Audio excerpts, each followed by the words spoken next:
Good morning, I'm Tanya Iser. I'm a senior investigative reporter here at Channel 8. I'm joined this morning by Juan Sanchez. He will be our legal analyst today. We want to start off by playing some of our stories that aired yesterday to just help get folks up to speed.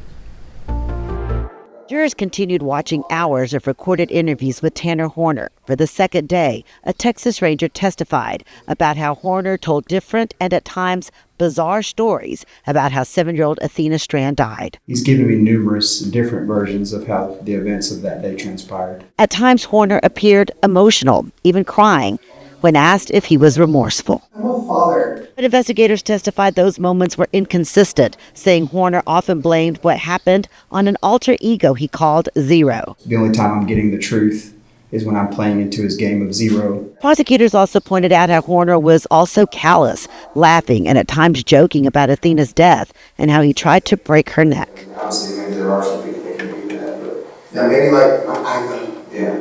Sorry, I'm sorry. Every time I say Mark Tyson's name, I do that. It's just a joke that me and my cousin have. And prosecutors say he tried to negotiate his way out of jail. He wanted to be released on an ankle monitor so he could spend Christmas with his son. If you'll let him out, then he'll tell you the truth. Yes, sir. Prosecutors reminded jurors Athena Strand didn't get to spend Christmas with her family. She was kidnapped and murdered by Horner, who was delivering her Christmas gifts. In Fort Worth, I'm Rebecca Lopez.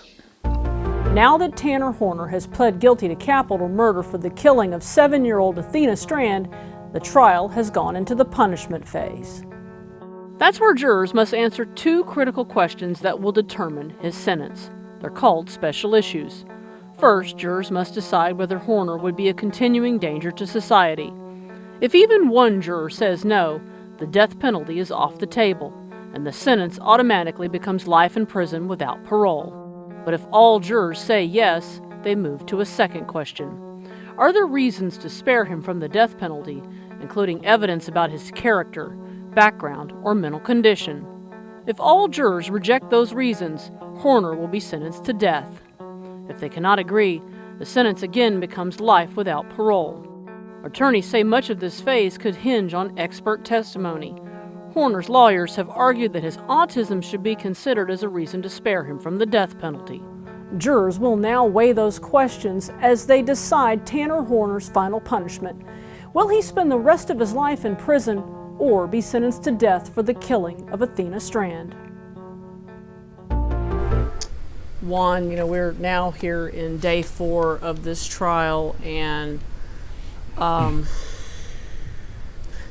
to call it disturbing the last couple of days is would probably be an understatement. We have seen Tanner Horner's interactions with law enforcement.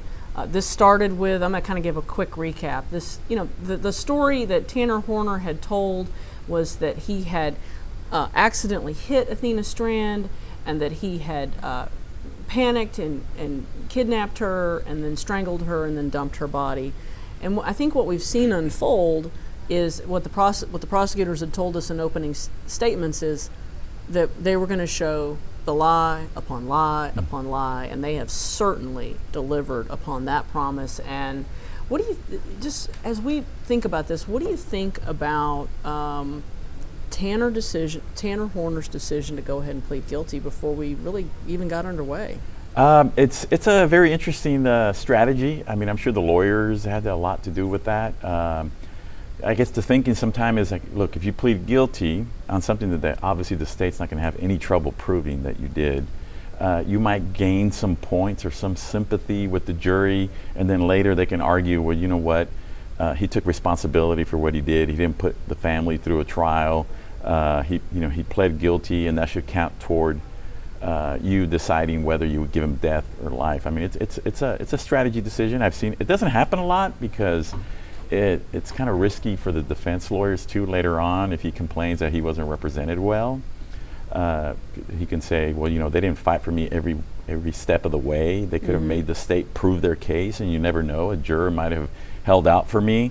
And also, a mitigating circumstance could be that maybe one or two jurors have a lingering doubt, even though they convicted him, and maybe that could lead to him not getting the death penalty. So it's risky. I understand why a defense lawyer or the client would want to do it, to try to gain favor with the jury on something like this that's so bad. But I mean, it doesn't really cut down the amount of time for the trial, because the state's always going to put on everything they have anyways, because they're asking for death. You know, when you ask for death, they're going to want the jury to know every single thing about the crime that they accused him of, or that he pled guilty to, that now he is convicted of. Yeah, and they've certainly walked us through that. You know, starting with you know, they've really taken us chronologically, right? We started off with the FBI agent who interacts with Tanner Horner initially, and I think initially he's not really. My sense of it is initially he's not really a suspect. You know, in these cases, oftentimes it's statistically, stranger abductions of children like this are so rare. A child is far more likely to be kidnapped or harmed by someone they know. That's just the reality. So what's playing out in this trial is really the very unusual circumstance. But he initially tells them it was a Hispanic man in an Astro van. You notice it was someone of a different race. Exactly. It's a Hispanic guy, right? And then it goes from there. They begin to peel back the onion and close in on him and realize, oh, he, you know, of course initially I think he's probably more of a person of interest, and then as time goes, he becomes a suspect. And they, you know, and then just to see him initially tell the police, to give this story that about supposedly he hit her and this, that, and the other, and then watching him describe multiple times how he turns her around, attempts to break her neck, and then strangles her, right? And then he keeps saying over and over again, he describes that he tossed her body. Tossed. I mean, to describe a 7-year-old was just hard to listen to.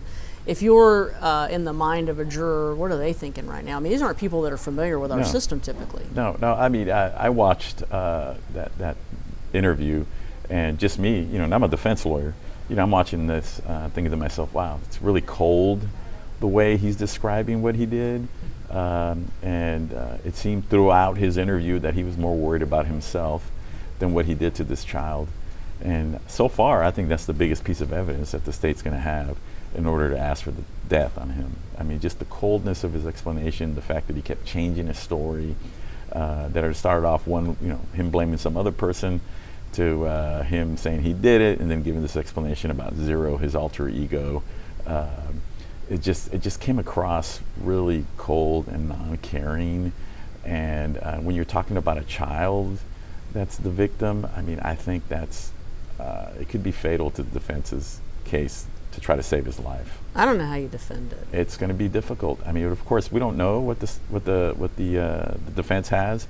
I assume they're going to have some experts that are going to testify about his mental conditions to try to see if that's mitigating, if the jury will buy that and somehow save his life. But I think they have an uphill battle. No, I think they have a very uphill battle. Somebody's asking if you've missed anything. Imelda, no, you haven't missed anything. We're right now we're doing what we normally do before the trial starts. We're kind of walking through what we've seen so far and talking about it, and then we're expecting. This judge runs a pretty tight ship. We're expecting the trial to kick off around 9 o'clock this morning. One thing I do know is that this afternoon we are expecting that they will show the jurors crime scene photos, and we've gotten word that the judge will not allow neither video nor audio. Initially, we were under the understanding that they would allow audio of that presentation, but we will not be getting audio. So Juan and I will be here talking, but we won't be able to stream any part of that. And frankly, you know, I'm okay with that. We've also gotten word that when and if they do, when they play, and I don't think it's going to happen today, the audio from inside that delivery truck where he, from where this happens, that we will not be allowed to play neither video nor audio. And again, I'm also fine with that. I mean, there's just things in life that people really don't, that the jurors need to see and hear it, but we don't. And that's the reality. As I've said repeatedly, being able to live stream trials is still a fairly new thing, and judges don't have to allow it. They can pick and choose what they're going to let us live stream. And when we are dealing with something involving a 7-year-old child, decisions are going to be made to be, want to be respectful of the family that is sitting in court watching the unimaginable play out before their eyes. And I can't even imagine the nightmare that this family has felt. No, not at all. I mean, it's, like I said, I've tried a few death penalty cases myself, and serious cases, and even as a defense lawyer, these are the kind of cases that get really difficult to handle. Yeah, I've covered, you've been a lawyer a long time, I've been a reporter a long time, I've been doing this 30 years, I'm dating myself, and I've seen a lot of horrible things in my career, because most of my career has been spent covering criminal justice, and but this will rank right there at the top of it, and you and I were together when we live streamed the Uvalde case, and that was also pretty horrible. Yes.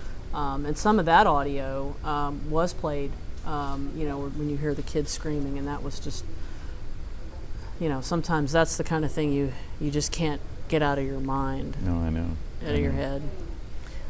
So let's talk about some of the other things that happen. So he takes on this persona, and the Texas Ranger really does. I think this is a masterful police interrogation, how they handle him.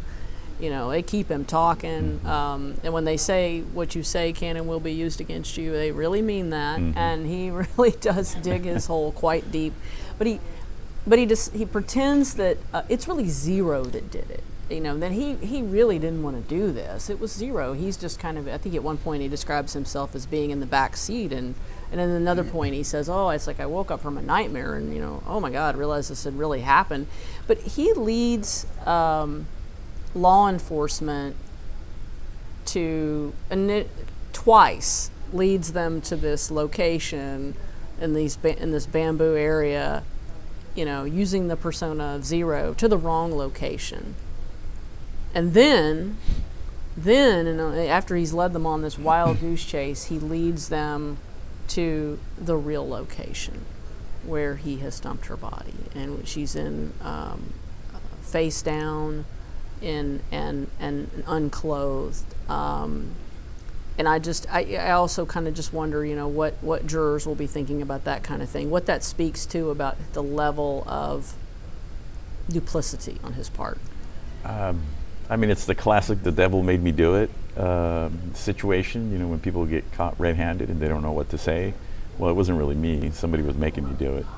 And also, I found that in cases like this, or when someone knows they're in serious trouble, I think in their mind they think, well, if I act confused or I just delay things, somehow that'll benefit me somehow. But eventually, good police work will get them to the point where, like, look, you're going to have to tell us the truth, and eventually they come clean. But I think the initial thinking of people who are in the situation, they are in the same situation as this defendant, is that, look, I'm going to act like it really wasn't me, and I'm going to act confused, and maybe if I take him to the wrong place, that'll benefit me somehow.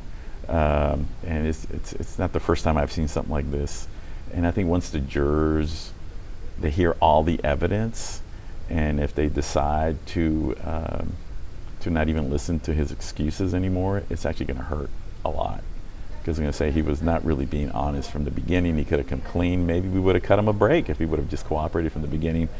But that just shows the kind of person he is. And a lot of jurors could say, to me, that just looks like an evil person. And once they decide that someone's evil, then it's not hard to answer the questions in a way that result in the death penalty. Yeah, I would tend to agree with that. People are asking in the chat if he's in jail. The answer is he is definitely in jail. He has been in custody since the day they took him into custody, and I don't expect that Tanner Horner will ever not, for the rest of his life, be in custody. He will always be in custody. There will never be a day that Tanner Horner walks the streets, whether he gets life in prison without parole or he gets the death penalty. He's not going anywhere. But let's talk some about yesterday. Well, first of all, you watched some of this yesterday. Yes. What stuck out to you yesterday and what you watched? What I watched the most was his statement. I mean, like I said, as of now, I think that's the biggest piece of evidence they're going to have to use against him. But what stuck to me was, again, just the coldness of his explanation as to what happened. And it's not going to be hard for the jurors to believe that he was calculating in the way he was handling that interview. You know, he tried to take control of it, but in being so nonchalant of how he described everything. I think that was the thing that stood out to me the most. Yeah, and also he so on December 7th, so a week after he's kidnapped and killed Athena Strand, he asked to meet with the ranger again. Now, why he would think this is going to benefit him is beyond me, because by then they had appointed representation. But so he sends a jail message and asks to meet with the Texas Ranger, and they meet with him for about 2 hours. And he basically starts off by saying, "Hey, I'd like to cut a deal. I'd like to cut a deal if you will let me out on a monitor, on a monitor." And I'd like to go have Christmas with my son. At the time, he had a toddler. This kid, I think, is probably around 5 now. Yeah, I'll tell you everything. I'll give you all the details. I mean, the unmitigated gall, first of all, but just, is he not realizing the depth of the trouble he's in, or does he just want to chat with the ranger again? I mean, he's being calculating. I think a lot of times, people like in his situation think they're smarter than most people, and they think they're going to talk their way out of things. But if anything, it just shows how delusional he was at that point, and he was just trying anything to get out. But again, it's all going to blow up when the state gets up there in closing arguments and says, look, all he cared about was himself. He cared about his son or child, but he didn't care about the one he just killed. He didn't really talk about her at all. He was talking about himself, and he was delusional to think he was going to get out on a monitor and be with his family. I think he sat in his cell trying to find a way out, and he thought, okay, maybe I just talk to them and say, I'll give you everything. I'll make you a deal. I'll tell you what happened, and you just let me out. And I mean, the jury's watching this, and they're thinking, this guy, it's not good. No, it's not good. And again, I don't know what the defense is going to have to present. I mean, they may have something compelling, but it's going to have to be really compelling. You mean a Hail Mary of some sort? Yeah, I think at this point I would say, but of course I've been wrong. Sometimes you think it's going to go one way, and then you hear it from a certain witness, and you're like, okay, that might change the game. I don't want to call it a game, but that might change the trial or what the jurors think. And that's why the judges are always saying, hey, don't make any decisions until you've heard everything, because you never know. You might hear something that changes your mind or makes you view the evidence differently. In this case, since he's pled guilty, it's going to be like how you view him in deciding whether he lives or dies. Well, and I think that, let's talk about why the prosecution would go ahead and effectively, from what I can tell, put on their entire case. Like, why do they need to do that? I mean, you have to, because they need to know every single detail about the crime. Part of the analysis by the jury in deciding these special issues is all the evidence during guilt innocence, which they didn't have to sit through a guilt innocence trial, but all the evidence of the actual crime, and then the background of the defendant in deciding his fate. So, I mean, I've been in these situations where a defendant decides to plead guilty, And the state always puts on their complete case. If anything, it changes how the defense handles their case. They don't go as hard as on the state's witnesses because they're really just trying a guilt case at that point.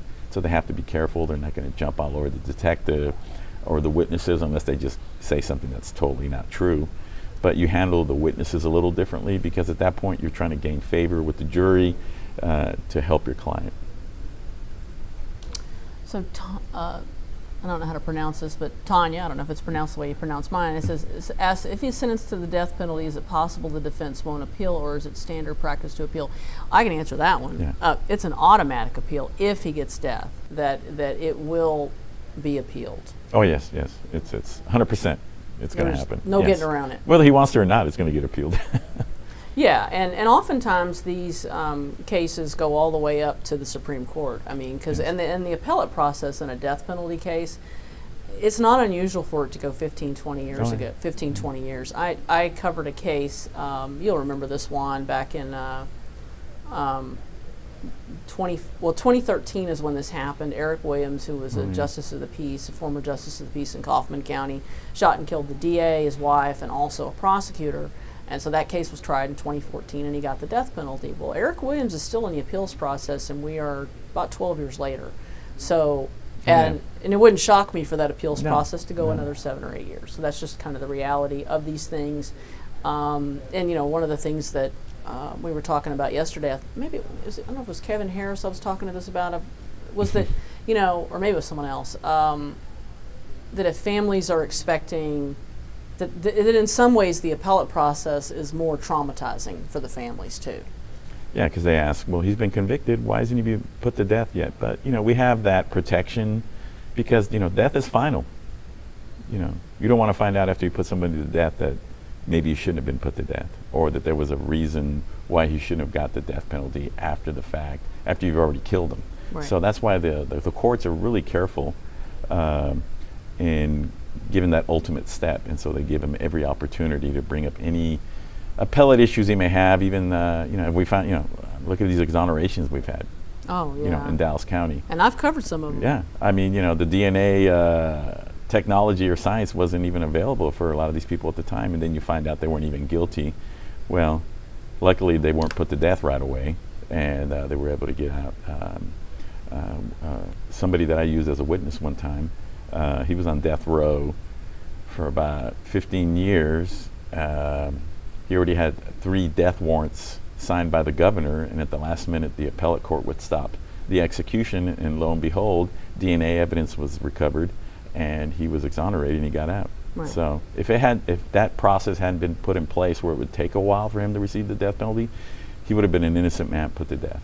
Right. And so, I mean, clearly Yeah. Tanner Horner's guilty. Well, he pled guilty. This is a little different situation. Right, but there's a reason why the appellate process does go the way it goes, and that's part of it because, as Juan said, death is very final. Let's talk about some of the other stuff that we found out.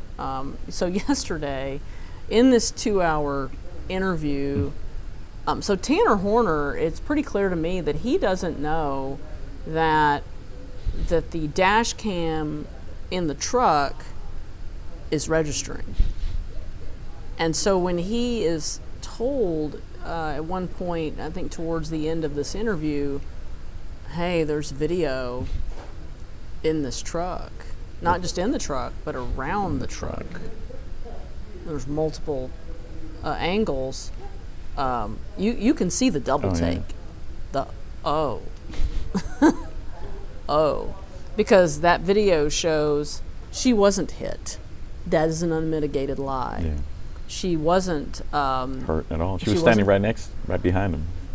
I don't know if I'll ever get the that's, image out of my mind of her in that truck, because you just know these are her last moments. And again, that, as I mentioned earlier, that video, they're showing earlier video from the trial where you can see that picture, and you can just imagine what is going through her mind. And when you're looking at him, you just see the face of, as far as I'm concerned, for want of another word, the face of evil, because you know what he's going to do. I mean, I can almost hear the the state's closing argument, when they show that picture or that video, I mean, they're going to be able to get up there and say, look how innocent she was. Look how she's just sitting there behind him, not knowing what evil's about to happen to her. And I think that's going to hurt the defense tremendously, and I'm sure the jurors will be swayed by that. Well, and what the prosecutor said in opening statements is that he twice, we pulled it up on the screen. He twice, that the first thing he said to her, and he tells her this twice, basically that if you say anything, I'm going to hurt you. But he's already decided to hurt her. And so that video, and then what he doesn't know is that in some of these interactions, I think if I recall correctly, they didn't have the full video, they had clips of it, because the ranger described that he had to caught a plane from Decatur to North Carolina to get the software to allow them to play this full video. And I think this video is pretty critical, because again, it shows his story is a complete fabrication about hitting her. Not that that would have justified it. I mean, just because you hit a little girl on accident doesn't give you the justification to kidnap her and kill her. I mean, but it shows that the entire story that he told was fabricated, a complete and utter lie. But let's talk about some of the other stuff that we learned yesterday. So he initially said that when he left her that she was fully clothed. And then he was kind of all over the map about that. And of course, we ultimately know that not only she was not clothed when they found her, and they showed what I would appalling. I don't know if you saw it yesterday, Juan, but they showed the pictures from his. He lived in a shed. A shed. That's what I understand. I mean, I don't know that it had bathroom facilities, but it was the most. I mean, to have a toddler living in this is pretty appalling conditions, and it says something to me that you would have a child living in it. But it was absolutely appalling. It was just, they were clearly, it looked like they were hoarders, for want of a better word. But behind this shed, they found her clothing, her pants, her socks, and he had, and it was just in like a pile of trash. And so, you know, what that's going to say to the jury in my mind is he treated her like trash. Yeah, I'm telling you, you're doing the closing argument for the state right now as we speak. Well, you know, I originally wanted to go to law school, but I never made it. Never too late. Never too late. So, if you are, so if you are giving the closing argument and you're a prosecutor, what are you going to say?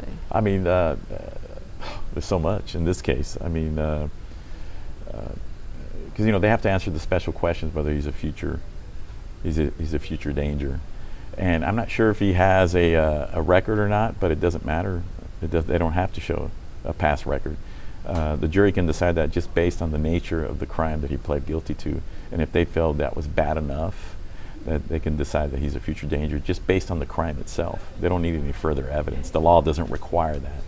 You know, the defense would argue that they should, you know, look at his past, but they don't have to. You know, so if I was the state doing my closing arguments, I would say, you know what, this is not going to be a hard question. For you to decide whether he's a future danger or not, I mean, he's already proven to you that he is. Somebody who would actually commit a crime like this. This wasn't an accident, wasn't defending himself, it wasn't a crime of passion. The person, you know, the victim did not provoke it in any way. No. This is just pure evil, someone looking to kill a child. And if that doesn't convince you that he in the future would do the same thing again, then I don't even know why I'm standing up here. I mean, that's the way I would argue the case if I was the prosecution. It would, I mean, and he's already pled guilty to it, so you're not even have to concern yourself whether there's a lingering doubt. We know he said he did it, and now he thinks he's going to get away with it by you not giving him the death penalty. Yeah, and I'm guessing they'll have. Hey, Zeke, let's bring up that video what we're getting right now from the courtroom. so we can show folks, because I think we're probably about to get underway. They've opened up that, there's Tanner Horner coming into the courtroom, and we'll should be getting underway here pretty soon. And the other thing that we learned in opening statements that we have not heard evidence about is that they found his DNA under her fingernails and DNA, as what the prosecutor said, in places that you shouldn't find Tanner Horner's DNA, which you can kind of guess what that means. Yes. And so, and it's interesting to me. We don't have sound from the courtroom yet, right? And just whenever sound comes up, just turn our mics off immediately, and that way we can make sure folks can hear. Yeah.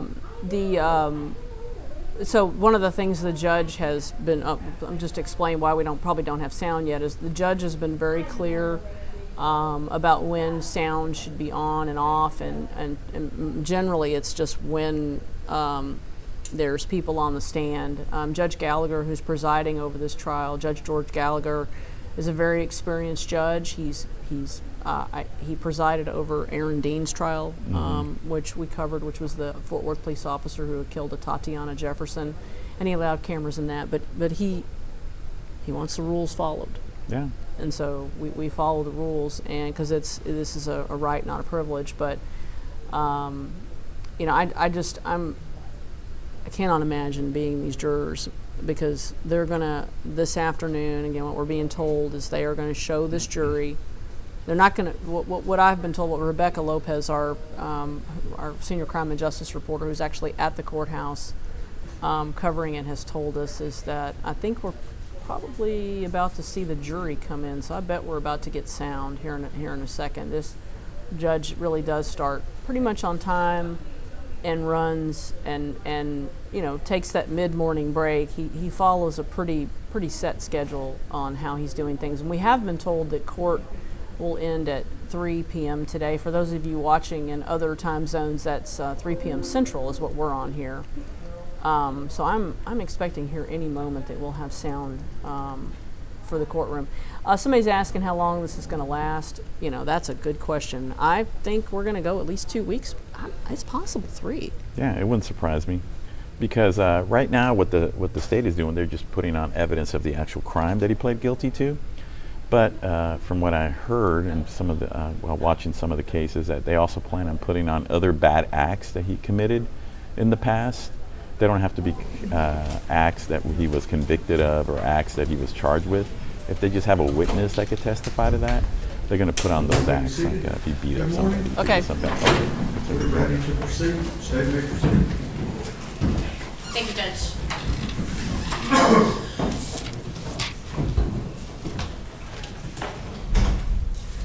Good morning, Special Agent Ross. Good morning.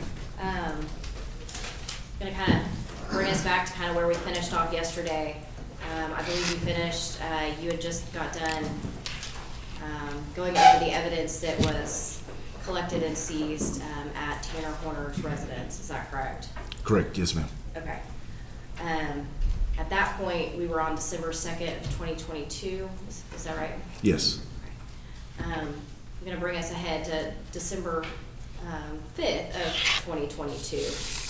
Did you and your team do any additional crime scene searches or evidence collection on that day? Yes, we did. We were called back out to to Weiss County to assist with searching 2 FedEx vans that they had seized as part of the investigation. And you say 2 FedEx vans. Why were there 2 vans? One of them was the van that he was arrested in, that he had been driving after the abduction, and then the other van was believed to be the van that he abducted Athena in. If in my question, if I refer to one van as the arrest van and one van as the abduction van, would that make sense to you for Yes, evidence ma'am. purposes? Yes. Okay. All right. I believe that you guys did the arrest van first. Can you tell me what you and your team did with regards to the arrest van? Sure. So from the information that we had, the arrest van was not, we didn't believe that it was part of the actual abduction and murder, so we didn't feel it needed a forensic search from the standpoint of hairs and fibers and DNA. So that van had some other items in it that we were interested in, one being the SD card to see the movements of the van and the cameras on the van. So we removed the SD card. And then we also,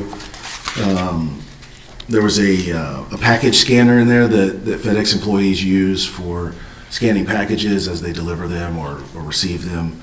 And we collected that as well. And did you have a warrant to search this van? We did, yes. We had a state warrant. Okay.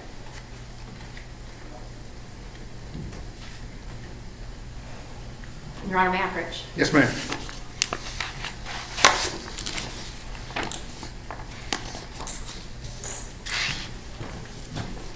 I'm going to show you what's been marked as State's Exhibit 88 through 94. And do you recognize these? I do, yes. These are, as I talked about with the residents, before we do any search, we take entry photos, and it's no different for a vehicle or a van like this. We would take take entrance photos. We would take exterior entrance photos of the whole van around, to include the license plate and the VIN. And did you personally take these photos? I did not. And were you there when these photos were taken and present at the scene? Yes. So as entry photos, as I explained yesterday, entry photos are taken in conjunction with an initial walkthrough with the team leader, which I was the team leader for this search. So I would have been standing right next to or behind the photographer. And I know you've previously reviewed these photos, correct? Correct. Do they fairly and accurately depict the search that you guys did and the evidence that was collected? They do. And obviously, these are not the entire amount of photos that you guys took. Correct. This is a limited number. Yes, this is just a select few. Okay. And Your Honor, at this time, the state offers the evidence, State's Exhibit 88 through 94.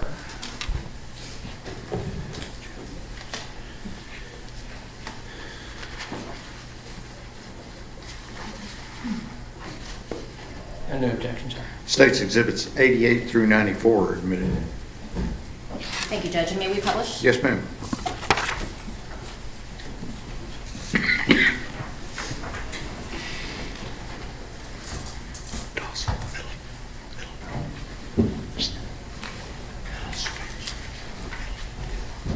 We are showing you what has been admitted as State's Exhibit 88. Can you tell me what we're looking at here? So this would have been one of the, what we call the entry photos for prior to searching the van. As with the residents, we would have wanted to capture some identifying information, excuse me, with that separates this van from any other van. So in this picture, you can see the license plate clearly displayed. And the license plate, can you read that license plate number? I can. G is in Golf, C is in Charlie, P is in Papa, 0468. And is that license plate, I think we refer it usually to the last four, that 0468, is that associated with the arrest van? Yes, it is. Can you publish State's Exhibit 92?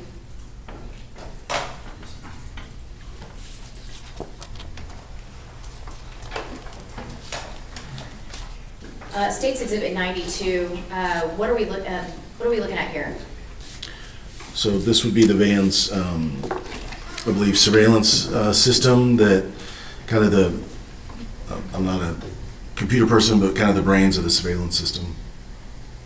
And is this where an SD and a SIM card would be for that camera system? Yes.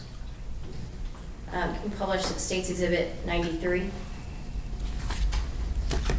And what are we looking at here? So this is the SD card that was collected from that arrest van. And if you zoom in a little bit, is there a specific number listed on that SD card? There's the size, the 128 gigabyte, and there's also what appears to be either a serial number or, I think we called it a serial number. And I'm going to go ahead and show you what has been admitted as State's Exhibit 94.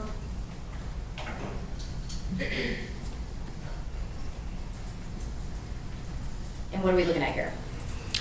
So this would be the back side, the opposite side of both of those objects. We always take a front and a back if it's a kind of a two-sided object. And was this the SD card and SIM card that you collected? That you and your team, the seizing, correct? Correct, yes. And Your Honor, may I approach? Yes.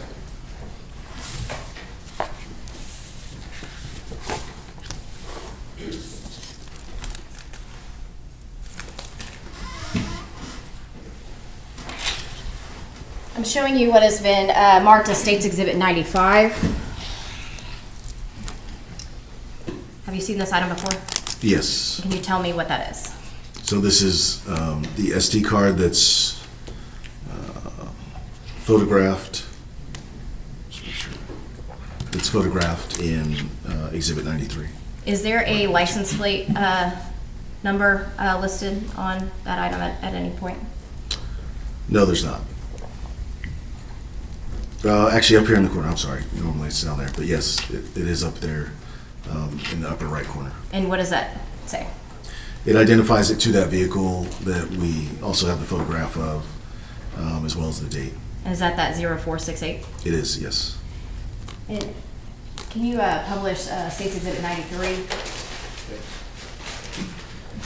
Can you zoom in on that?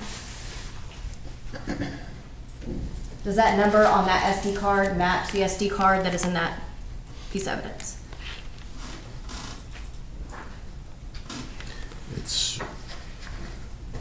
Yes, it does. And other than, actually, that's not, any additional marks on there, was it altered or modified in any way, to your knowledge? No, it looks to be in the same description as the picture from that day. And Your Honor, at this time, the state offers to admit State's Exhibit 95, the SD and SIM card.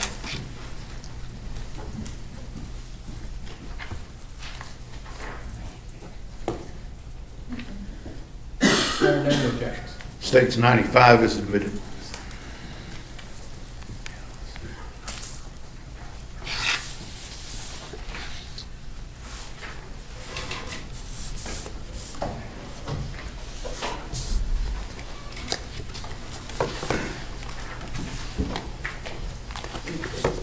You may have taken a few more pictures and then collected a few more items from that arrest van, but was that the main item that was collected from that 0468 arrest van?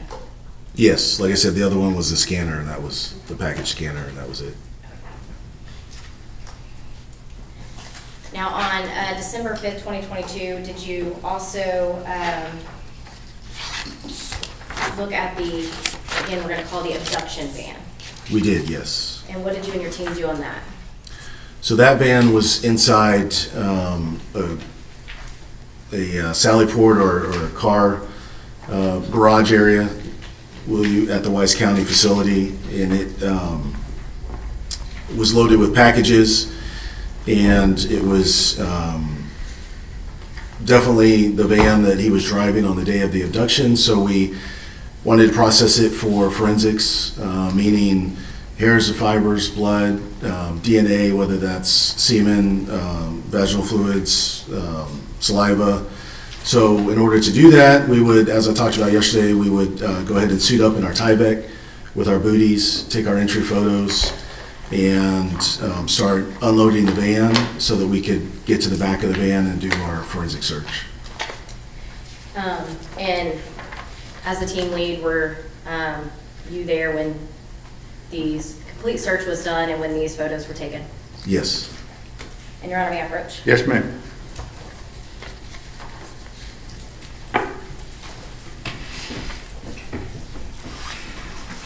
I am showing you what has been marked as State's Exhibit 96 through 115.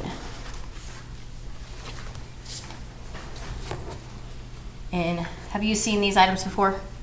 Yes, yeah, this is the van inside that garage as I talked about. And once again, they're the start of our entry photos. And have you had the opportunity to review all those photos prior to coming in here? I have, yes. And do these photos fairly and accurately depict the search and the evidence collected on December 5th of 2022 in the abduction van? They do, yes. Your Honor, at this time, the state offers into evidence States Exhibit 96 through 115.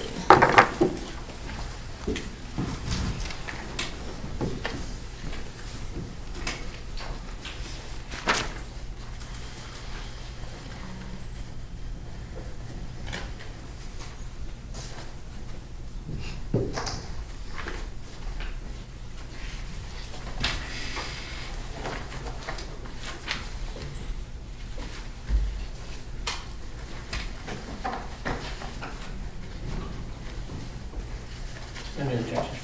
State's Exhibits 96 through 115 are admitted. Thank you, Judge.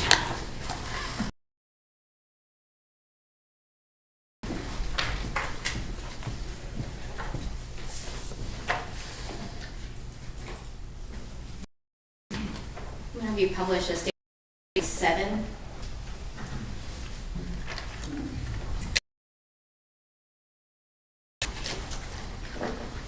What are we looking at here in States Exhibit 97?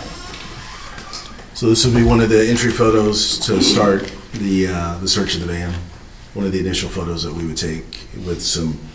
It was a little cramped in that garage, so I think the photographer, we talked about just starting at the best angle we could, and then we'd work our way around. So this is probably kind of the start of those photographs with some. Looks like identifying FedEx numbers. And this is a garage. Is this at the Wise County Sheriff's Office, or where is this at? It is, yes. And is it a secured and locked location? It is. And it's also important for it to be inside the garage for not only security and control, but as we do our search, we have to have a dark environment to do an alternate light source, which we did in this case, and so we have to be able to turn off the lights. Okay. See States Exhibit 99. Showing you States Exhibit 99. What are we looking at here? Like just identifying one of the cameras that's on the vehicle. And you published States Exhibit 102. You zoom in. Is there a license plate in this photo? There is, yes. And what is this license plate on this van? It is N as in November, N as in November, R as in Romeo, 4995.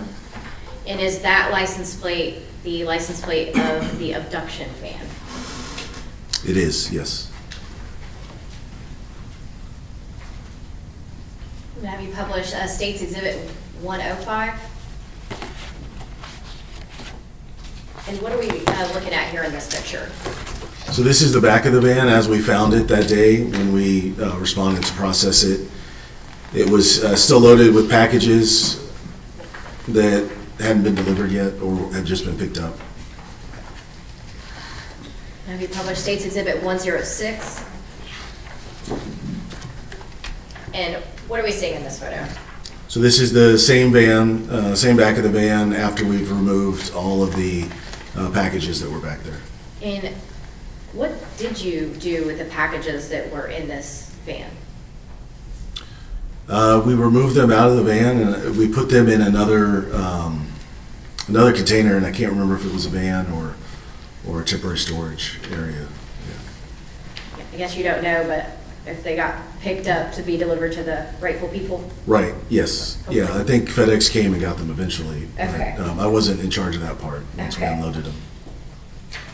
You published States Exhibit 108. And what do we see here in this photo? So this looks like the front passenger side, and it's a backpack and appears to be a hoodie. Now, this backpack and hoodie, we're talking about the abduction van. Whose backpack and hoodie is that? Is that Tanner Horner's or someone else's? Correction, lady. Sustained, don't leave your witness. Whose backpack is that? It's unclear, but we did know that Tanner Horner was not driving the vehicle when it was seized at the time. So our assumption there was that it was the current driver's. I don't have his name, but not Tanner Horner's. And can you zoom in on that? Can you zoom in a little bit? What are we seeing in the back of this photo here? As far as personnel? Yes. Yeah, so that's how we would dress when we do a forensic search. So we have our Tyvek on with the hoodie, and they have probably started processing, or at least getting ready to do the vacuuming. So that is the white Tyvek suit that you talked to us about? Yes. Have you published State's Exhibit 109? And what are we looking at in this picture? What angle is this coming from? So this is coming from the cargo area, looking into the driver and the passenger area of the vehicle. So if you were standing at that cargo door, that's what you would be staring at? Correct, yes. I'll show you what's published 110. And what are we looking at here? So this would be the same, the brains of that surveillance system that's on the FedEx van. Is this the same camera system that was on the arrest van that we've already talked about? It's very similar. I don't know if it's the exact same model, but yeah, it's. I think this one had a little bit different camera setup, but it's the same type of system. Can you publish State's Exhibit 111?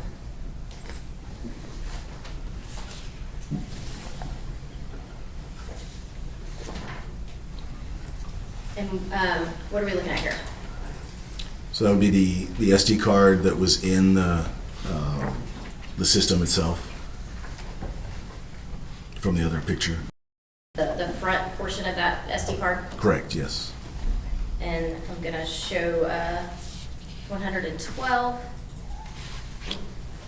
And what are we looking at here? The back side of the SD card, and the white thing is the SIM card, but the SD card is the black one that we took the front and back photos of. And Your Honor, may I approach? Yes. Mr. Berry, if you can go ahead and put it on. Yeah, thank you. I already have it.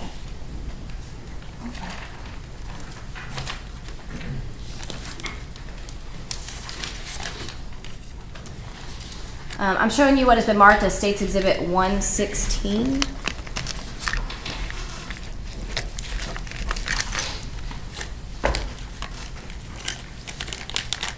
And do you recognize this item?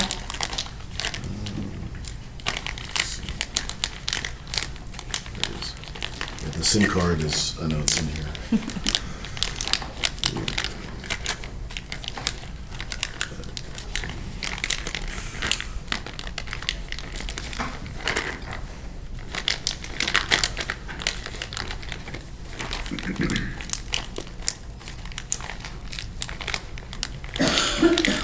There it is, yes. Yeah. It is in here, but there are also some thumb drives, but the SD card is in here. And I'm going to have you read the front of the package first. What is the license plate number on this package? It is November Romeo 4995. And is that the license plate that is associated with the abduction van? Yes, it is. And is that where that SD and SIM card were seized? Correct, yes. December 5th of 22? Yes. Okay. And I believe you're looking at the SD card in there. I am. Can you see that? It's very small, but yes, I can see it. And you can open it if you need to, but if you can see those numbers, do the numbers match the photographs that were taken on?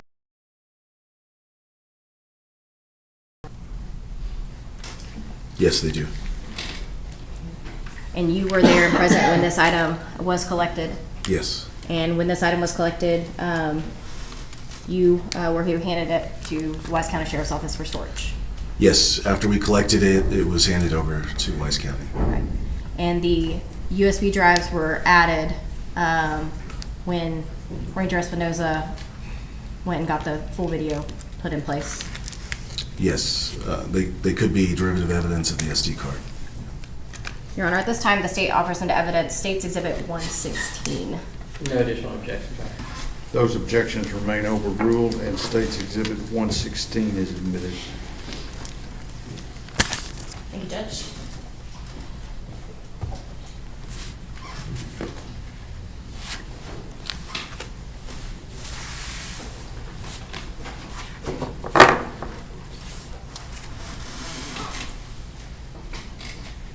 In finalizing this search on the abduction van on December 5th of 2022, was there any additional evidence that you guys collected at that time? For the abduction van, we did take some forensic vacuuming samples. So when we do that, we have a vacuum that has a clean filter on it, and we vacuum in quadrants. And so we'll vacuum like the driver's side, and then we'll get a new filter, change gloves, go over to the passenger side, take vacuums, and then we'll vacuum the back cargo area as well. And then after doing that, we would do fingerprinting. So we would look for latent prints around the vehicle. If we see any obvious ones, we can take photographs. Otherwise, then we start dusting. And I believe we did dust the frame area that looks into the driver and passenger side from the cargo area. So we lifted some prints there, and then there was a couple of areas where we took some swabs as well. So we do swabs for DNA, and we can do whether it's touch DNA or whether it's actual bodily fluids. It's the same swab that we would use to collect that. And to your knowledge, was there any real evidentiary value of any of those items? On that day, I don't believe so. Not that I'm aware of. Right. Yeah. To kind of move you ahead. So after December 5th of 2022, was your FBI ERT team asked to do anything additional with regards to this investigation for Athena Strand? Yes, we were asked to come back out and reprocess the abduction van. And do you recall when that was? That was on January 6, 2023. And why were you asked to come back out? So when we processed the van the first time, we have forensic flashlights that emit a blue light at a wavelength of 455 nanometers, and so that's a good enough wavelength to process the scene for bodily fluids, or you can see cleaning supplies with that. But sometimes, if things have been cleaned up well, that the strength of the flashlight isn't quite strong enough. So we have another system that we have back at the office that, in discussion with our FBI lab folks, thought that might be a better option for us to process there. So we decided to, in coordination with Wise County and at their request, come back out and reprocess the vehicle with a stronger, basically a stronger flashlight, forensic flashlight. And at that time, were you aware that Tanner Horner attempted to clean up that abduction van? Objection. Hearsay. Overruled. So as part of the discussions for reprocessing the van, Wise County mentioned that, when we did it on December 5th, there was still a lot of information from the interviews, and the autopsy hadn't been processed yet. So as those items came in, it allowed us to have more information to reprocess the van. Your Honor, may I approach? Yes, ma'am.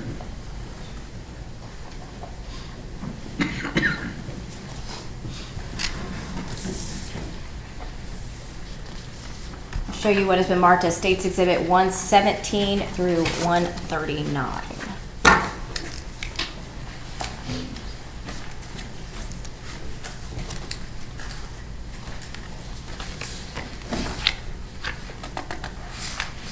And do you, have you been able to review all of these prior to coming in today? I have.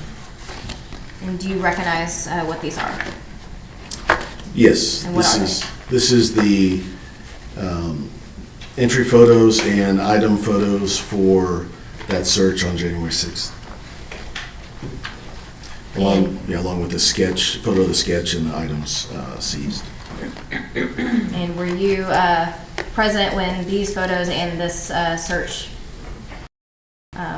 were conducted on that day? I was. And do these fairly and accurately depict what you saw during that search and the evidence collected? Yes. Your Honor, at this time, the state offers into evidence States Exhibit 117 through 139.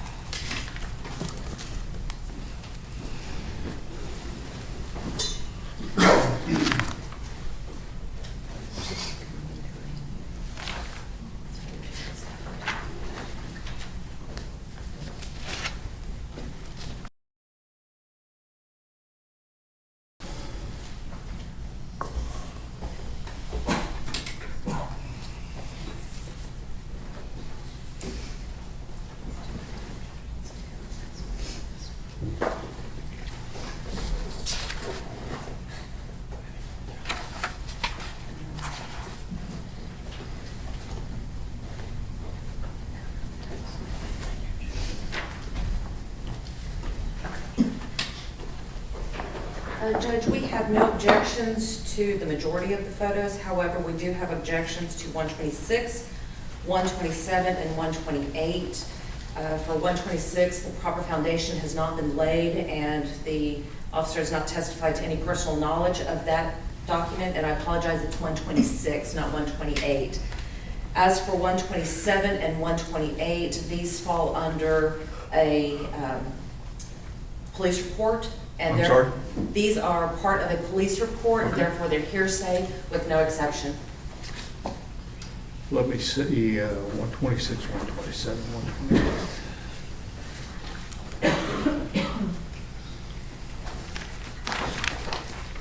And Your Honor, they are just the diagram of where the actual 10 swabs were taken and the Objection, swab. Your Honor. Objection, oh, sorry.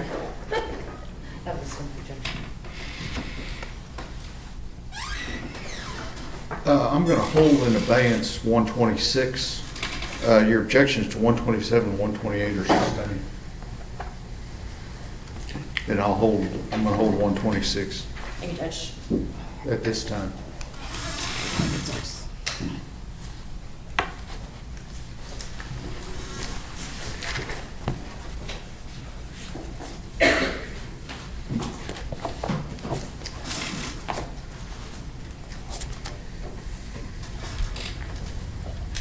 Have you published States Exhibit? And all the other, I'm sorry, Ms. Dewell, then states alternate. 117, 118, 119, 120, 121, 122, 123, 124, 125, and then 129 through 139 are admitted. Thank you, Judge. Yes, ma'am. Now I'm going to publish States Exhibit 118.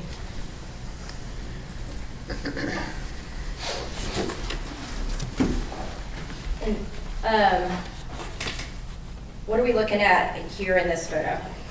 So this is the what we're calling the abduction van, again with the back cargo area still cleared out as it was when we left it from December 5th. I'm going to have Mr. Berry zoom in a little bit on that. Your Honor, may we approach real quick? Yes.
Okay, we are still looking at what has been admitted as State's Exhibit 118. And this license plate, can you read that off? Yes, November Romeo 4995. And is that the license plate that is with the abduction ban? It is, yes. Okay. No.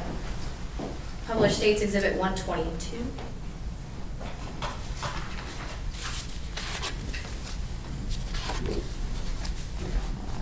And what are we looking at here?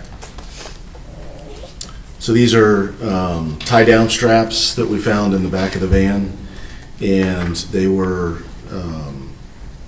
laid like this for purposes of photograph. And why were you looking at these tie-down straps? After discussions with Wise County and some of the investigators, it was determined that Objection, hearsay. Sustain. Rephrase your question. State's Exhibit 123. And what are we looking at here? so these are green bungee cords that were found in the van. And did you have any additional information that would make you want to look for any of these types of items? Yeah, as we started processing this van, we were told. Objection, hearsay. Officer, don't testify as to what other people told you. The objection sustained. And did you process these green bungees and collect these? Yes, we did. Show you what states, or actually, just want to hold on that, Mr. Barry. Your Honor, may I approach witness? Yes.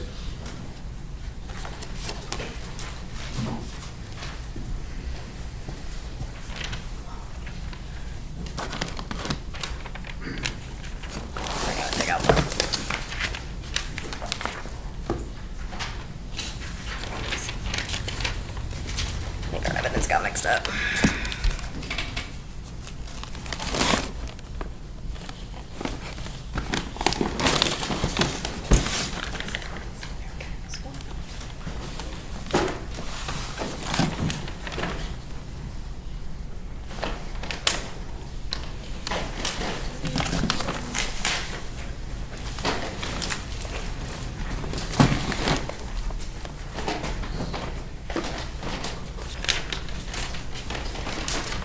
I'm showing you what has been marked as State's Exhibit 142.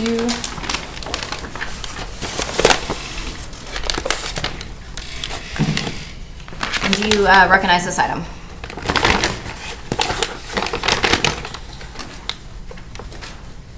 I do, yes. And how do you recognize it? So it has item number 2, which matches our labeling nomenclature as well as all the other items on the bag. The description is listed as green cords with the number 3 beside that. So, And other than any lab processing, has it been altered in any way, to your knowledge? no. And were you present when this item was seized, and were you considered the seizing agent? Yes. Your Honor, at this time, the state offers into evidence State's Exhibit 142.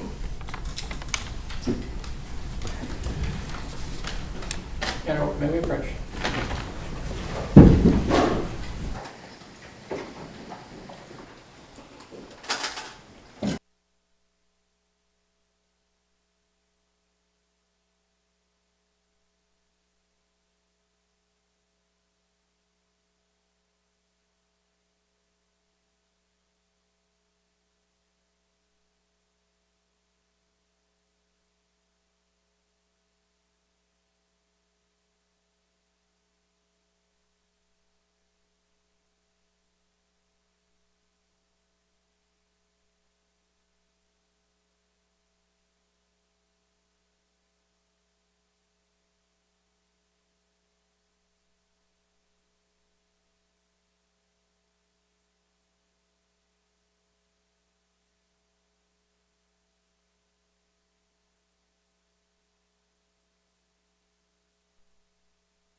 Okay, so one, we've got this FBI agent, Kurt DeRoss, on the stand, and they are methodically showing what they found in the van that he was arrested in and in the van that he abducted and used when he killed Athena Strand. And they've shown these tie-down straps and these bungee cords. And they're, you know, to me that's indicative of, these are important for a reason, right? We're not just showing these for no reason, right? Yeah, exactly. I mean, just we were talking about, I'm sure either they found some DNA on those cords, or some blood on those cords, or some other type of evidence that they're going to be able to argue that they were used to tie her down somehow with those, or they were used in a strangulation maybe. That could be part of the evidence they're going to present, but obviously they're important. They wouldn't just show them just to show them. No, and that's and oftentimes what you'll see is in these trials, and Juan, you can maybe explain this better, is you'll see witnesses who are basically testifying to get things into evidence. Correct. They have to set the foundation to get the evidence to get it admitted into evidence. So sometimes you say, why are they bringing this person? They didn't really do much in the case. Well, they have to be able to show to the judge that that piece of evidence was actually collected, who handled it, who brought it to the court. It's a chain of custody that they have to show. That way, evidence that it gives the opportunity to the defense to object to it if they can't establish those things. And it's under the rules of evidence. And you don't short circuit that stuff just because he's pled guilty. Correct. Even though he's pled guilty, the defense still has a duty to object to things that they don't think should come in. So sometimes when someone pleads guilty and you have a trial that's only a punishment stage trial, sometimes the defense will say, you know what, we're not going to object to that. You don't have to bring that witness. Just go ahead and present it because it's going to get in we're satisfied you could do it anyways. But because this is a case where they're seeking death, I think the defense is still going to be more careful and object where they have to object. So that forces the state to have to bring that witness in order to get that evidence in front of the jury. I see somebody complaining about the filming job today. Guys, first of all, I just want to note, A, I'm not the one doing the filming. B, what we have in the courtroom is a pool photographer, and the judge has very strict rules. When they are doing sidebars or discussions about evidence and this sort of thing, that is not, going to be played. I don't think they're showing the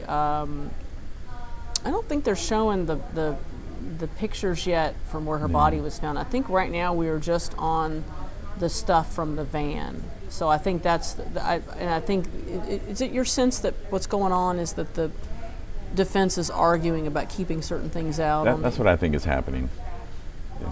And the reality is, because we are watching, we're in Dallas. The trial is taking place in Tarrant County, which for those of you who are watching, and I know there's some folks watching in the United Kingdom, our cities are about 30 miles apart. These are the two major cities here in North Texas. This case originally happened in a county called Wise County.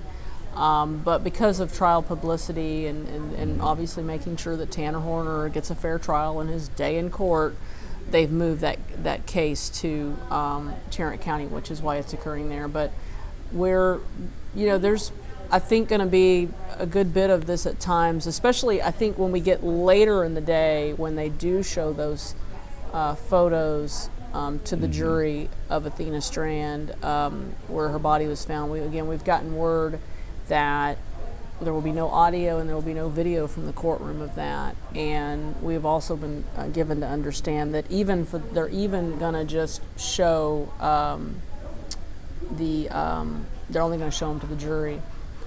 It amuses me that folks are complaining about the camera guy. Again, a lot of this is a function of the camera guy, or it could be girl. Let's not be sexist here. That it is the rules and things that are dictated by the court. Okay, Jason is walking. Martin is cool, and Rebecca's about to go. Oh, okay. So it's one of our camera people that's actually the pool camera today. So, and I happen to know who that person is. Martin is a fabulous photographer, so I have no doubt that Martin is doing a great job, and he's doing exactly what the judge wants. And here in a moment, we're going to have Rebecca Lopez, our senior crime and justice reporter, is going to join us on a V call here in a second. Rebecca is at the courthouse, and obviously because of where she's at, she has a little bit better bird's eye view of what exactly is going on. So as soon as we get her on the line, and they'll tell me in my ear that they have her, then we'll hear from her. And Rebecca's been doing a great job kind of keeping us up to date so that we understand, you know, the things that we can't see here from afar, Juan. So, but yeah, it always amuses me to watch the comments here. You guys are great. But why would the defense object to some of these photos coming in? I mean, they still have to do their job. I mean, even though that he's pled guilty, they still have to do everything they can to make it difficult for the state. They can't lay down, basically. Yeah, they can't lay down. You know, they have to do their job because, you know, there's a good chance he's going to get the death penalty on this case. And a lot of times, if the judge has done a proper job and ruled the right way in the trial, and if the state hasn't done anything outlandish that would get the case overturned. Okay, all right. We've got Rebecca. Yeah, we're rolling with it here. Juan's done this with me before. Okay, so let's bring up Rebecca Lopez, our senior crime and justice reporter. Rebecca, what's going on right now? So they're having a sidebar conversation right now with the judge. The defense is trying to keep out that bungee cord that we just saw because it appears that there might be DNA evidence on that and also other evidence, that some swabs. And so they're trying to keep some of the evidence out that is going to come through this witness. The prosecution is trying to show that perhaps those bungee cords and some of the other things that they're presenting will have some evidentiary evidence on them. And the defense is saying that they're trying to exclude it. So it will be obviously up to the judge to decide if he's going to allow that into the evidence. And so that's what's happening right now. And because there are other pieces of items besides the pieces of evidence besides the bungee, they're going to go ahead and deal with all of that outside the presence of the jury. So the jury is not in the courtroom right now, and the judge is going methodically through every piece of evidence that they want to try to exclude. Oh, so they're they're sort of doing, kind of getting it out of the way right now, doing all of it at once. Then, any sense of how long it might take for them to do that? I don't know. It looked like there was going to be several items. I'm trying to look because you can actually from here where I can see the judge's question. Well, they're still going on right now. I can see what's happening because we have the video coming in to where we are from the courtroom, so we can actually also hear what's happening. But I was in the courtroom earlier.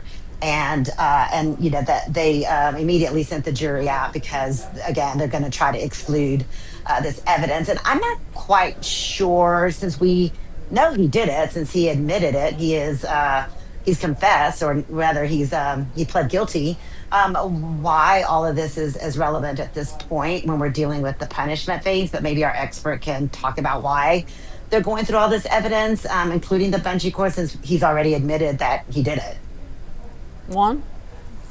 I don't know if you're hearing Rebecca. I can't hear what she's saying through my earpiece. Okay, but basically Rebecca's question was why are they going through this? Why go through all the hassle, the effort to get all this evidence in?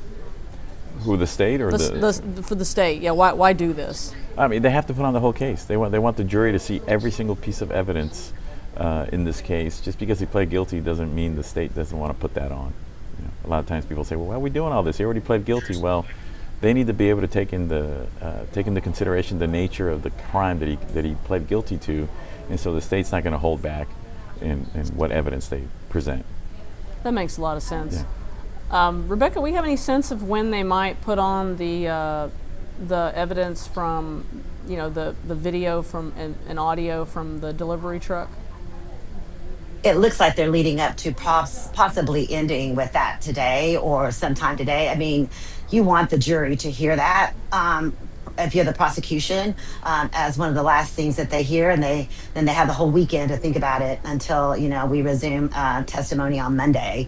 And so I'm assuming that they're going to try to put that on today. If I were the prosecution, that's what I would do. Okay.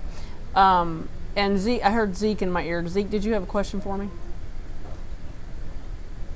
Okay, maybe not. Okay. Oh, okay. So Zeke's question is, why can't we broadcast these legal arguments, Rebecca? I'm going to ask the judge that. I believe that this was something that the defense asked that they not do the sidebars, that we not broadcast the sidebars, but typically we do see that. And so at this point, though, the judge has asked us to turn the camera away. I think that was more because they didn't want us catching some of the during the breaks. But okay, we got Rebecca. We got to let you go. Court's starting back up. Published States Exhibit 124. And what are we looking at here? So these are what we call black bungee cords, or black, yeah. So they're black bungees. They were found in the back cargo area of the van. And were these items collected and placed into evidence? They were, yes. Your Honor, may I approach? Yes. I believe you have the item in front of you, what has been marked as States Exhibit 141. Yes, And can you, have you seen that item before? I have, yes. And how do you recognize it? It's our labeling nomenclature with the case, the FBI case number, the date, the VIN, a description that says bungee cord, one bungee cord in piece, and then location was storage area and truck. It has a collector initial for Angela Klein, and then my initial as well as an assistant collector / witness. And other than being open for anything, has it been altered in any way to your knowledge? Nope, just the Wise County Sheriff's label and a couple markings from the lab. Your Honor, at this time, the state offers into evidence States Exhibit 141. Any objections other than those previously mentioned to me? No additional objections, Judge. Okay, states, those are overruled. It states 141 is admitted. Thank you, Judge.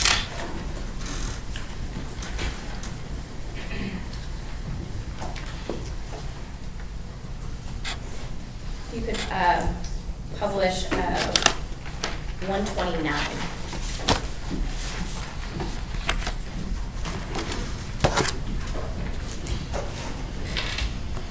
Special Agent Ross, what are we looking at in this photo?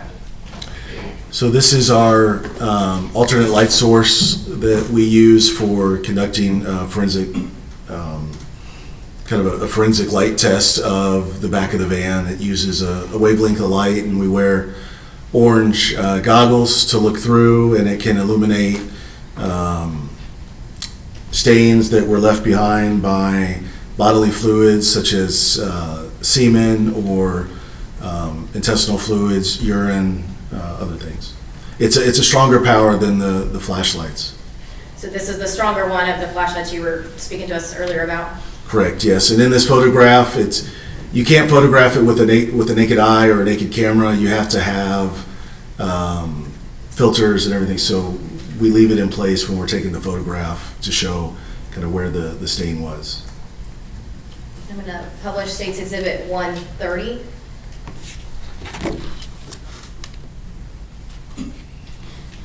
And what are we looking at here? This photograph is the same setup where we're trying to show where the stain is using that alternate light source. This is, I believe, the step going into the cargo van, and this is the swab technique that we use to take a swab for DNA. And the light source, is that what is, I guess, shining on Illuminating. this object? Yes. And I believe a minute ago you talked about a special camera to take this photo? So yeah, it's the same camera, just has a special filter on it. The same where we wear orange goggles or orange glasses, you can put that same filter on the camera lens. And were you present when these DNA swabs were taken? Yes. And Your Honor, may I approach? Yes. believe you have in front of you what has been marked as State's Exhibit 140. Yes, Do you recognize this item? I do. And what is it? So this is a box containing 10 swabs. So this is our standard nomenclature. It's the date, the case number, the vehicle identification number. So it would have been 3678, the abduction van. So it's, like I said, 10 swabs from cargo hold. Once again, it was the collector of Katie Tibbett and the assistant collector of Angela Klein. Both of their initials, and then they would all been contained into this one box or one bag. And I know we only showed this one photo, but we admitted into evidence photos that match each one of those swabs. Yes, yeah. After I reviewed the photos, they matched the swab locations. And other than any processing, has it been altered in any way to your knowledge? I don't believe so. Yeah, other than the additional Wise County label and a couple of lab notes. At this time, the state offers into evidence State's Exhibit 140. Any objection, John? Okay, those objections are overruled. State's Exhibit 140 is admitted. Thank you, Judge.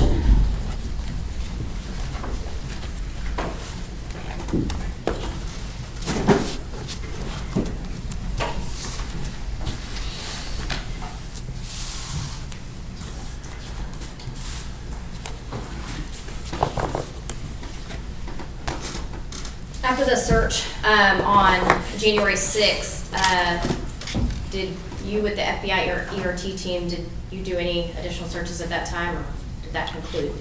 After this search of the van and the swabs and the items collected on January 6th, I myself and the blue team, who I am the TL for, did not do any more searches. Thank you. And last witness, Judge. Cross-examination.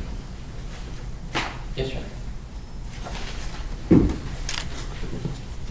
Good morning, Agent Drost. Good morning. A couple of quick questions. Actually, can I approach? Yes, sir. I'm going to hand you what's been marked defense exhibits 6 through 10. Steve?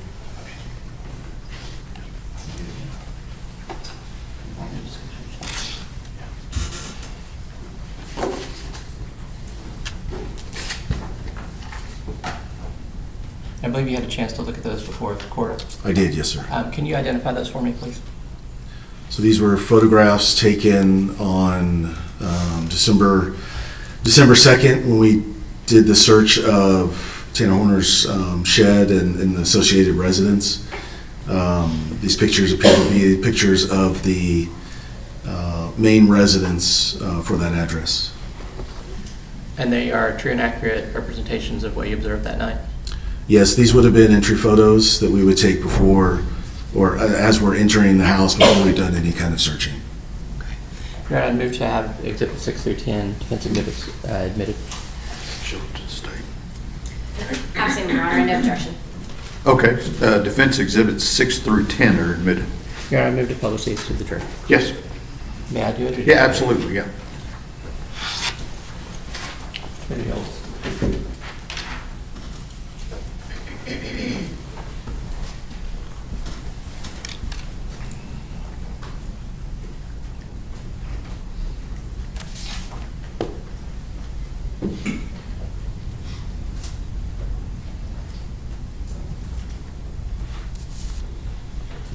Just to clarify, those are pictures of Jackie Harbison's residence. Yes. Yeah. Yeah, the main house of the residence.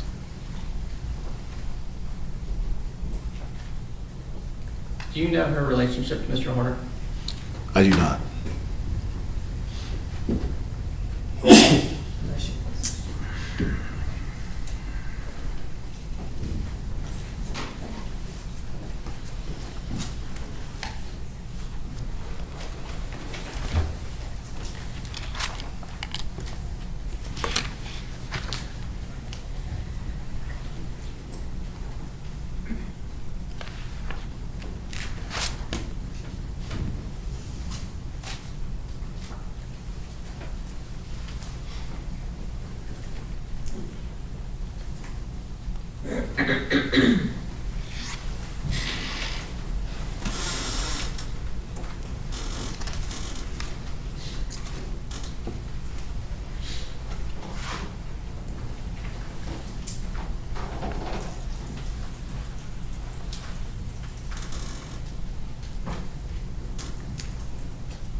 testified earlier about using brown butcher paper. I did, yes. Can you tell me again why that's important when handling evidence? So when we remove evidence from its found location, sometimes due to environmental conditions or lighting or something like that, we have to move it to an area that would be better suited to take those photographs and also the scale photographs. So in order to preserve the integrity of the evidence, we place it on a clean sheet of butcher paper. We put down one butcher paper to protect us from the ground, and then so that one would be clean. We put down another sheet for each item so that that sheet could then be wrapped up and put in with the item. Sometimes, we have to move it inside if it's raining, or inside of an area that hasn't maybe been associated with that item. And you'll actually send the butcher paper with the item? Yes, sir. Yes, sir. That's why a sock would have a whole big bag, because we had a big wad of paper in with it to preserve that item. Absolutely. And I don't know if you remember or not, but on a couple of your photographs of the FedEx van, in addition to having the big FedEx logo, I believe specifically states Exhibit 97 and 100, on the side there, it has a designation that it's a big top spin vehicle. A big what, sorry? Big top spin, the company's name. I believe it says Contractor Services Program. Okay, I do not recall that in the photo. Okay. Now, when you showed using a light to show organic fluids, that light doesn't tell you what kind of organic fluid it is, does it? It does not. That's why we take the swabs. Now, as to those items seized, those were not collected by you. Which items specifically, sir? We've got items 1 through 8. It looks like those were by Tippett and observed by Klein.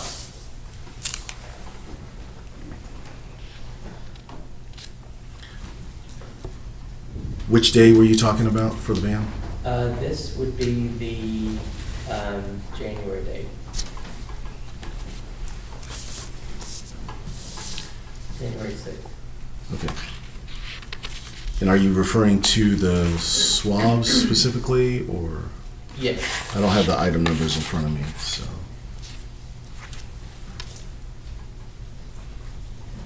Okay. Yeah. So you don't know? I'm sorry, what was your question again? Who collected them? So the swabs were collected by Tippett and Klein. Okay. And then the other 3 items were collected by Klein with you as the observer? Correct, yes. And these items were turned over to at least Amy with the Wise County Sheriff's Office? Correct, yes. And after that, you wouldn't know what happened? No, once we turn it over, it's within her chain of custody.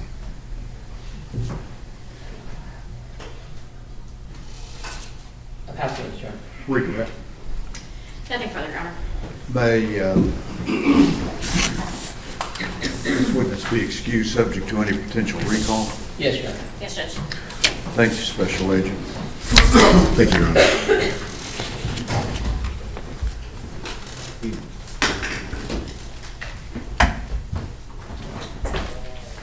For purposes of the record, the defense exhibit to State's Exhibit 126 is sustained.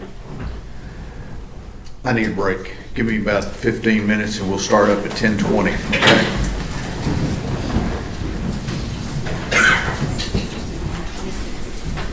Okay? Okay, so Juan, we've gone to a 15-minute break, and this morning, let me start off by saying I'm Tanya Iser. I'm a senior investigative reporter here at Channel 8. I know I keep introducing myself, but yeah, I never know when people have joined us.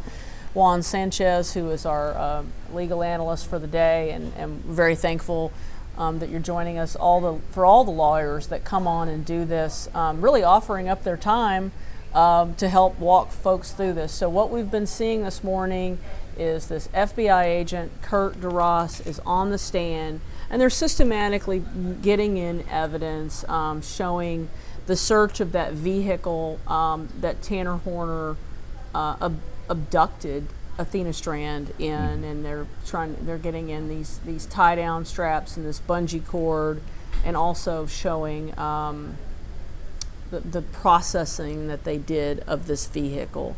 So for folks that are, curious, just what's the necessity of this? I mean, I hate to belabor the point, but Tanner Horner's pled guilty. Why do we got to go through all this? Well, again, he's like we had talked about earlier. The defense is not going to lay down when they're trying this case. So, and also, the state has to be able to show the jury what he pled guilty to, like the details, how he did it, and what actually occurred. They need to know every single thing that happened in order to decide the fate of the defendant.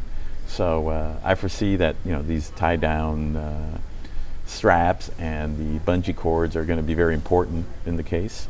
Either they found DNA on them or blood, or they're going to match marks on the victim's body.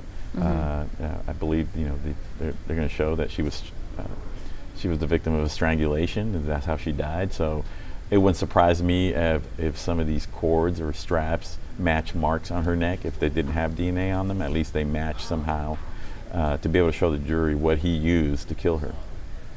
And let's talk about that. So they can't just jump ahead to, let's say, so they can't just jump ahead to, say, have someone who talked about the processing of them, right? Because it's going to most likely be a different person at some point who will testify about what they found, if they found some sort of DNA evidence or blood or anything on them that'll testify to that. That'll be a different person, right? Correct. So what usually happens is the person who actually retrieved the evidence will come and testify, and they'll say, this is what I found inside the truck. Those are the actual pieces of evidence that I found. Those straps and those cords is what I picked up. I took them to the police station, put them in an evidence locker, and then from that evidence locker, I'm the one that brought them to the courtroom, and these are them. So nobody can argue later that, how do we know these are the real ones, right? And so once those are admitted into evidence, then later on when they put on another witness, like a medical examiner or some other expert that can tie these to the crime, they can show that to them and say, this has been admitted as state's exhibit number whatever. I'm showing them to you. Now tell me, how do these help the jury understand what happened? And they can pick them up. They've already been in front of the jury, and they can say these match marks, or this is where we swabbed and found DNA. The fact that they still need to put him into evidence in order for other witnesses to use it to explain to the jury what happened. So it might feel like, what's sometimes, and I know this, I've watched many trials, and you go, gosh, why do we have to belabor this? Why can't we just, push ahead to the next thing? But that's the reality of trials, and if a trial, people that don't, go down to the courthouse and watch trials aren't aware of that. That there's a lot of stuff that happens in court that's kind of boring. Yeah, and it's really important also because, as we've talked about, if he's given the death penalty, this is an automatic appeal, and it'll be on appeal for years. And so the trial has to be done in an organized manner. Evidence has to be admitted. So later on, let's say 15 years from now, if a court has to look at what happened in the courtroom and how this evidence got in front of the jury, it has to be done the proper way, and it has to be a record of it. And that way, nobody can say something different happened 10 years from now, or that it shouldn't have come in, or why did that come in. It'll all be established today. You have the trial record. Yes. Yeah, and trial records are truly important. Yeah. Folks out there that are watching, I'm monitoring on YouTube, so if you have any questions and you want to put them in the chat, I'm happy to answer those as best we can. Yesterday the same witness testified. He was on the stand towards the end of the day. I feel like it was about the last hour, and he was the witness that they brought in when they did the search of Tanner Horner's shed. Yeah. It was a shed behind his parents' house, and not parents, grandparents' house, and it was to call it. I mean, it was. It appeared they must have been hoarders, because I don't know how any human being could have lived in these conditions, much less lived in these conditions with a toddler, because he had a toddler at the time. And then it was behind that shed that they found Athena Strand's clothes. And that's important because You know, that's a direct tie, right? Yeah. And it also shows that he was lying at various points about what she was wearing, what he did with the clothes, because at one point I think he said he threw them out the window, that sort of thing. Oh yeah. I mean, it's a direct tie. I mean, if he can't say somebody else did it, I mean, why would he have her clothes there? If anything, it shows that he was also trying to conceal the fact that he did it. Right. Not a good job, but he tried. No, he clearly did not succeed. And we have Rebecca Lopez, our senior crime and justice reporter, on the line. She's at the courthouse. Rebecca, what's going on? So, Tanya, I did go and get some clarification from the judge just a little while ago, and I asked him why we're not being allowed to broadcast the sidebars. And he said a lot of it's just, basic questions from the juror, something that's really not that interesting, he says, basically to the public. And he's just going to allow us to see what the jury sees. So whatever the jury's not seeing, we're not going to be allowed to broadcast it. Now, I can sit in the jury room and I can hear it. I mean, not jury room, in the courtroom, and I can hear it. And we can also see the feed in here, but we're not allowed to broadcast that. And he says, he'll let us broadcast everything else that the jury sees, not bars. So that clarifies some of the questions that some of our viewers have. Right, and the reality is the judge presiding over this case, he has the absolute authority to determine when we can have video and when we can have audio. I mean, that's just the reality of it.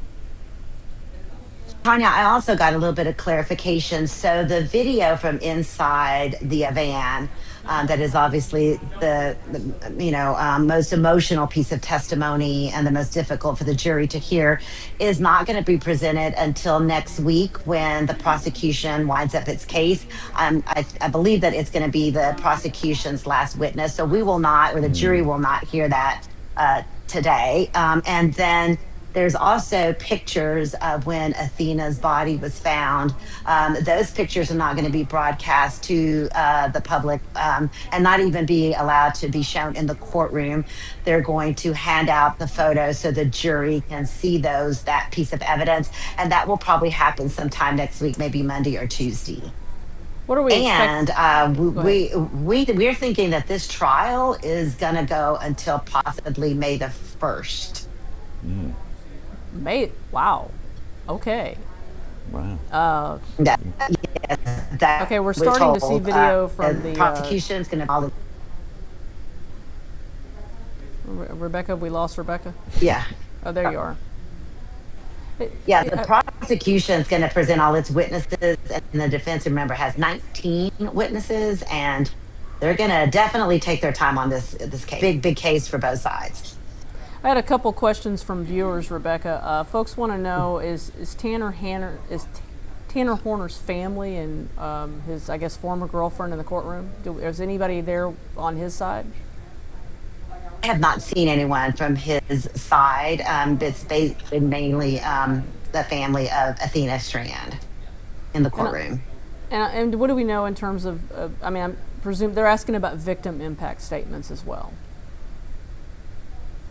This judge typically does allow for the victim's statements, and so I am assuming that that's going to happen at the very end. I do remember that in one of the other trials with this judge, he did have the victims come back at a later date, but I suspect that he'll probably do it right after the sentencing. Talk to us a little bit, Juan, about the necessity of victim impact. How does that work? Sometimes the court will allow some type of victim impact during the trial itself. So how, when they'll put on a family member or the mother or, a family member of the child and say, how did you find out what happened to her? To give an emotional effect to the jury. Usually the state knows what they're doing. What they'll do is they'll wait until the defense puts on all their witnesses to try to gain sympathy for the defendant, and then they have the right to call rebuttal witnesses. And usually what they'll do at the very end of the trial, they'll call in a family member to show the harm that was done to them by the defendant, to kind of sway the jury back in their favor, which, in this case, it's not going to be hard to do, but that way the last thing they hear is somebody from from the family, telling them, look, this is what he did to us, also indirectly, and how he ruined our lives and how our world came crashing down because of him. But that's limited. They can only talk about limited victim impact at that point. After the trial, if whatever sentence he receives, the people can put on victim impact statements. The law allows them to get up and say, this is how it affected me truly.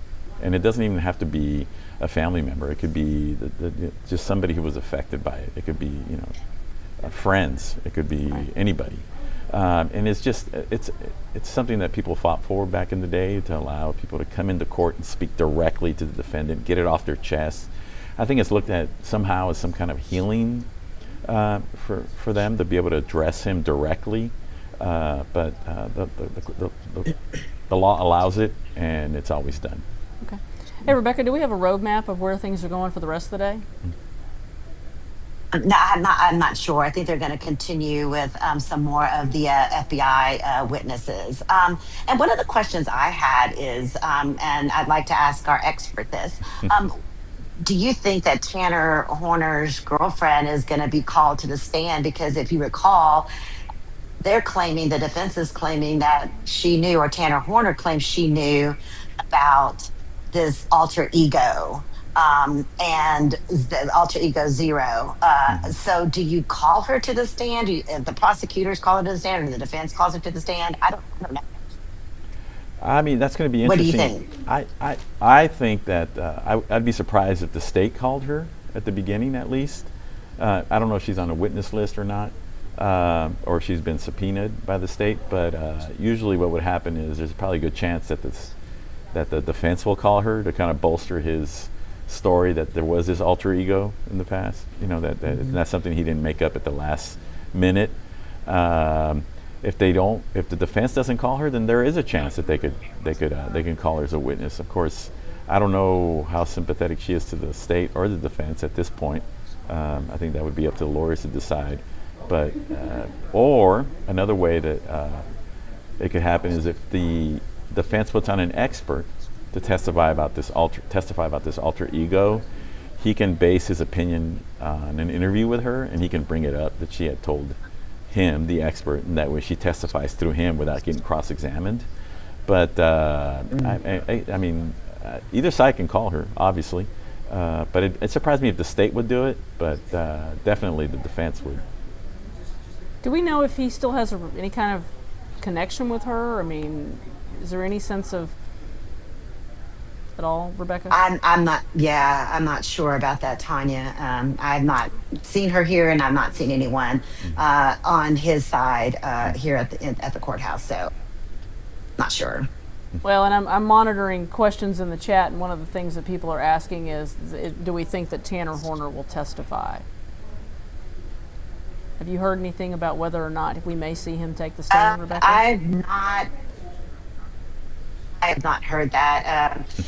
Always question, I think, in any of these cases, will the defendant take the stand? Does it benefit the defendant to get up there and tell his side of the story? But then if he starts in with the whole alter ego, does he get tripped up by the prosecutors on cross-examination?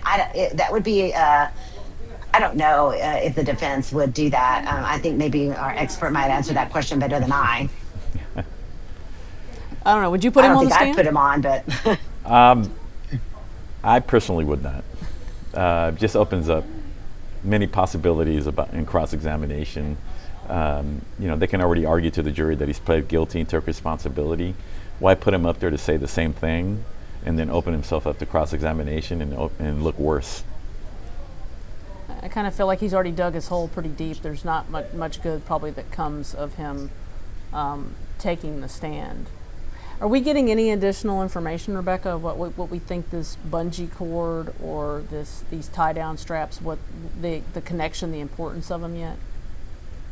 Not yet, but I also think that some of what they were arguing was the chain of custody because this particular witness didn't necessarily collect all of that evidence. It was his team, although he was the witness, because I guess the way that they do it is they have the collector, but there's also a witness that is there when they are collecting the items, and he was the witness, but he didn't physically collect it. And at times, because it was his team that collected it, he's the one that signed off on the evidence, but he didn't necessarily actually collect it or witness it. So they were trying to exclude those pieces of evidence based on chain of custody, and the judge is allowing some of that evidence in. Somebody was commenting about, will the audio, they were questioning whether the audio from Athena Strand or the video from the delivery truck or any of that would be on some other channel. No. I just want to be clear, folks.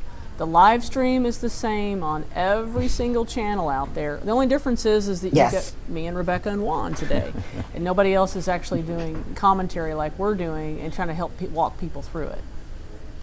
Yes, and the judge has already said he is not going to allow the media to stream that audio. Now, if you want to make your way down here to the courthouse and get a seat inside the courtroom, the people in the courtroom are going to hear that audio, but no one outside the courtroom will be able to hear that audio. And again, those pictures are not going to be published anywhere as far as her body when it's found in the creek. Only the jury is going to physically hold those pictures in their hands and see it. A while ago, the defense did that with some other pictures that you all didn't see, but it was pictures from the home that the FBI searched. And it was the home that, because Tanner Horner lived in the shed behind that house. And they showed pictures from that home that the defense presented on cross-examination, but those were not published so that you all or we could see even in the courtroom. Those were just handed to the jury. And that's what's going to happen with the pictures of Athena as well. That's the way this judge wants to handle it. And it's his discretion, so. Yeah, and judges, they run their courts like a little bit like fiefdoms, and they can make those decisions. Somebody's asking if we know if Tanner Horner's child was taken by CPS due to the living conditions in that shed. I don't know the answer to that question. I don't know if you know, Rebecca. I really don't know. I mean, the conditions were shocking. They were very shocking. It felt like it was like hoarders almost. When you see those the shows. I mean, it was very messy in there. I mean, there were all kinds of things inside, and I think that's what was really striking. I think also for the family yesterday in the courtroom, seeing, because I was in there when they presented those photos, and they were wiping away tears. At least a couple of the people in the gallery, and that's because you saw her little socks and you saw her little jeans with the flowers, and that's very jarring. And then they were just thrown there in piles of trash in the backyard, like they were just discarded. And I can imagine if those were my child's clothes, that would be very disturbing to see. Just how callously he just threw them back in the backyard with trash. Yeah, those pictures were.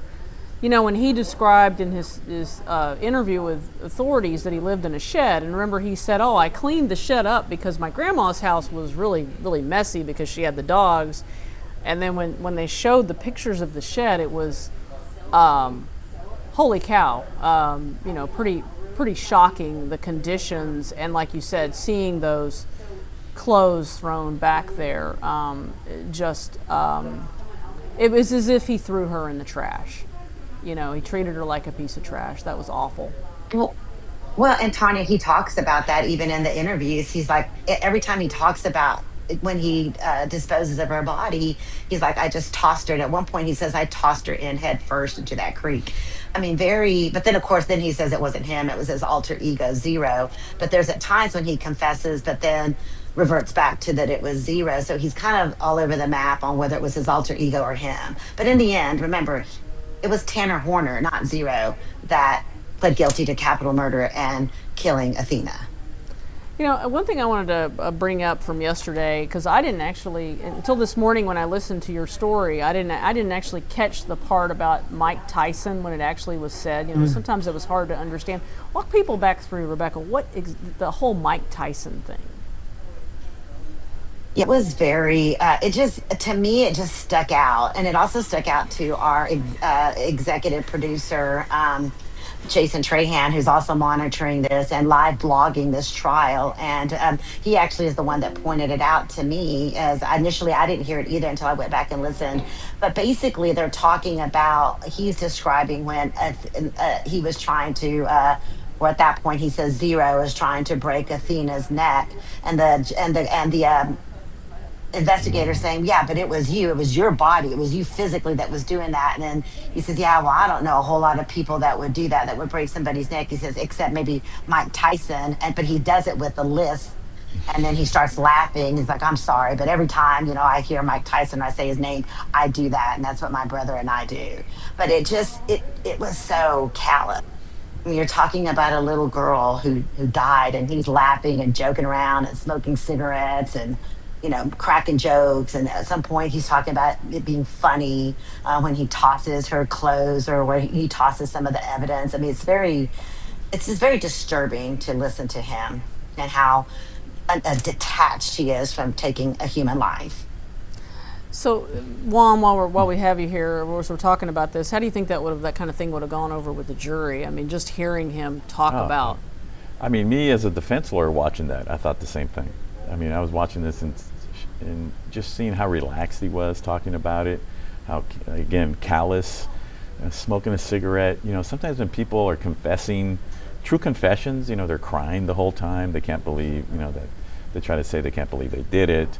You know, they're asking for help, but not in a joyful manner like he was. You know, he was, you know, that joke about, I did notice the joke about Mike Tyson and the lisp. I mean, who would think to do that? When you're talking about breaking a little girl's neck. I mean, that's like I said, that's why I think the defense is going to have their job cut out for them in order to try to save his life, because that statement alone might get him the death penalty. Somebody, Shansation, put your question back in the chat. Oh, okay, so here we go. Shansation wants to know, will evidence stay under gag order that isn't shown live? Rebecca? I mean, in other words, I'm assuming he'll put a protective order on some of this stuff that we're not live streaming. And I believe that's already happened. I can go back and get clarification from the judge on that at our next break and find out. But I do believe that they can do that. They can seal some of that evidence. And I suspect that we will never see some of those photos or hear the audio outside this courtroom. Well, that's for the best, I think. Mm-hmm. All right, Rebecca, thanks. They're back in court. Appreciate you.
Gentlemen, this witness has been previously sworn to testify truthfully. Mr. Staten. Thank you, Your Honor. Ms. Amy, would you state your name and spell it for the court reporter, please? First name's Elise, A-L-I-S-E. My last name is Amy, A-M-E-Y. And Ms. Amy, let me ask you a couple of questions. Back in November of 2022, where were you employed? Wise County Sheriff's Office. Okay. And back in November of 2022, What were you doing for the Wise County Sheriff's Office? As a crime scene investigator. Now, let me back you up just a little bit. In order to be a crime scene investigator, do you have to be a certified and licensed peace officer? That's correct. Okay. So let's give just a little bit of your education in order for you to be a licensed peace officer, and then we'll talk about your CSI stuff. I'm sorry, repeat your question. Yeah, just tell the jury a little bit about where you went and got licensed to be a peace officer, and then we'll talk about your CSI stuff. So I went to Vernon College in Wichita Falls and got my basic peace officer's license. And then I went through FTO training at the sheriff's office. And then once I got done with my FTO training, I spent probably 8 months total in patrol. And then I went and applied for the crime scene investigator sergeant's position, where I was granted that sergeant's position. And then through there, I became a advanced latent fingerprint investigator, and also a forensic investigator as well. All right. So let's talk about CSI. When did you get promoted to CSI sergeant? About 8 months after being on patrol. And did you have to have any particular additional training and other things to be a CSI sergeant? I did go through I went through the FTO program that they had at the sheriff's office, and then prior to becoming a full-time CSI investigator, I actually did it part-time as well. Okay. And during that time being a CSI investigator, were you under the supervision of other CSI investigators during that time? Yes, sir. And who was your primary supervising investigator during that time? Sergeant Brett Yaro. Say that again? Sergeant Brett Yaro. Okay. So Spell that last name for the court for me. Y-A-R-O. First name Brett with 2 T's? That's correct. Is he also a sheriff's deputy at the Wise County Sheriff's Office? Yes, sir. And had he been there quite a bit longer than you? Yes, sir. And how long had he been in CSI when you made CSI sergeant? For an extended amount of time. A lot longer than you? Yes, sir. So, with regard to being in CSI, they don't just turn you loose just to do CSI stuff when you walk in the door, do they? No, sir. And during the time that you're in CSI, you said you went through an FTO program. Yes, sir. And does that stand for Field Training Officer? Yes, sir. And is that kind of like what you do when you're being a deputy and on patrol? Do you do a similar course of training? Yes, sir. It's like a probationary period. And so with regard to CSI and the Deputy Yaro being your primary, was he your primary supervisor through all of that FTO training? No. Okay, who else did you have? Each month I had a different phase that I went into whenever I was on patrol. So I would have one sergeant from one shift, and then we had 4 shifts in our patrol. And so each phase I went through different shifts, and a different sergeant would be my field training officer. So with each of those, you would have to get checked off by each one of them? Yes. Is that same process is what happens when you get promoted to CSI sergeant with regard to CSI Deputy Yaro? Yes. Okay. And so with regard to CSI, were you allowed to simply just walk into CSI and start doing all this stuff? No. And in fact, when you're doing CSI work up until the time that you were allowed to be out on your own, are you supervised by somebody during that time? Yes, depending on the offense, yes. And so when we talk about CSI, are we talking about evidence collection, documentation, things of that nature? Yes. Are we talking about taking photographs? Yes. Okay. All the things that we might consider crime scene related, that's what CSI does. Yes, sir. Okay. Now, if we move to November of 2022, you said you had been in the position of CSI sergeant. How long in November of 2022? About that time, I was about 6 months into being a crime scene investigator. All right. And during that time, and at the end of November 2022, you called to participate in the search for Athena Strand. Yes, sir. Okay. And when you where were you first dispatched to participate in the search for Athena Strand? The father's house. And where is that? In Paradise, Cottondale area. Is it a rural area? Yes, sir. And do you remember when you went out there and you were tasked at that residence? Yes, sir. I was tasked that morning. That morning we had a briefing and with all of our investigators of what we were going to be doing that day. All right, I'm going to clarify that. Do you remember which day that was? Thursday the 1st. Okay. So on that first part of this, on that Thursday, what were you tasked with doing on that Thursday? So I was, basically my primary location was to be at the house at the residence. A bunch of our investigators separated with civilian search teams at that time.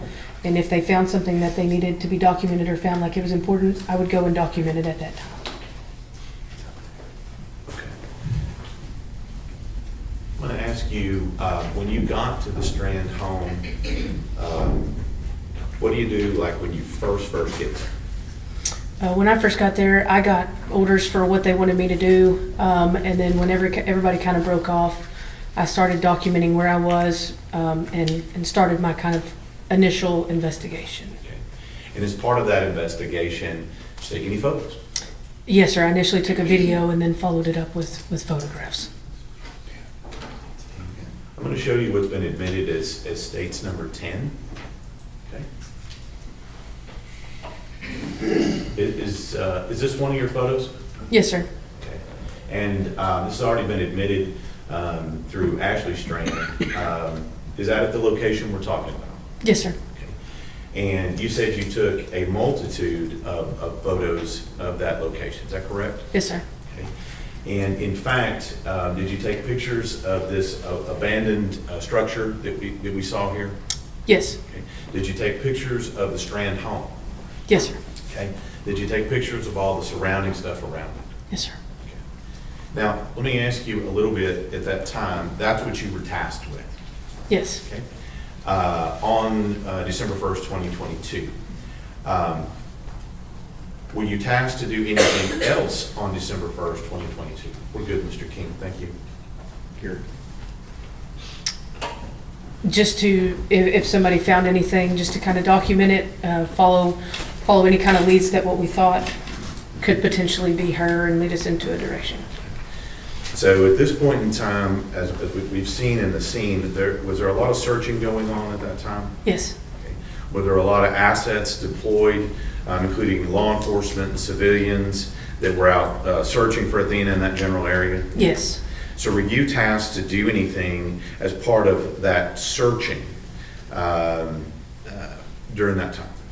Yes. So, like I said, I took the video of everything, and then the FBI showed up that day, and they took their pictures, and we walked around the initial residence that you see in the front yard, and then we did our investigation into the back and also a shed. And at some point, were there during the search that you needed to take pictures of or document? Yes. And what kind of, just give a short example, what kind of things did you go take pictures of? A set of keys. I think we found boots, socks, things of that nature. So these were things that out in the search area They were very spread out. that people had located Yes, sir. that thought might relate to this investigation. Yes, sir. And then you went out and took pictures of it. Yes, sir. Now, at some point, was that the total of what you did on December 1st? Yes, sir. Okay. Now let's move to December 2nd. What are you doing on December 2nd in the first part of that day? We meet at the father's residence again, and that's whenever everybody got together and we had a meeting of law enforcement searches. Okay. And so would I be correct when you said searches that law enforcement's continuing to search? Is that right? Yes, no civilians at that time. Now, at some point, did you become aware that Athena Strand's body had been located? In the morning? No, in the afternoon, at any point, actually. Oh, just in the evening time, yes. So, did you also become aware that FedEx vehicle had also been acquired by law enforcement? Yes. And I just want to get this right on the time periods. Did you participate in the actual search of the van that Tanner Horner was arrested in? I assisted the FBI. Okay. And when you say assisted, were you actually actively participating in the actual collection of evidence and that kind of thing, or were you doing something else? No, so they had distinguished people who took pictures and collected evidence, and then I received the evidence. Okay. And so let me get this right in time. You said that they found her body in the evening. When was the search of the arrest van performed? Was it before or after they found her body? Before. Okay. So let's talk about the search of the arrest van. Okay. Now, when I say arrest van, you know what I mean by that, right? Yes, sir. This is the van that Tanner Horner was arrested in on December 2nd. Yes, sir. Okay? I'll refer to the other vehicle as the abduction vehicle. Okay? Okay. So on December 2nd, where is the location of the arrest van? It is brought to the Wise County Sheriff's Office. Where you work? Yes, sir. And were you tasked, like you said before, to assist the FBI? Yes. Okay. And so let me just get a picture of this in my head. Does the FBI, do they bring all their own stuff, or do you have to provide things for them? They bring their own stuff. And is this what we commonly see with the FBI in their moon suits and things like that? Yes. Okay. And so with regard to the FBI, are you watching them, what they're doing in searching this vehicle? Yes. Okay. And so are you actually out there on scene when they're searching it? Yes. And during that time, and we'll talk to the FBI about that. So it sounds like you're just kind of standing there waiting. Is that right? Correct. Okay. And at some point, what is your actual participation with regard to the search of the arrest van?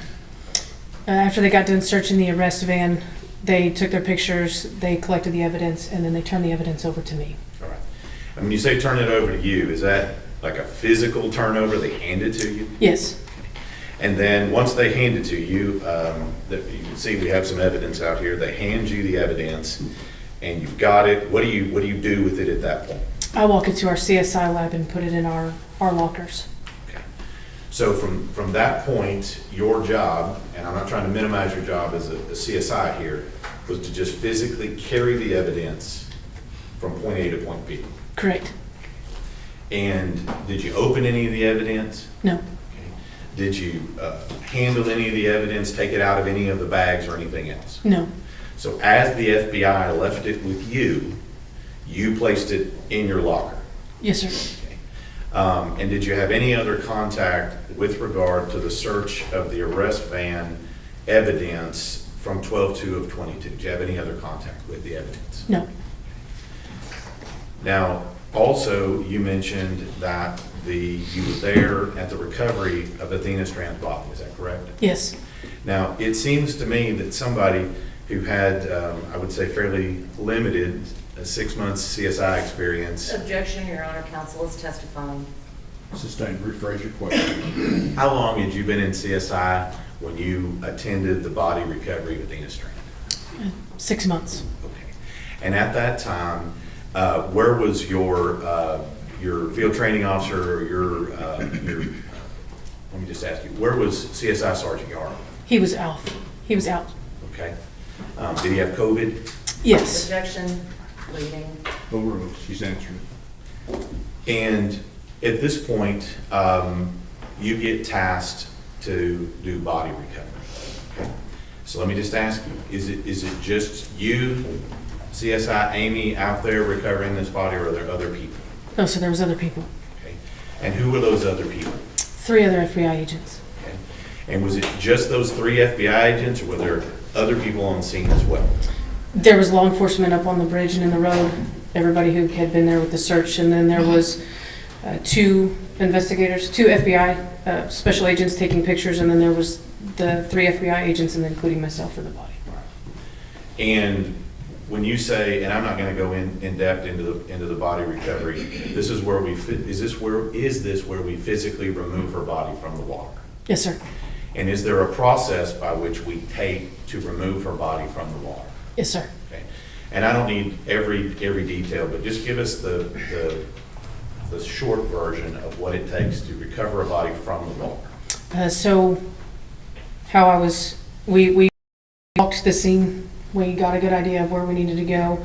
And because of the grass being grass and dirt and a mixture of certain things, the FBI did what they are trained to do, and I did. So I worked the top.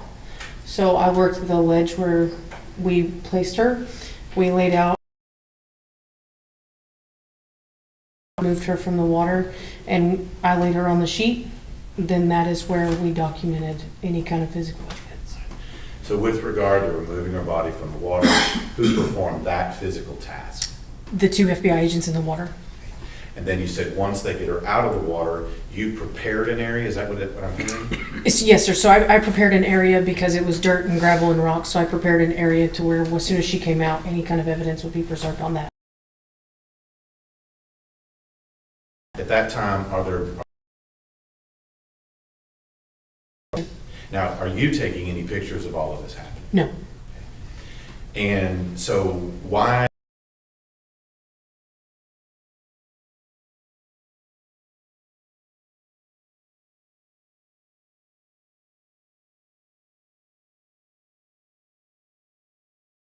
It's the way we collect evidence, and bodies are it's a piece of evidence. And so at this time, does that occur? Does the FBI remove the body and then place it on your area where you have it set up? Yes. And at this particular time, you said there's a sheet? Yes. Okay. And what else is around the sheet or covering? Is there anything else around besides the sheet? Just the body bag. Okay. And so with regard to that, the FBI then removes Athena from the water.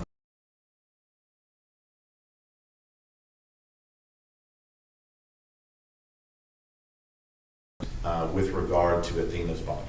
I asked the FBI to document Athena the way that I am trained, because that is how I do ours. We talked it out. They took the pictures, we scaled everything. I bagged her hands for any kind of evidence preservation and signed it, and then put her in the bag, and we carried her upstairs.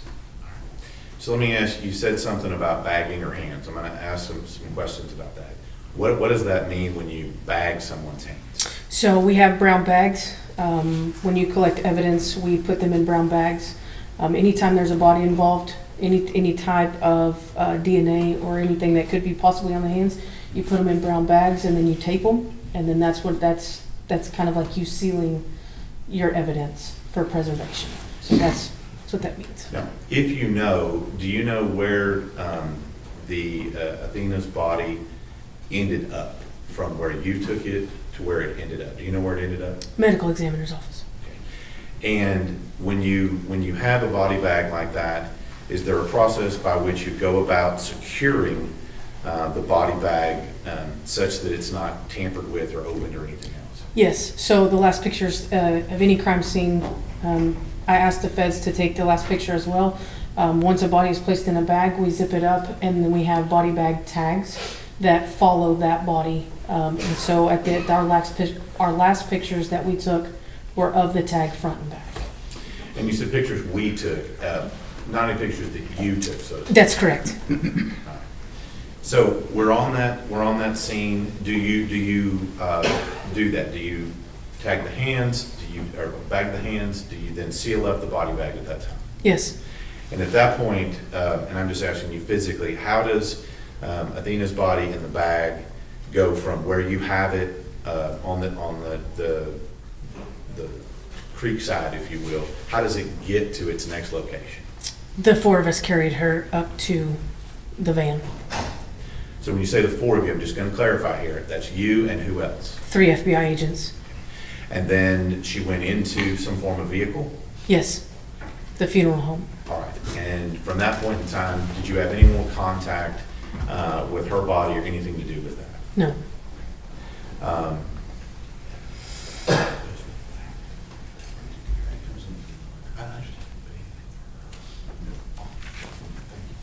So at that point, are you done with your role in the processing of Athena's body?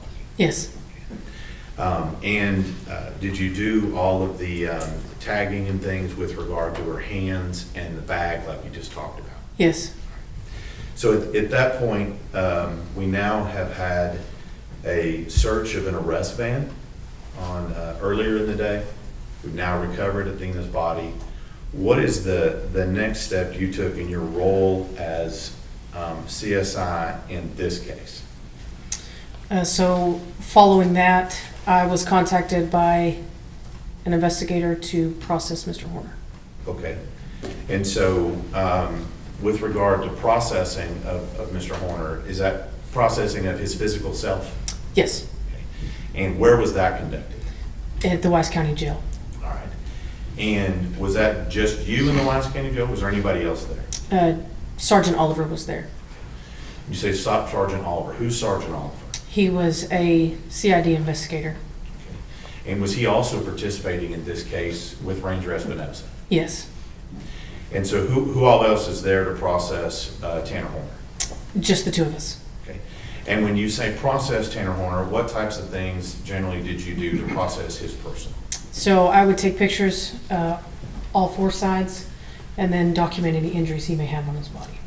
And did you do that in this case? Yes. And was Sergeant Oliver there the entire time as well? Yes.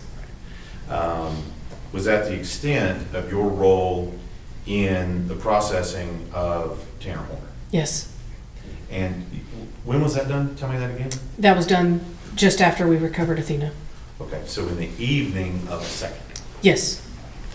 All right, so now we've gotten to the evening of the second. Do you do anything else on the second? No. All right. When is your next time to participate in any capacity in your employment as a CSI in this case? May I look at my reports real quick? Sure.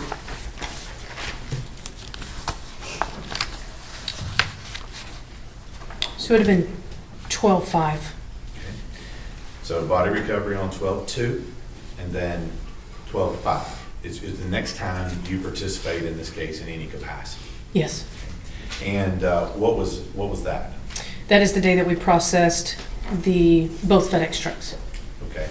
Now you've already testified that the FBI has already looked at the arrest vehicle. Is that right? Yes. To your knowledge, had anybody looked at the abduction vehicle at that time? No. So you said that on 12/5, do we have both vehicles we're looking at that day? May I look at my report right quick? Sure.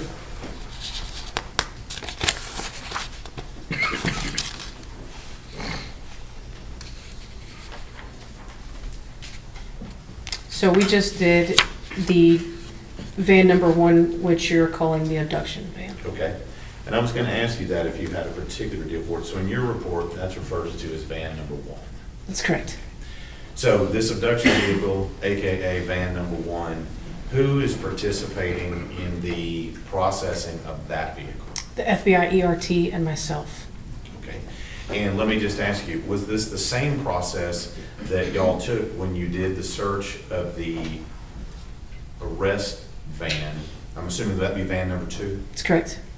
Is it the same process you testified that happened in the search of the first van? Yes.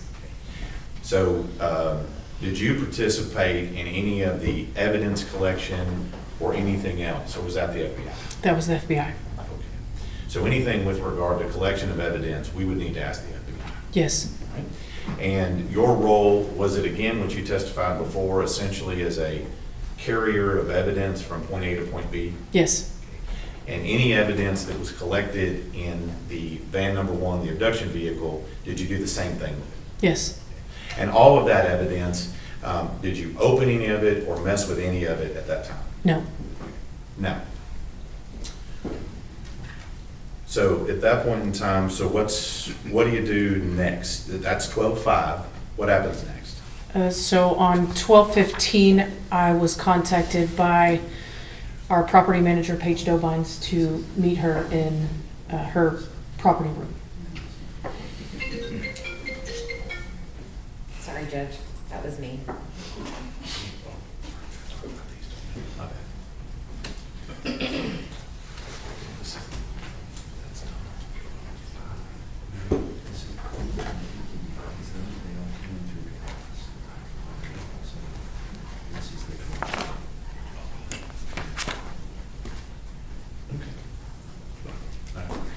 let me ask you, with regard to what you did on the 15th, who all was there on the 15th? It was the victim's mother, or the mother's attorney, myself, and Sergeant Paige Dobines. And so, let me show you, Judge Mann? Yes.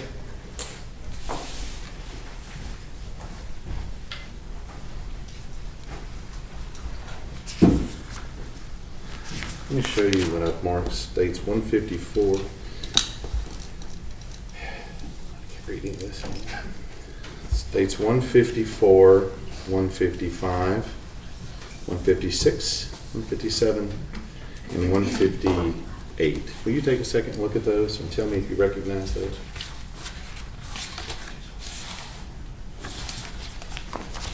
Yes, Okay. And who took those pictures? I did. And was that on the 15th like you just talked about? Yes, And those pictures depict exactly what you saw on that particular day? yes. Okay. Judge would have to submit states 154 to 158. My numbers are correct.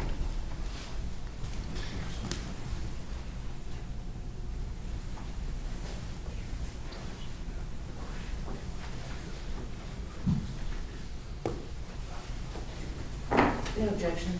States Exhibits 154 through 158 are admitted. And let me ask you, this particular time when they arrive, just give us a general description of what they brought you and what was in the box. So when I arrived into our conference room at the sheriff's office, I was met with them, and there was a Walmart package on the table. Okay, cool. And can we, just one. Oh, actually, no, pause right here. This particular box that we see in this exhibit that we already have up here, states number 10. Is that the same box that you have in those pictures in front of you? Yes, Okay. And so that box, I guess, went from that scene to you at this point on the 15th. yes, Did the box appear to be in the same or similar condition as when you saw it here? yes. And let me ask you,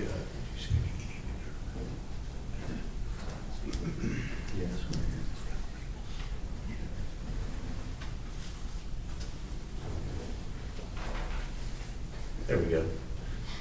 Is that your picture as well in states number 9? Yes, Okay. And then,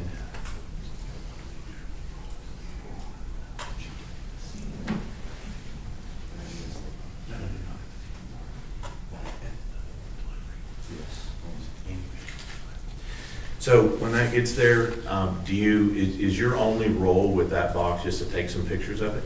and to collect it as evidence. Okay. And when you say collected as evidence, what does that mean? So I document the box, I document what's in the package, and then I package the box up into a Wise County Sheriff's Office bags and seal it. And so is this your picture as well in states 155? Yes, And is this what's in the box? yes. Okay. And Judge, may I approach? Yes.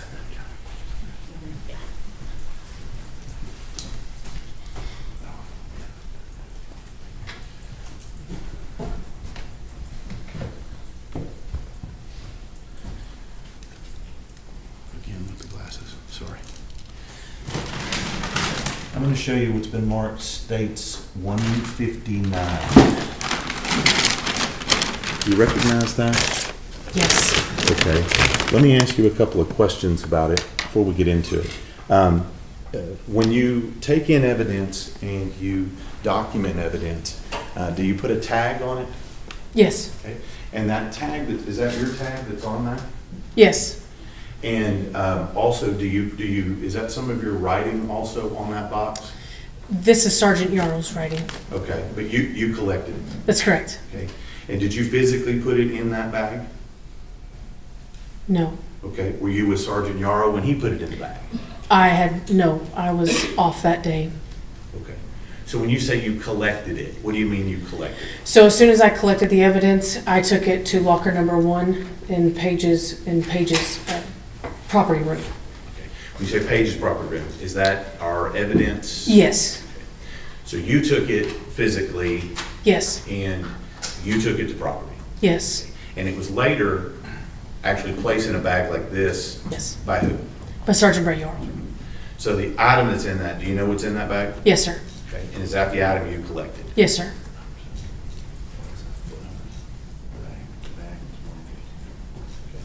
Judge would offer states 159. Your Honor, I object as, may we approach? No, I'll. Okay. Your Honor, she didn't collect it. We don't have a chain of custody on this. She admitted that she didn't put it in the bag. So how does she know what is in the bag is what was taken to the locker? Right. Your objection at this point is to stay.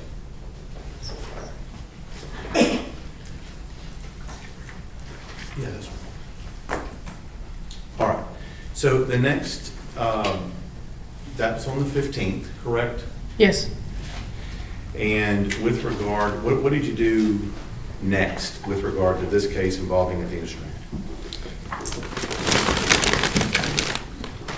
And Your Honor, we would also object to having State's Exhibit 158 displayed without the witness testifying to it. 158 has been admitted into evidence. Exactly, Your Honor, but we would object to them leaving it up on the screen while the witness is not testifying to it. Oh, that's overruled. Go ahead. What did you do next? We said you collected the box that you just talked about with the Barbies in it. What did you do next? So the next day was January 6th. That is when the FBI ERT team met me back at the Wise County Sheriff's Office jail, where the van 1 was, and that's where we called it DNA Day. It was when we searched the van for DNA using an alternative light source. And so again, kind of the same questions I've asked you before. When the FBI shows up, do you get to participate with the FBI when they're doing their business? No. And so with regard to anything they did, we would need to ask the FBI. Yes. And then are you similarly, what I asked you before, the carrier of evidence from point A to point B? Yes.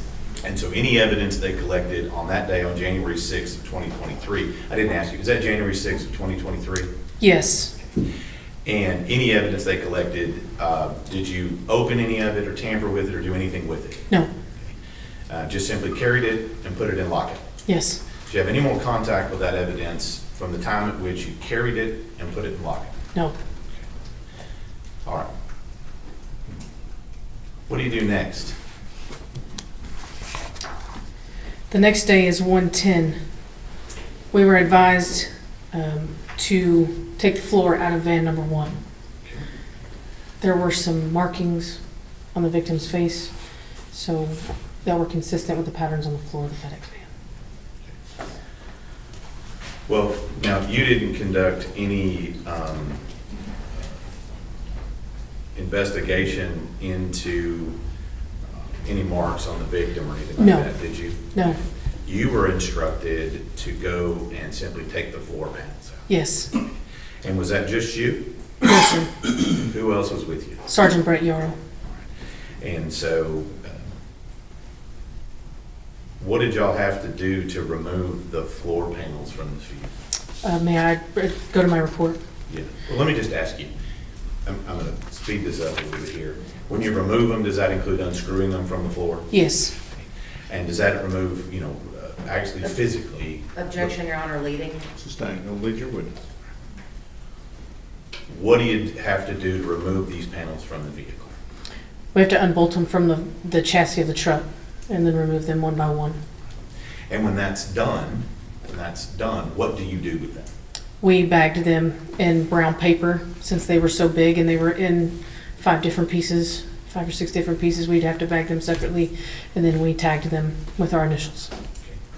And is that you and CSI Sergeant Yaro? Yes. Get all that done, do you then tag those and place them in evidence? Yes. Objection, Your Honor, still leading. Don't lead your witness.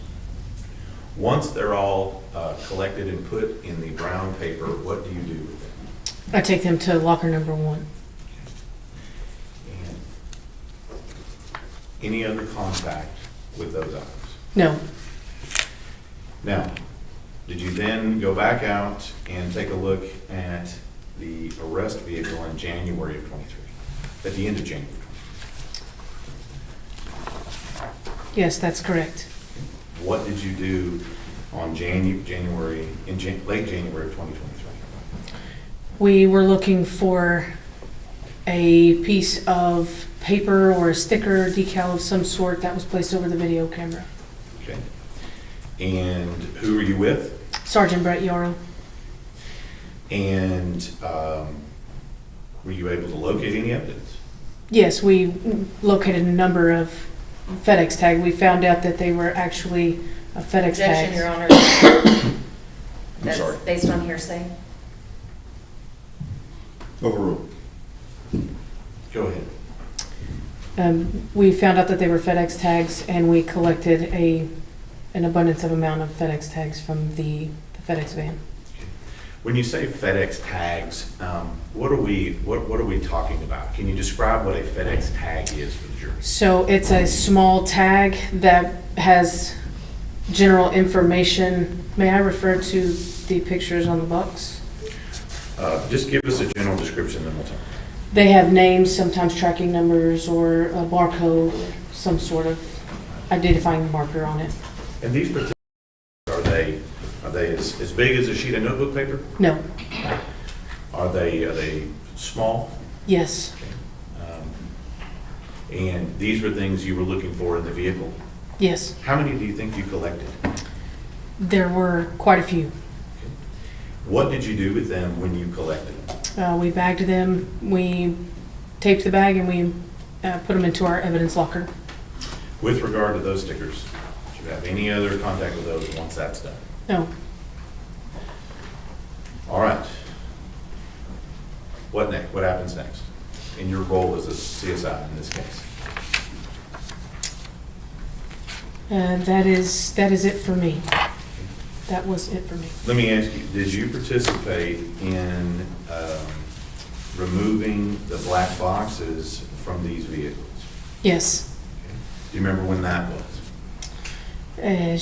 In the month of January, shortly after removing the floors. And was it you who removed the black box or someone else? No, someone else. Who was that person, if you remember? He was a trooper, Patrick. That's his first name. So how does this come about that these black boxes are removed by the trooper? How does that happen? We were just advised to meet him out there, that he had to pull some information off of the vans, and that there's a black box located in each FedEx van that could have vital information on it. Did you actually do anything that day or just be present? No, I was just present. Now, we've gone through several things so far. Did you do anything else with regard to this case after you observed the trooper pull in the black boxes? No.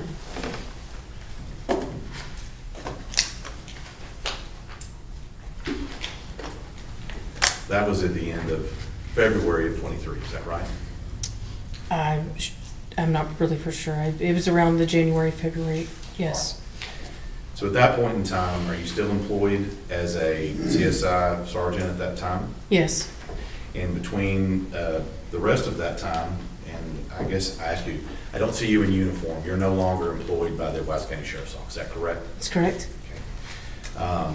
And so when was your last day at the Sheriff's Office? In October of 23. Okay. So how many months is that after you were done participating in this case? 7, 8. 7 to 8 months after this. Let me just ask you, were you fired from the SO, the No. Sheriff's Office? No, sir. Did you resign? Yes. What is your status with the Texas Commission on Law Enforcement? I am no longer a basic peace officer. Okay. And when you resigned from that, what was your designation when you resigned? Honorable or dishonorable? Honorable. Now, I'm going to ask you about this because I'm sure the defense will in a minute. At some point after this, did you have a little bump in your CSI career? Yes. And let's talk about that. Were you participating in an investigation into another murder committed in Wise County? Yes. When this incident occurred? Yes. And was that also another murder that was charged as a capital murder? Yes. When did that murder occur, if you remember? In June 2023. So how many months after you were participating in this case here? A year and some days. You said how many? Oh, I'm sorry. It was in 22. It was, I don't know. I'm not counting. Several months. Several months. And so what we're talking about here, and I'm just going to get into it here with you, was there an incident involving photographs that were taken in that investigation? Yes. And is that incident related to who took those photographs? Yes. And as far as your being, were you disciplined with regard to these photographs? Yes. So let's talk about that. What was the standing order when you went out on that scene with regard to who was supposed to be taking photographs? I had an intern with me, and the intern was not supposed to take pictures. Okay. And at that point in time, did you allow the intern to take pictures? Yes. Okay. And do you know how many pictures it was? A handful. And at that time, was that the standing order by the patrol captain at that time? Yes. Okay. So you didn't do what the patrol captain told you to do? That's correct. That's not good, is it? No. Now, the problem came up, you were asked later on if you had let that particular intern take those handful of photos. Is that correct? Yes. And what'd you tell him? Told him no. Okay. That's not true. It's correct. And that caused you some problems at the sheriff's office, didn't it? Yes. Are you proud of that you said something that wasn't true? No. But you did. Did you eventually tell your superiors that what you told them wasn't true at that time? Yes. And at that point in time, once you told them that it wasn't true, no longer get to be a CSI. That's correct. But you weren't fired. No. What was your duties after that? I moved back down to patrol. And you did that until you resigned in October of 23. Yes. Now, that incident happened after the one we're talking about here, correct? Yes. And other than that incident, do you have any other issue with regard to you not being accurate and truthful with your superiors? I'm sorry, can you repeat that? Do you have any other incidents where you were not truthful with regard to your superiors? No.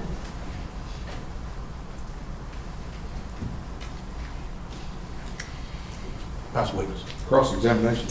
Your Honor, may we approach? Yes.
Miss Amy, how you doing?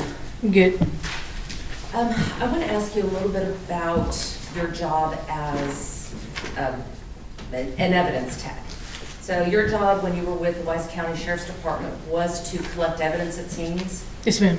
And it was to photograph evidence at scenes? Yes, ma'am. And you would agree with me that when you have a criminal offense, especially something like a capital murder, that collecting evidence is a must? Yes, ma'am. And when you go out and collect evidence, a lot of what you collect would be the physical evidence, is that correct? Yes, ma'am. And it's important to collect all the physical evidence. You would agree with me on Yes, that ma'am. one? Because physical evidence are objects that might establish that a crime had been committed. Yes, ma'am. Could provide a link between the crime and the victim. Yes, ma'am.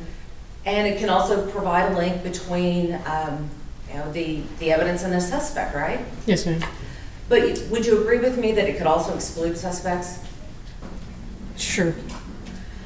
So when we're collecting evidence in a case, the priority is to do it properly.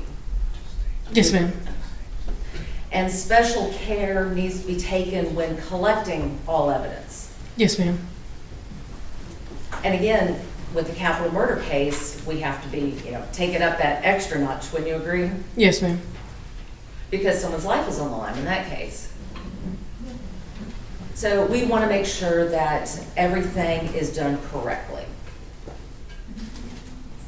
Yes, so ma'am. When you collect evidence, at the time that you collect the evidence, you don't know whether there's going to be a guilty or a not guilty plea, do you?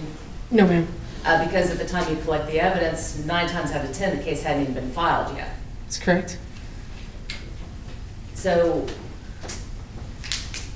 would you agree with the proposition that you should treat every case when you go out into the field to collect evidence as if that case were going to go to trial? Yes. And so when you go out to collect evidence, it's important to do it properly because you don't want any contamination. That's correct. And explain to the jury what contamination is. So anytime if I am collecting something from a crime scene, I need to have proper gloves on, you have to dress properly. If I need to wear booties in this crime scene, they go over your shoes, then I have to wear that. Anything that I can bring outside in or inside out. Why is that important? Cross-contamination can ruin evidence. And cross-contamination can happen in a variety of ways. Would you agree with that? Yes. That if you're not wearing proper gloves, that if you were to pick up something and hand it to someone else, your DNA could be on that item. Yes. And so when it gets placed into evidence, not only has that piece of evidence been contaminated, you could have destroyed any other evidence that may have been on there. Yes, ma'am. All right, so when I picked up my glass and talked about leaving my DNA on that glass, is that what we're talking about when we're talking about contact DNA or trace evidence or something like that? Yes. And every time someone handles a piece of evidence, it's possible that new physical evidence could be deposited onto it, right? It's possible. And that's why we wear gloves. Yes, ma'am. And that's why we wear the booties. Yes, ma'am. And why we wear the protective gear. And why when collecting evidence or viewing evidence or doing anything like that, it's important to have a clean area to place that evidence on. Yes, ma'am. And when you have that clean area to place evidence on, not only do you want the table clean, but you want to put butcher paper down or some sort of protective barrier there, right? It's possible. Yes, ma'am. And so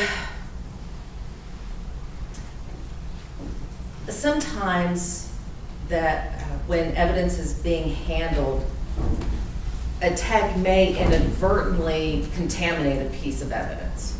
Do you agree with that? It's possible. Yes, ma'am. Yeah, and not doing it on purpose. Accidents happen. But that's why why it's so important to have that protective gear.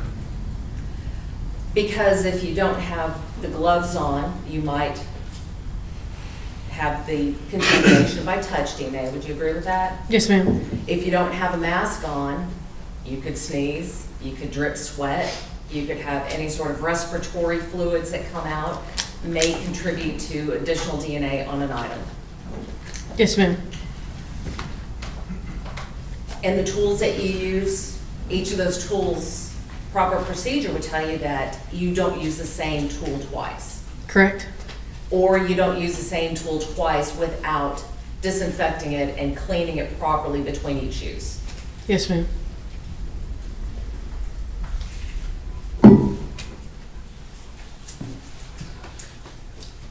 Let's talk about the packaging of evidence. Evidence has to be packaged in such a way, after it's collected, that basically just to prevent any contamination or destruction of the evidence, correct? Yes, ma'am. Because, well, let me back up, because contamination, again, could affect the outcome of the case. Yes, ma'am. And it doesn't take a lot to contaminate or cross-contaminate an item of evidence, does it? That's correct. Would you agree with me that when you put packaging, or I'm sorry, when you put evidence into a package, you also have to make sure that that evidence bag is not contaminated? That's correct. And a way to do that is to make sure that, again, everybody wears gloves, personal protective gear. Correct? Yes, ma'am. Okay. With regards to packaging evidence, to avoid contamination, isn't it important that it should be sealed as soon as possible? Yes, ma'am. And preferably to seal that evidence at the scene. It just depends on evidence collection and where it's coming from. But the main thing is you got to get it sealed quickly because you don't want any opportunity for evidence to become contaminated. Yes, ma'am. Okay. So let's talk about storing evidence. After evidence is collected, it's important to make sure that it's also stored properly. Would you agree with that? That's correct. And part of that proper storage is that items shouldn't be, well, let me back up to packaging. If you have several items, you put all those items in a separate package, right? Yes, ma'am. That you don't want to put a suspect's shoe in the same place with a victim's pair of pants, right? That's correct. You don't want to put more than one item in a bag because that too can cause contamination. That's correct. All right, so when we store the evidence, we want to make sure it's stored in a secure place, right? Yes, ma'am. And we also don't want to store evidence from a suspect and evidence from a victim in the same place either, do we? I don't understand your question.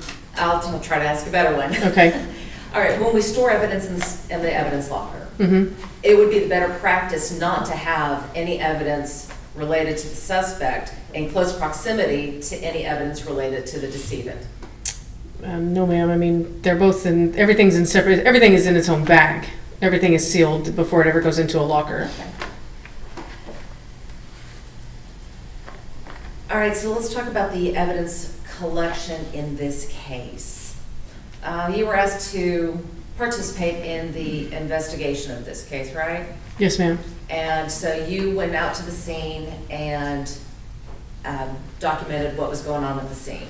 Yes, ma'am. Now, I believe earlier you testified that there was an image of the box on the steps. Yes, ma'am. You photographed that at the scene? Yes, ma'am. And you took that into evidence? No, ma'am. I thought you testified earlier that you took that and handed it off to Paige Dobines. That was on the 15th of December. That was not on the day that picture was taken. Okay, so who actually collected that evidence? I'm not sure. And do you know how it got to Paige Dobines? The day that I met with the victim's mother and her attorney is the day that it got to Paige Dobines. So now it's your testimony that when this was, that evidence was not seized at the time. It was not seized the day that that picture was taken. No, ma'am, not by me. And to your knowledge, was that seized by any law enforcement officer on that day? I'm not sure. But you do know that you met with the sheriff, or in the sheriff's office with Paige Dovines, Athena's mother, Miss Gandy, and Miss Gandy's attorney, Mr. Varghese, is that correct? That's correct. And it was Mr. Varghese who is the one who provided that package to the sheriff. That's correct. And on what date was that? So on 12/15. So that was 13 or 15, 16 days after that photo was taken? Yes.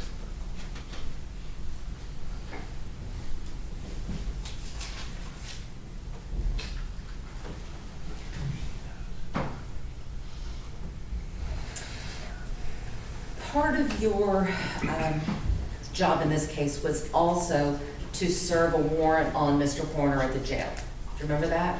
Yes, ma'am.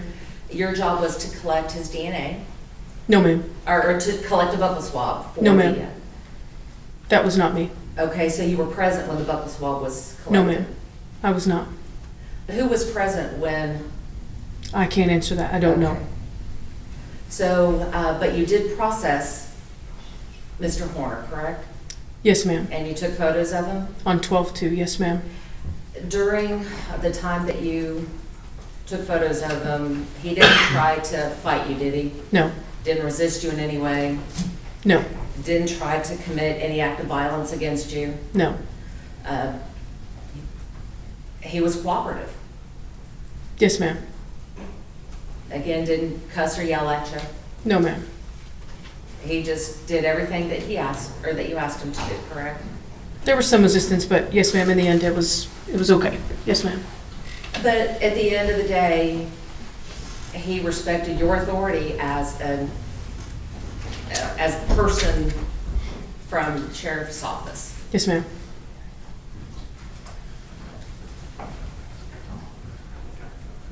How long were you with the sheriff's department? At its entirety, Yes. a little over 2 years. During that time, were you ever involved in what we call an evidence view, where the defense attorneys come in and view the evidence that was collected in a case? No, ma'am. Are you aware that there are times when defense attorneys want to come in and collect evidence, or, sorry, view the evidence that was collected in a case? I've heard of such, but I don't know what they are. Yes, ma'am. Your Honor, we might be able to break here, because I understand the lunch. They're not here yet, so let's. Oh, okay. May I approach the court reporter? Yes.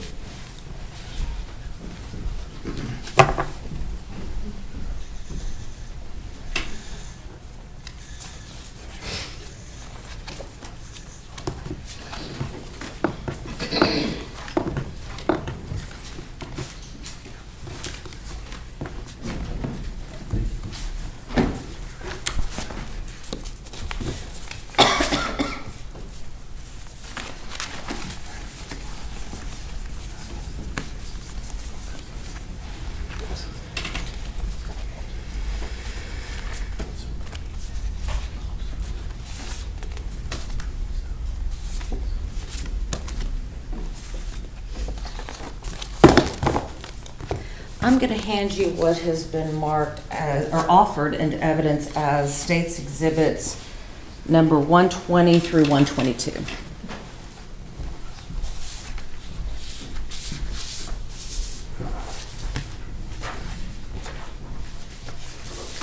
Did you take these items, or did you process these items and collect them as evidence in this case? No, ma'am. Let me refer to my report, please, if you don't mind. Okay.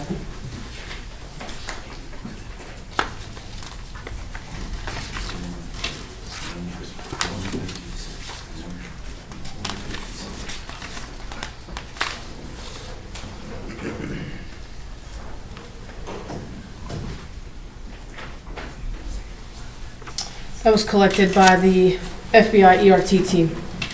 All right, so I want to.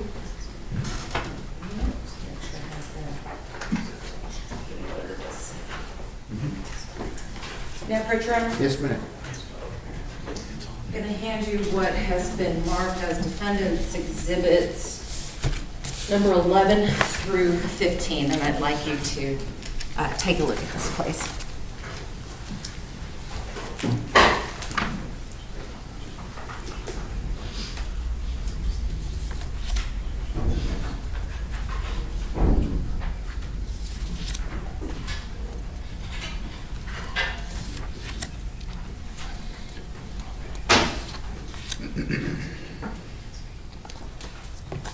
Now, on defense exhibit number 11, does your name appear on that as receiving this evidence or having anything to do with the evidence that was included in this? Yes, so this tag states that I received it from the FBI and put it into our RMS system at the sheriff's office. All right, so I'd like you to take a look at defense 12 through 15, and look at states 120 through 122. Okay. I'm not sure what I'm looking at. Do those appear to be the same items? Yes, ma'am. All right, defense offers defense exhibits 11 through 15, and I have given copies to the state to. Defense exhibits 11 through 15 are admitted.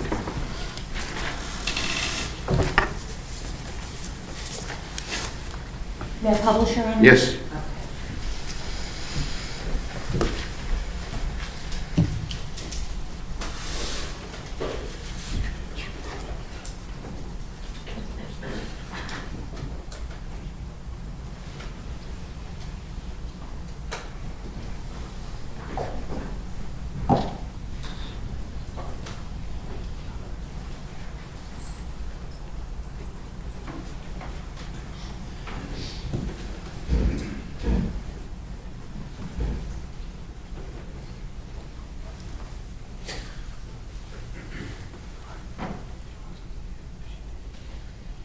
Okay, so I'm going to cut to the chase on this one, Miss Amy. When we are looking at, oops, all right.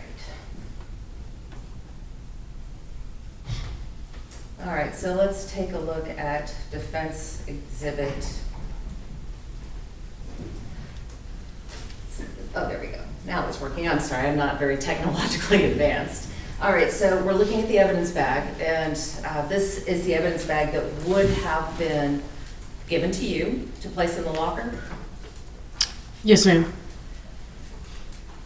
And it shows the handwriting and the chain of custody from whoever collected the evidence. Yes, ma'am.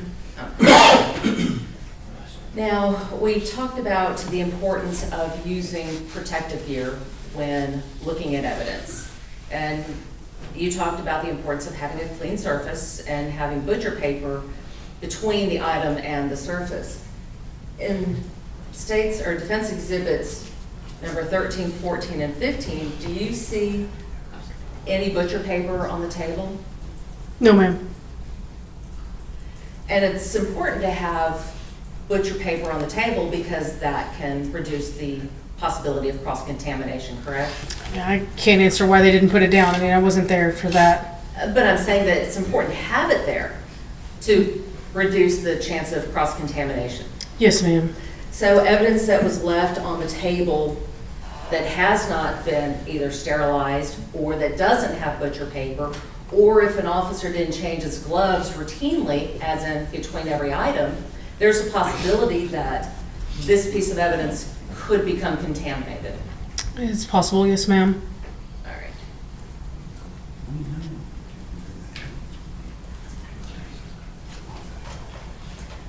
I'm going to hand you what has been marked as defense exhibits 23 through 28.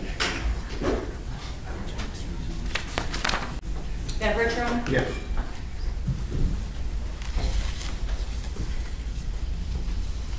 Ms. Amy, if you'll look at 23 to 28, I'd like you to.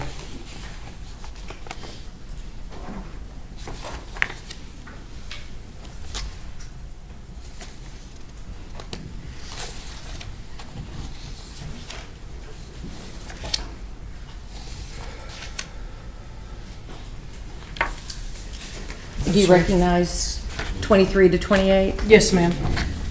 We'll offer defense 23 to 28. You have the scene? I have given you copies of all of them that we were.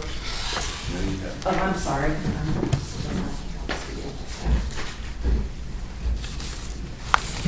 Your Honor, we're going to object to these unless it's stated by the defendant exactly when these were taken, because it's our belief they were taken at evidence review when the defendant was there, and none of these items were tested. You need to lay the proper predicate. The objections to stay. All right, so when, you know what, Judge, I'll hold this off and I'll talk to Mr. Yaro about it. Okay. But I will talk to you about what happened with the paneling, because you were present with the paneling. And may I approach? Yes.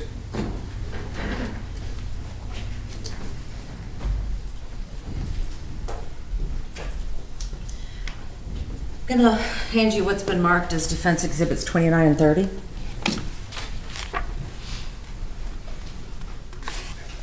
Is that your handwriting on the first one? Yes, ma'am. And so do you recognize your handwriting and the Yes, ma'am. description of the item? Yes, ma'am. When you package something and when you store evidence, you would agree with me that it's important to store it in such a way that it does not become destroyed or tampered with or any way changed. That's correct. And so when you store something, you want to make sure that it's not in any water, not in any other liquid, because that could cause contamination, correct? Sure. I want you to look at defense exhibit number 30. Not to sneeze, I'm sorry. Your Honor, I'm going to offer, or do you recognize state's exhibit number, or defense exhibit number 30? I don't. Okay.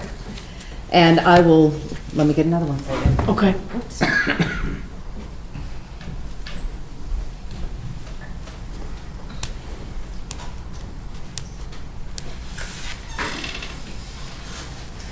When you processed the van, was it just you or who else was involved? Sergeant Brett Yaro. I'm sorry? Sergeant Brett Yaro. Okay, then I'll hold off on these until Mr. Yaro takes the stand.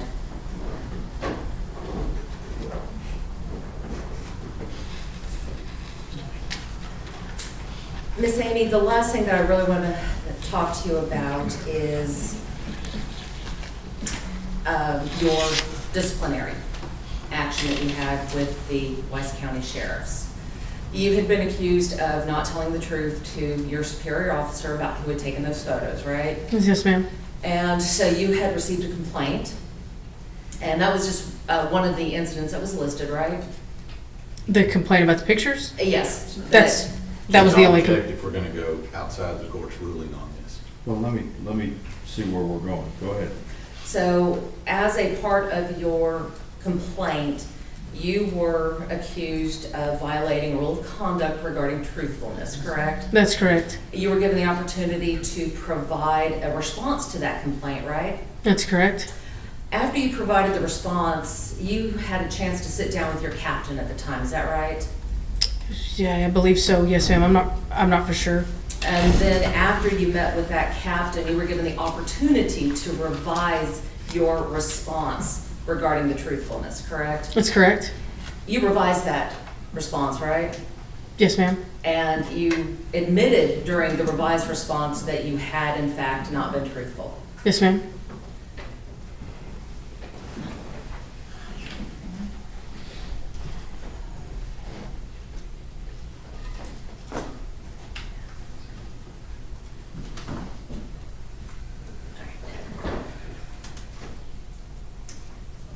I'm sorry, Sammy, I just want to go back. Were you the one that had processed the arrest van?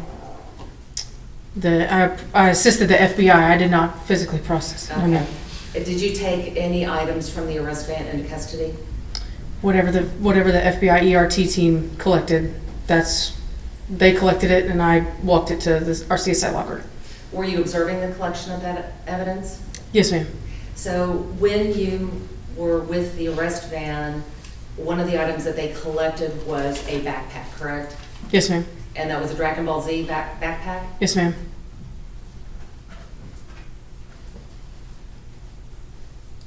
I have nothing further at this time, Your Honor. Redirect. Just got a couple of questions. I'm going to show you State's Exhibit 8, which has already been admitted into evidence. Can you change that back, please? Oh, what do you do? Sure.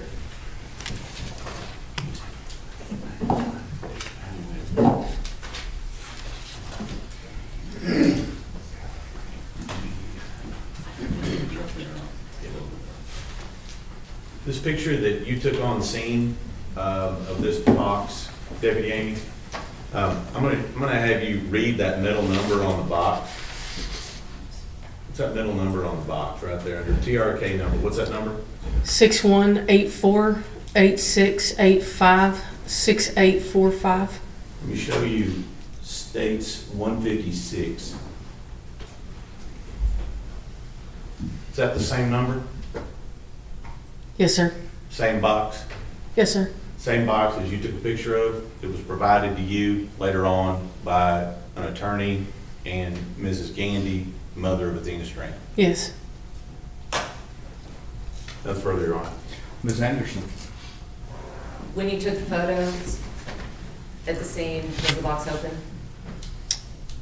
At the house? At the house, yes. No, ma'am.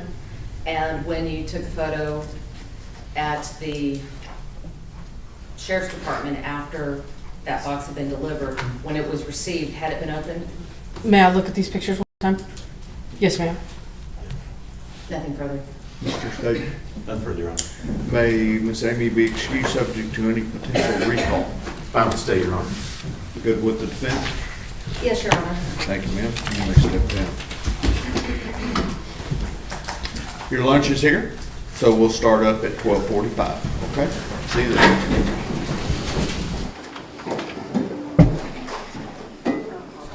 Have we broke for lunch? Okay, so we have,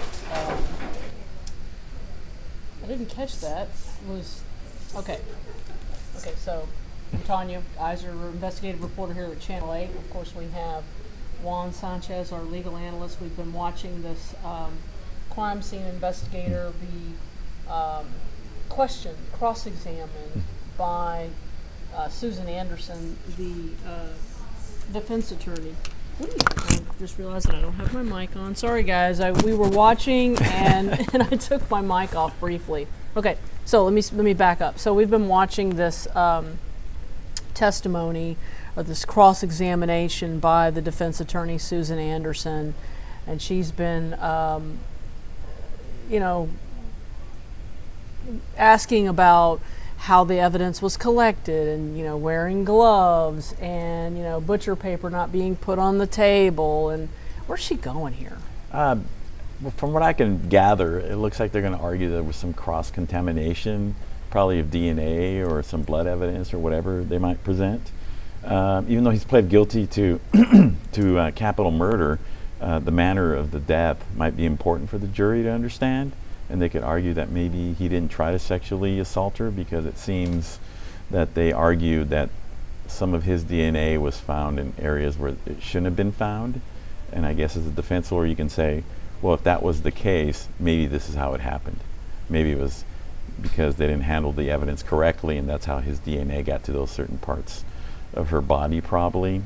Because I'm sure if the jury is left with the impression that he may have sexually assaulted her, it would go worse for him than if he just killed her. I know it's sad to say that, that somebody might make a decision on that fine line, whether he assaulted her during, while killing her, but it could make a difference, and it could be mitigating in some way. Right, and I'm not sure. It seems like a stretch. Yeah. Like a real stretch. Yeah, but it's an argument, and if you're doing your job as a defense lawyer, you're going to have to bring that up. Folks, I just want to let y'all know that we have blocked Walter Wyatt. Now, I can't promise you that he won't come in under a different name, but we have successfully blocked him. And Jason Trahan is checking with Rebecca Lopez, who's at the courthouse, because I'm not clear if we're at lunch, if we're on a break, or if they're doing a sidebar. It happened so quickly. It's amazing sometimes how quickly these things happen, and then all of a sudden So I'm not clear if they've gone to lunch, because it is almost lunchtime. So it wouldn't shock me if they're about to go to lunch, or it could just be that they are talking about something else. Clearly she is asking questions of this CSI, and they're trying to somehow get something. Mm-hmm. What did you make of her questioning about the CSI and what she the questioning about this other case where she didn't tell the truth about the intern taking the photos? Well, I think what they're trying to show is that maybe she's not as careful in the collection of the evidence as she could have been. And even if she says she was careful, they were able to tell the jury, well, she says she's careful, but we know she's lied in the past about how certain evidence was taken, pictures or whatever it was that she got in trouble for. So that way it causes a doubt as to her collection of the evidence, and also be able to argue later that maybe it was cross-contaminated, because we know that she's not the most careful investigator. Well, our folks in the chat who caught it when I missed it is that saying that they are at lunch, and that they're going until 12:45. We're on Central Time here, so it's 12:45 our time, and so if you guys have any questions, if you want to put them in the chat, I was trying to write down questions as they were coming in, and one of the questions that someone asked was, what did Rebecca mean when she was talking about sidebars? What's a sidebar? Because obviously the judge has said we can't air audio or video of those sidebars. They're called sidebars because the lawyers will go up to the side of the bar, which is where the judge sits, and these are conversations that are had that the jury should not hear. Usually it's rulings about evidence or admonishments of the lawyers of what they're doing. So those are things, the judges are very careful as to what the jury hears, and so they'll call up the lawyers, and they'll talk outside the hearing of the jurors themselves. Now, a lot of times I found that the jurors can still hear, especially if the judge talks loudly. And many times what's said at the sidebar, there's a little microphone there, and that's written down by the court reporter in case it becomes an issue to appeal later. Right. Let's see. As somebody asked about his history of past offenses earlier, he, after Athena Strand's murder, was charged and indicted with sexually assaulting a woman. At the time the offenses happened, she was 16. She came forward years later after Athena Strand's case. I actually read the arrest warrant affidavits a couple days ago because we got a copy of them, and they all involve situations where their parties are intoxicated, and she alleges that he sexually assaulted her. I'm not aware of any other criminal history other than that. And then somebody also asked what was the stain on that truck. I don't think we know yet. Yeah, we don't know. They haven't said. They cut that panel out, and at some point, Juan is going to understand, knows this, that at some point we'll hear, because they described cutting it out, right? At some point we'll have somebody come in that'll, show us what testing showed. Yeah, I'm sure they tested it. They did. Okay. Somebody wanted to know. Explain the rules of the death penalty, the special questions. All right, good thing I brought my notes. So once in a capital murder case where they're seeking the death penalty, the jury has to answer special issues. They don't say life or death. A lot of people think they go on the back and deliberate and say, we give him life, we give him death. That's not how it works. Right. Part of it is because they want to be careful how the death penalty is handed down. Second of all, I think It's also to protect the jurors who are making these decisions. Because during jury selection, when you're picking the jury, you tell them, you're not deciding life or death. You're not telling him, you're not putting him to death directly. All you're doing is answering these special issues, and depending on how you answer the issues, the result is whether he gets life or death. So it's a kind of a way to protect, I think, the jurors a little bit from having to actually say life or death. So the way it works, they'll get instructed that when they deliberate, they they have to answer for the first question, which is whether he'll be a future danger, whether he will commit criminal acts of violence that would constitute a continuing threat to society. And society could be anywhere. Society could be, is he a future danger if he's out in the public, or even in prison? Prison is considered a society also, believe it or not. Would he continue to commit criminal acts of violence, even in prison? So they'll hear all the evidence, and if they have to be convinced beyond a reasonable doubt that he would be a future danger. To answer that question, yes. And they have to all unanimously say, all 12 of them, that he would be a continuing threat to society and a future danger. Now, in order to find no, they only need 10 jurors, believe it or not. It's one of the few times in the criminal justice world where something does not have to be unanimous. In order to say that he's not a future danger, if 10 jurors to say, well, we don't believe he would be a future danger in society, that would be enough to answer in his favor, to have a no answer.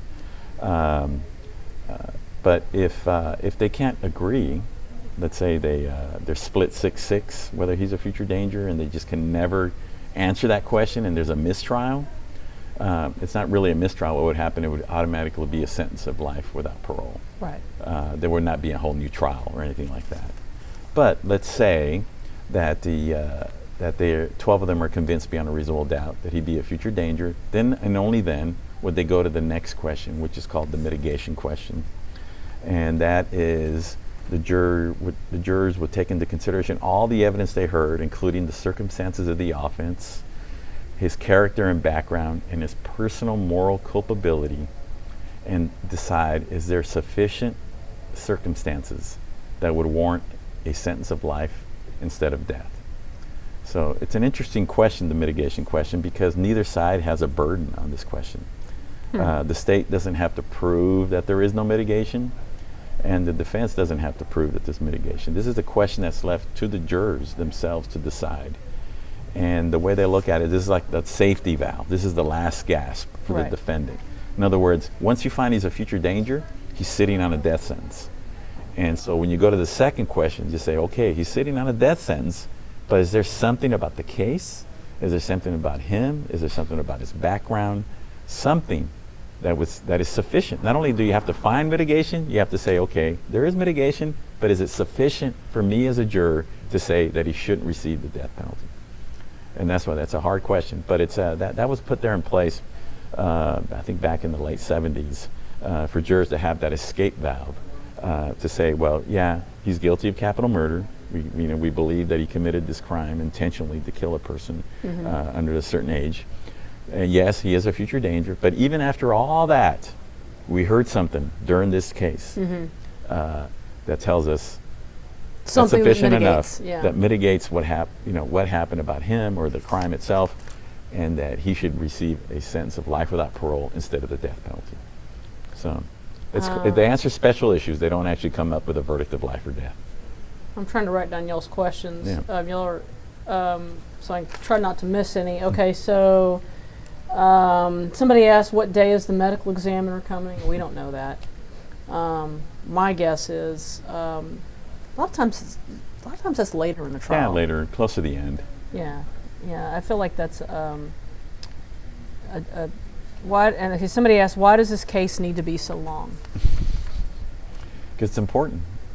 It's important to both sides, but especially, the law says if you're going to seek the death penalty, if you're going to put somebody to death for something they did, it has to be done the right way, and so more goes into it.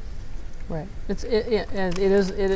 And as Mike Howard said the other day, Death is different. Death is different. That comes straight from case law. Yeah, but he didn't take credit for it. Yes, 'cause straight from death is different. I mean, even the jury selection process takes months sometimes. Yeah, and in this particular case, we know the jury selection took 5 weeks. So, hey, folks, I'm really sorry about Walter. I mean, I don't know what to do about him.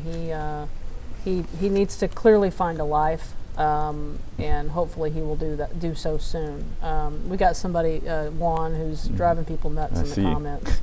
I know, and it's, you know, all right, I'm writing questions down. Okay, so somebody asked, will his grandma or mom testify? We have no idea on that. You know, typically in these trials, at some point, we'll hear from family, right? Don't you think? Or yes. somebody. Oh, yeah, someone's going to testify. Because they're going to want to try to save his life. Yes. Sometimes that's what defense attorneys are going to do. I mean, sometimes we hear from immediate family. Sometimes we hear, we've had cases where you put on even like an old teacher, you know, somebody from his grade school teacher, or, you know, people that knew him when he was young, just to show that maybe he wasn't this way his whole life. Right, and by the way, tell folks out there how you've obviously tried death penalty cases. Yes, I have. Give them a sense of how many you've done. And I've handled 10. I've tried 8. Sometimes it's first chair, sometimes it's second chair. So these are cases that I've tried, and I know what goes into them, and also how much it takes out of you on both sides. You know, they wear you out. Maybe take a couple years off your life because you work so hard on them, and so much stress involved. Oh yeah. So somebody asked, what did the CSI investigator Amy do wrong? Well, it had nothing really to do with this case. It was apparently a case a few months later where she allowed an intern to take some photos, and then when she was asked about it, she lied. And then when she was asked again, she told the truth. And then she got removed from CSI and was put back in patrol, but she has since left the Wise County Sheriff's Office. Somebody asked, sorry, I'm having a difficult time reading my own handwriting because it's bad. Somebody's asking about, like, basically for examples of, how have past cases basically gone on in terms of, like, this whole continuous danger thing? You know, like, what would constitute continuous danger? I mean, that's really left up to the jurors to decide that. They can base it just on the crime itself. There could be somebody who's never even had a traffic ticket in their whole life and committed a capital murder. And a juror can say, yes, this crime was so heinous that there's no way for us to believe he wouldn't do this again. Mm-hmm. And so we're going to find him to be a continuing danger to society, just based on the crime itself. A lot of times, you know, people that are convicted of this have had prior incidents with the law, some serious, I mean, more serious or less serious than the crime they committed. But I don't think it's really that hard for the state to prove somebody to be a continuing threat to society after they've pled guilty or been convicted of a capital murder case. Somebody asks, why is there an automatic appeal to death penalty cases? That's the way the law is. It's just automatic. I mean, again, death is different. Again, you're going to put somebody to death. You want somebody, another court, a higher court, to go through the evidence and look at it with a fine-tooth comb, as they say, and make sure everything is in order before you put a needle in someone's arm. Okay, so somebody said they were kind of asking a question about sort of the route for the appellate process. Well, how it works? Yeah. Well, it's automatically appealed to the Court of Criminal Appeals, which is the highest criminal appellate court in Texas. It goes directly to them, and they decide whether to reverse the case or remand it for a new trial or to acquit the defendant. I mean, they could do all those things. Once you appeal it and you lose and you exhaust all your appellate rights in the state court, you have a right to appeal it to the federal courts under a writ of habeas corpus. And it usually goes to a district federal court. And if you lose there, then you can appeal it to the Supreme Court of the United States in Washington, D.C. And of course, they don't have to hear it. They usually do because it's something important, but you can appeal it that high. And even if you lose at the Supreme Court in a direct appeal, you can still bring up appeals later based on other things under a writ of habeas corpus. For example, let's say you complained about something happening at your trial that didn't go your way.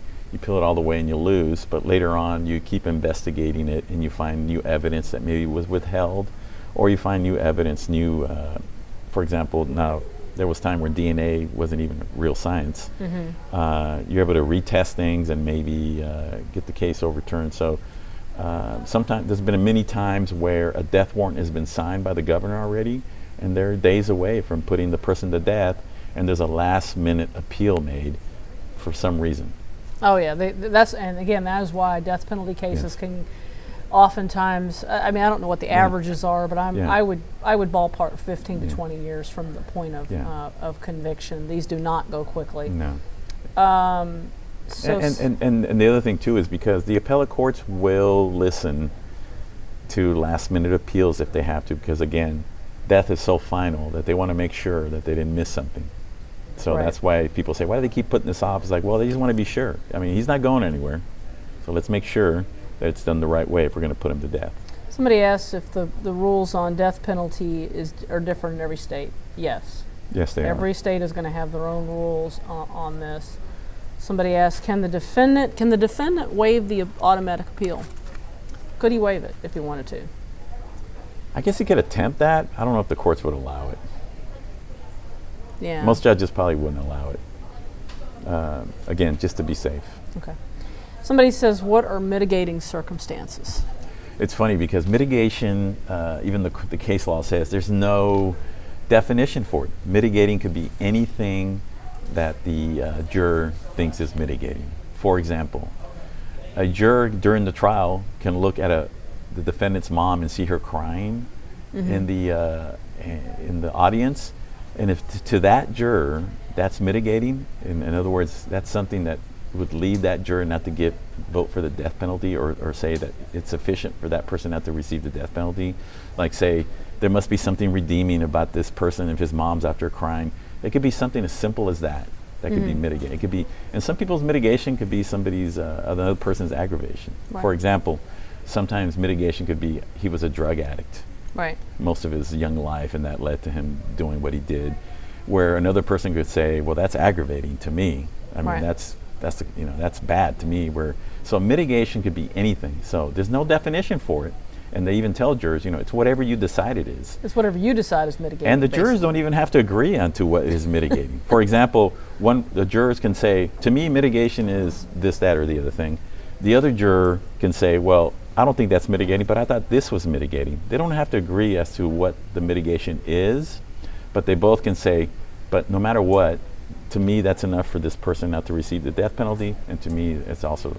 So they don't have to agree on to what mitigation is. Each juror has to ask themselves individually, is there something that I saw during this trial or was presented to me that leads me to say that a life sentence is warranted over a death sentence? Okay, folks, we're going to go about 5 more minutes, maybe 6. We'll go to 12:10. So we're going to keep answering these questions. So somebody asked if you've ever had a case like this. Not with these facts, as far as, a death penalty. I think they want a couple war stories. I mean, I've represented people who were charged with capital murder because they killed a police officer. I had one where in Collin County where the defendant was accused of abducting a woman from her house while the baby was in the house, and the baby was put with pillows around it so it wouldn't fall off the bed, and then he abducted the mom and sexually abused her and killed her and tried to burn her body, as we were talking. They're always sad situations, and sometimes the defendant themselves are sad people. There's one I handled that ended up not getting the death penalty. We played it out because he was intellectually disabled. The state eventually came around and agreed that he was, and it's not like they go home. It's not like he got off. Yeah, he's still in prison. Yeah, he's going to spend the rest of his natural life in prison. He's just not going to receive the death penalty because the court has said that those type of people should not receive the death penalty. Let's see. Somebody asked, could a defendant agree to the death penalty? I think the answer is no. I've never seen that. I mean, could they? I mean, I've seen people sometimes say, just give me the death penalty. I don't want a trial.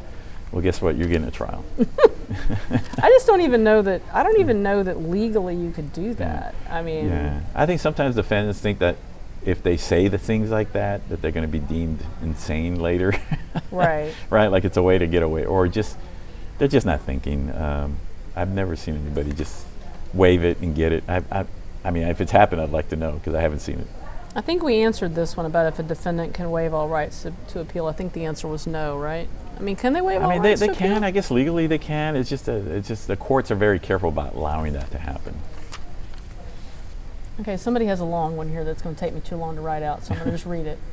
Tanya, since he pled guilty, is there any way lawyers can later appeal that he wasn't in the right state of mind since the defense is using lead poisoning, autism, mental health? That would be something that some other lawyers in the future could argue. Right. Yeah. I mean, they're going to throw everything up against the wall because part of the appellate process is not just appealing what happened in court. Sometimes, a lot of times, the appellate process is did the defendant receive the proper representation? Like ineffective counsel, that kind of thing. Exactly. So somebody asked about why they would bring up the CSI's background if he's already pled guilty. Again, I think they might try to argue that there was cross-contamination of the evidence, probably the DNA evidence, as to where they found it on the little girl. I mean, it feels like when you don't got much, you're grasping for whatever you can. Because if they don't argue that, and they could have, that'll come back one day and say you didn't do your job as a lawyer. Right. So I mean, a lot of what you're seeing the defense attorneys do here, folks, that's what they have to do, because the reality is there's going to be a trial record, and this will be appealed. So these defense attorneys, they're doing their jobs. Juan would be doing the same thing. Yes. And I mean, that's the reality. Maybe you would have a different set of questions, but you'd be doing some version of this. Yeah, because there's always going to be Monday morning quarterbacking in every trial. And so the appellate case is handled by different lawyers. So they look at the trial record and they look at everything that the trial lawyers did. And they also have to be critical, obviously, right? They have to say, well, did the lawyers do something wrong? Or if they didn't do something wrong, did they fail to do something they could have done? Right. And it's easy to say, well, you didn't even ask this detective about their background when you're arguing about cross-contamination. Why didn't you do that? And as lawyers, sometimes we're hauled into court after the fact to have to explain why we did certain things in trial.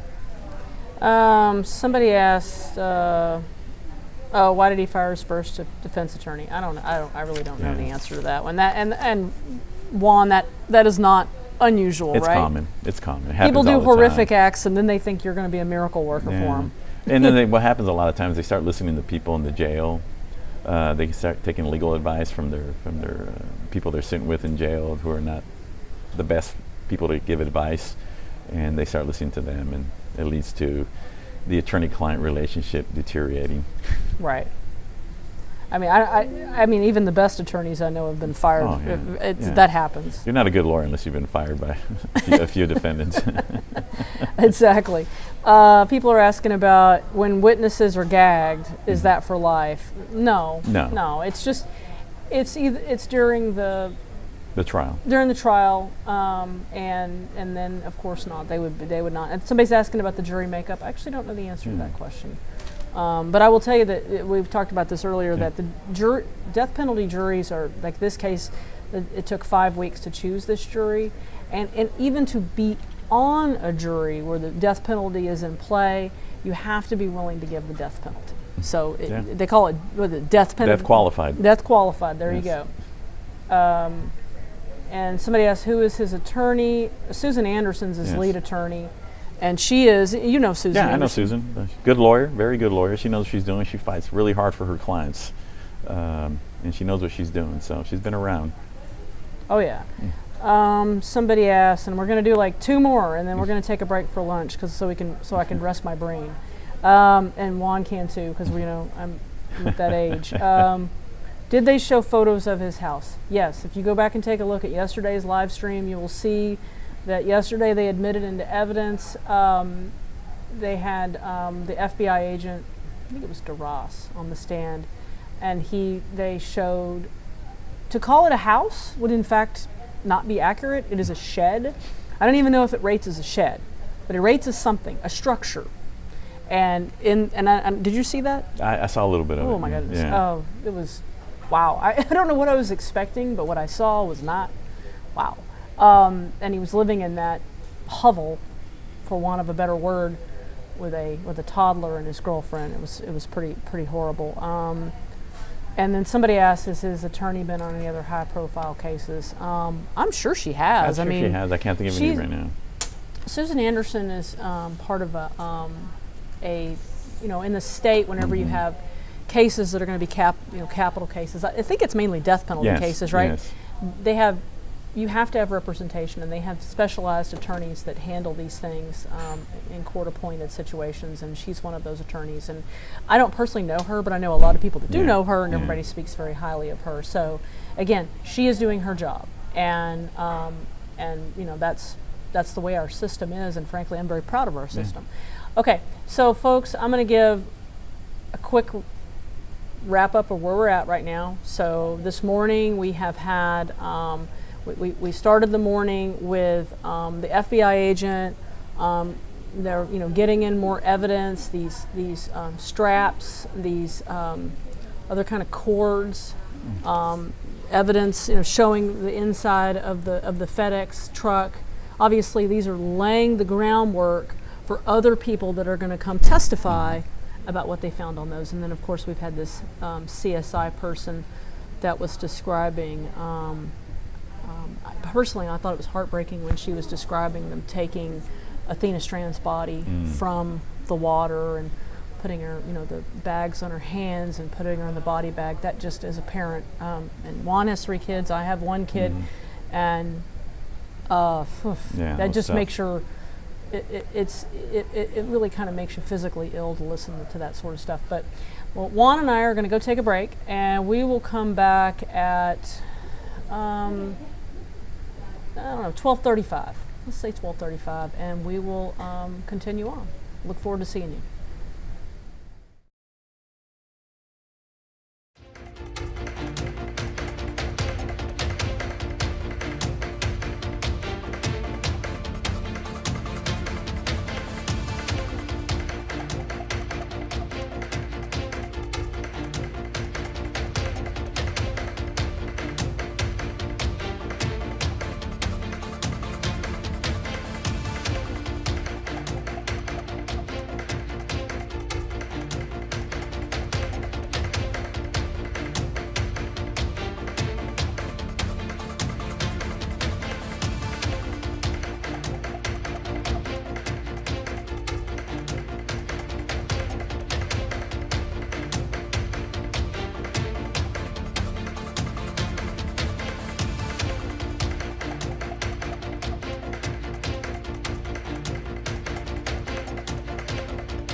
Good afternoon, folks. I'm Tanya Iser. I'm a senior investigative reporter here at Channel 8. And Juan Sanchez, of course, is our legal expert for the day as we've been walking through the morning. Some of this testimony this morning is, I would say, on the drier side. Yeah. It's necessary though. But we saw them enter into evidence pictures of these straps and these bungee cords, and also, question the CSI, the former CSI investigator, and then of course there was some questions about her background, and then also about, did they trying to imply that they mishandled evidence, that sort of thing. Correct. And I guess this is the drier stuff, and we've talked about this before. We talk about it again. People just keep asking, like, why is this necessary? Why do we have to go through all this pretense? You have to create the record, as they say. You have to have a record of what happened and what evidence was introduced to justify someone getting the death penalty. So it's necessary. I mean, like anything. When you go to a doctor, you gotta take tests and take X-rays. This is kind of the same process for a case like this. You have to establish, even though he's pled guilty, you have to establish evidence that supports a finding of death or life without parole. Well, and because this is going to be automatically appealed, this case record becomes, very important, because it's, most of these cases go all the way to the Supreme Court ultimately. Correct. So, folks, if you have questions, Juan and I were answering questions before we took a break. If you have questions, we're happy to try to answer them while we wait for the jury to come back. Somebody asked if they had shown pictures of the illumination inside the truck. I don't think so. I don't remember seeing that. They just talked about it. They talked about it. They showed the piece of equipment, and they talked about the fact that they had cut out the floor of that truck, and that they said that the pattern from inside that truck was on Athena's, her body, on her face. And so I would assume at some point, maybe not today, we'll hear from, maybe it's part of the medical examiner? Yeah, medical examiner, sometimes even the detective. Sometimes they can have pictures and they try to put it next to pictures of her face or whatever. It has a similar pattern. I would foresee something like that. Okay. And somebody is also asking, does he have a public defender? Yes. We talked about this before the break. There is a special, I don't know if it's a unit. Yeah, it's like a unit that of public defenders that represent defendants in death penalty cases. And Susan Anderson works. Susan Anderson, who's the lead defense attorney, works for that unit. And what just to explain to people, why is that necessary? It's because I think this took place in Wise County, which is a smaller county, and these units, they handle cases in these small counties where they don't have attorneys that are qualified, or they call them, death penalty qualified lawyers to handle these kind of cases. Like, for example, in Dallas, you don't really need that unit because there's enough lawyers already in Dallas County that are qualified. You have to be on a list and qualified to handle these kind of cases. But when you go to these smaller counties, when you don't have as many lawyers, you need units like this to be able to take on these cases. Oh, okay. So somebody asks, if he didn't know there was camera footage inside, how did he know to cover it up? I don't know the answer to that one. Yeah. I mean, it certainly seemed in the way that he reacted to the Texas Ranger yesterday that he had a belief that there wasn't camera footage. Or maybe not as extensive as it was. Is Could what be. I'm thinking. Yeah. And of course, Tanner Horner never tells the truth, right? in his interactions with, he did tell the truth about one thing, that he killed Athena Strand.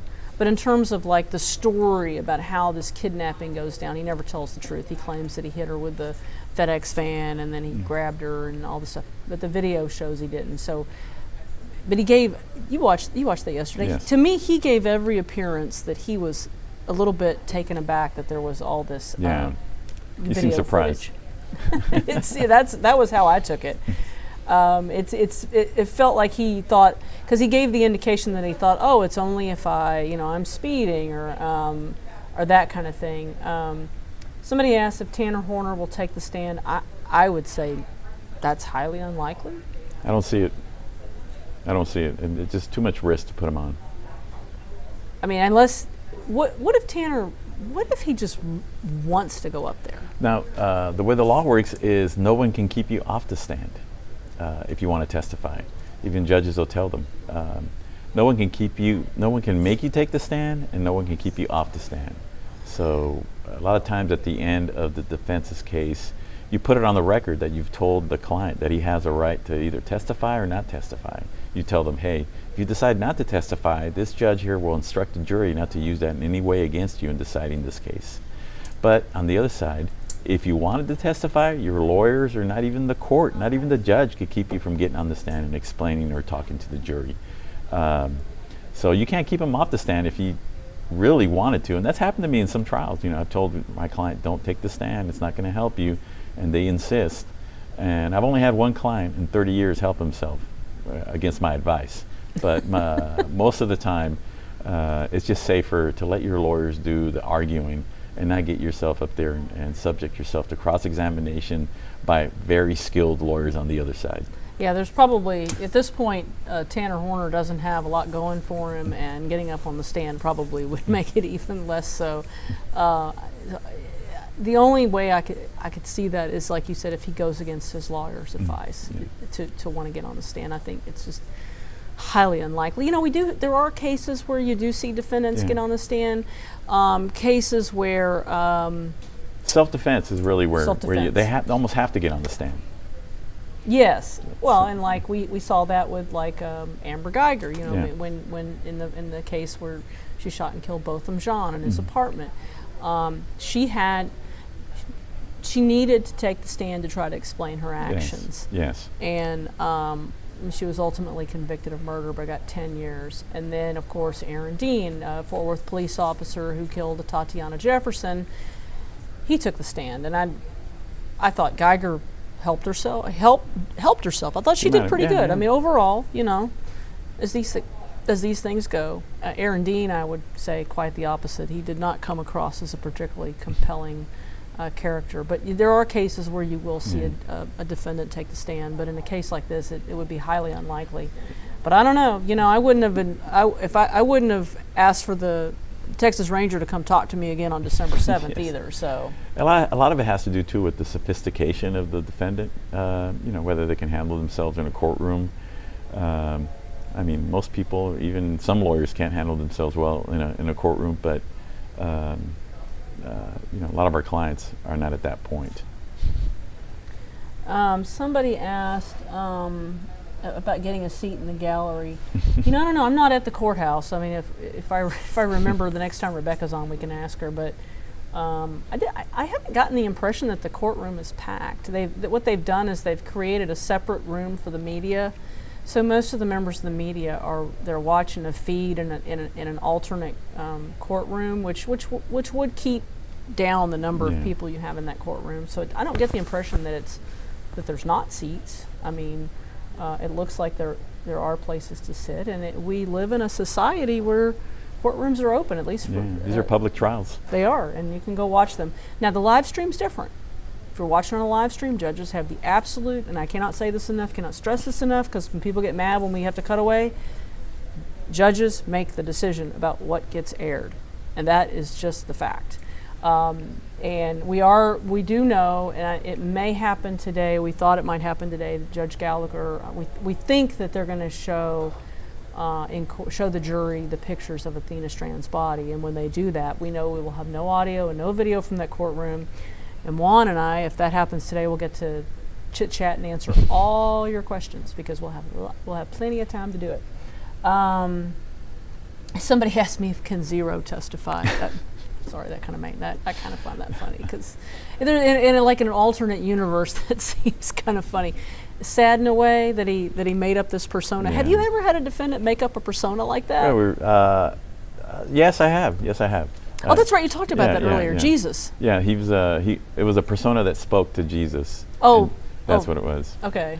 But I have had other clients who say that it wasn't him, it was somebody else. It was actually a child death case also. That they didn't seek the death penalty on it, but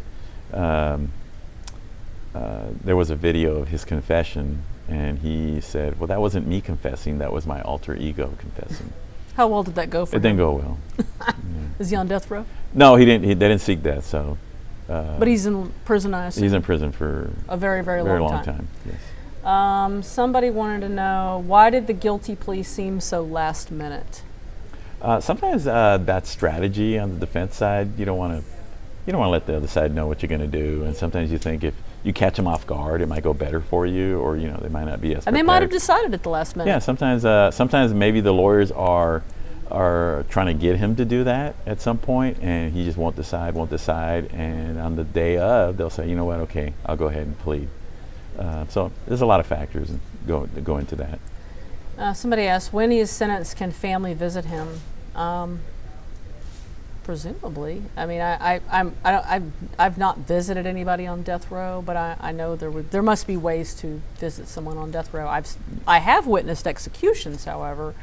I've witnessed 2 of those, actually. The 2 I witnessed were both cop killers. Surprisingly, it's not that hard to visit somebody on death row. Really? Yes. So you've been? I have not visited somebody I went to on go death row. talk to somebody we used as a witness, and we brought him to Dallas to testify for our client. Maybe it's because you were alone. One of the Texas 7 cases. Do you remember those? Oh, yeah. We brought George Rivas to come testify, the main guy in the Texas 7. But I was surprised. I wanted to go talk to him, and I was surprised how easy it was. I just had to call, tell him I was coming, and bring some ID. And there was other family there visiting other people there. It's not that hard, actually. Interesting. I don't know if it's got harder now, but back then it wasn't that hard. Yeah, I don't know. I haven't had reason for what it's. I've covered a lot of cases that ultimately resulted in the death penalty, but I've not actually gone and then interviewed. It's in Livingston, Texas. Yes, yeah. When they take them over to a different unit for the actual executions, and that is. Yeah. Now I haven't. The ones that I witnessed were prior to COVID, so I don't know if they've changed the way they, in terms of like how that works. It is interesting because pre-COVID, don't know how it is now, but pre-COVID. The way that they do it is you have, I want to say you have like 3 or 4 witnesses for the family, and then 3 or 4 witnesses. They call them witnesses for the, and then for the defendant, and then you have, I don't remember, 4 or 5 media reps, and then so the media reps are split between the defendant and the family side, and both of the ones that I've been to, I've been on the family side. And the first one that I witnessed, I would say it was surreal, just because I'd never been through one and didn't really know what to expect. But I will say that trying to find the words, the precision, I mean. And I'll make no comment on whether or not death penalty good or bad, but it's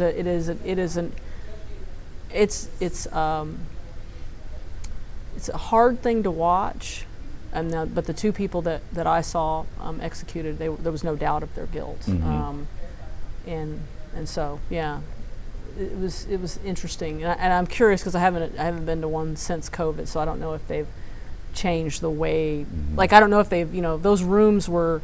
To say that these rooms were tiny, like the wall was so thin that the victim's family and the defendant's family could hear each other.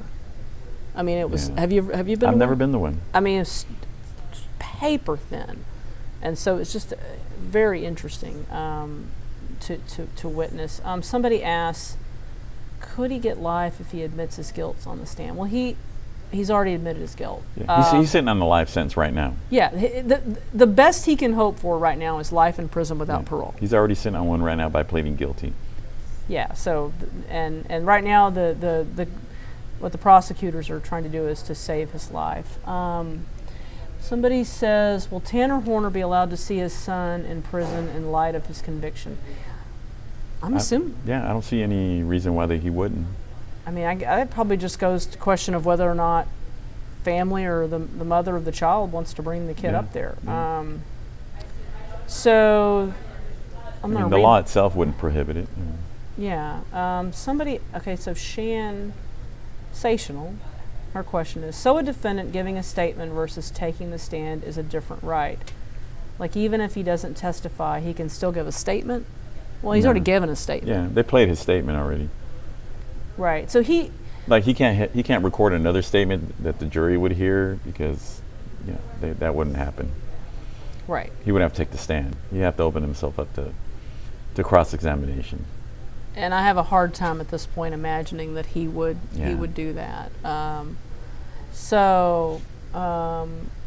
I'm trying to see if I don't see any additional questions right now. So yeah, we're just waiting for him to come back. I mean, I'm trying to. Do you feel like we're going to kind of have a crime scene day? I guess I kind of feel like we're going to.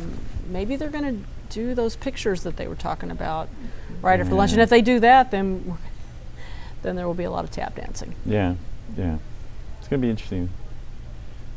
Because I don't know if they got all the evidence in yet. I don't think they have.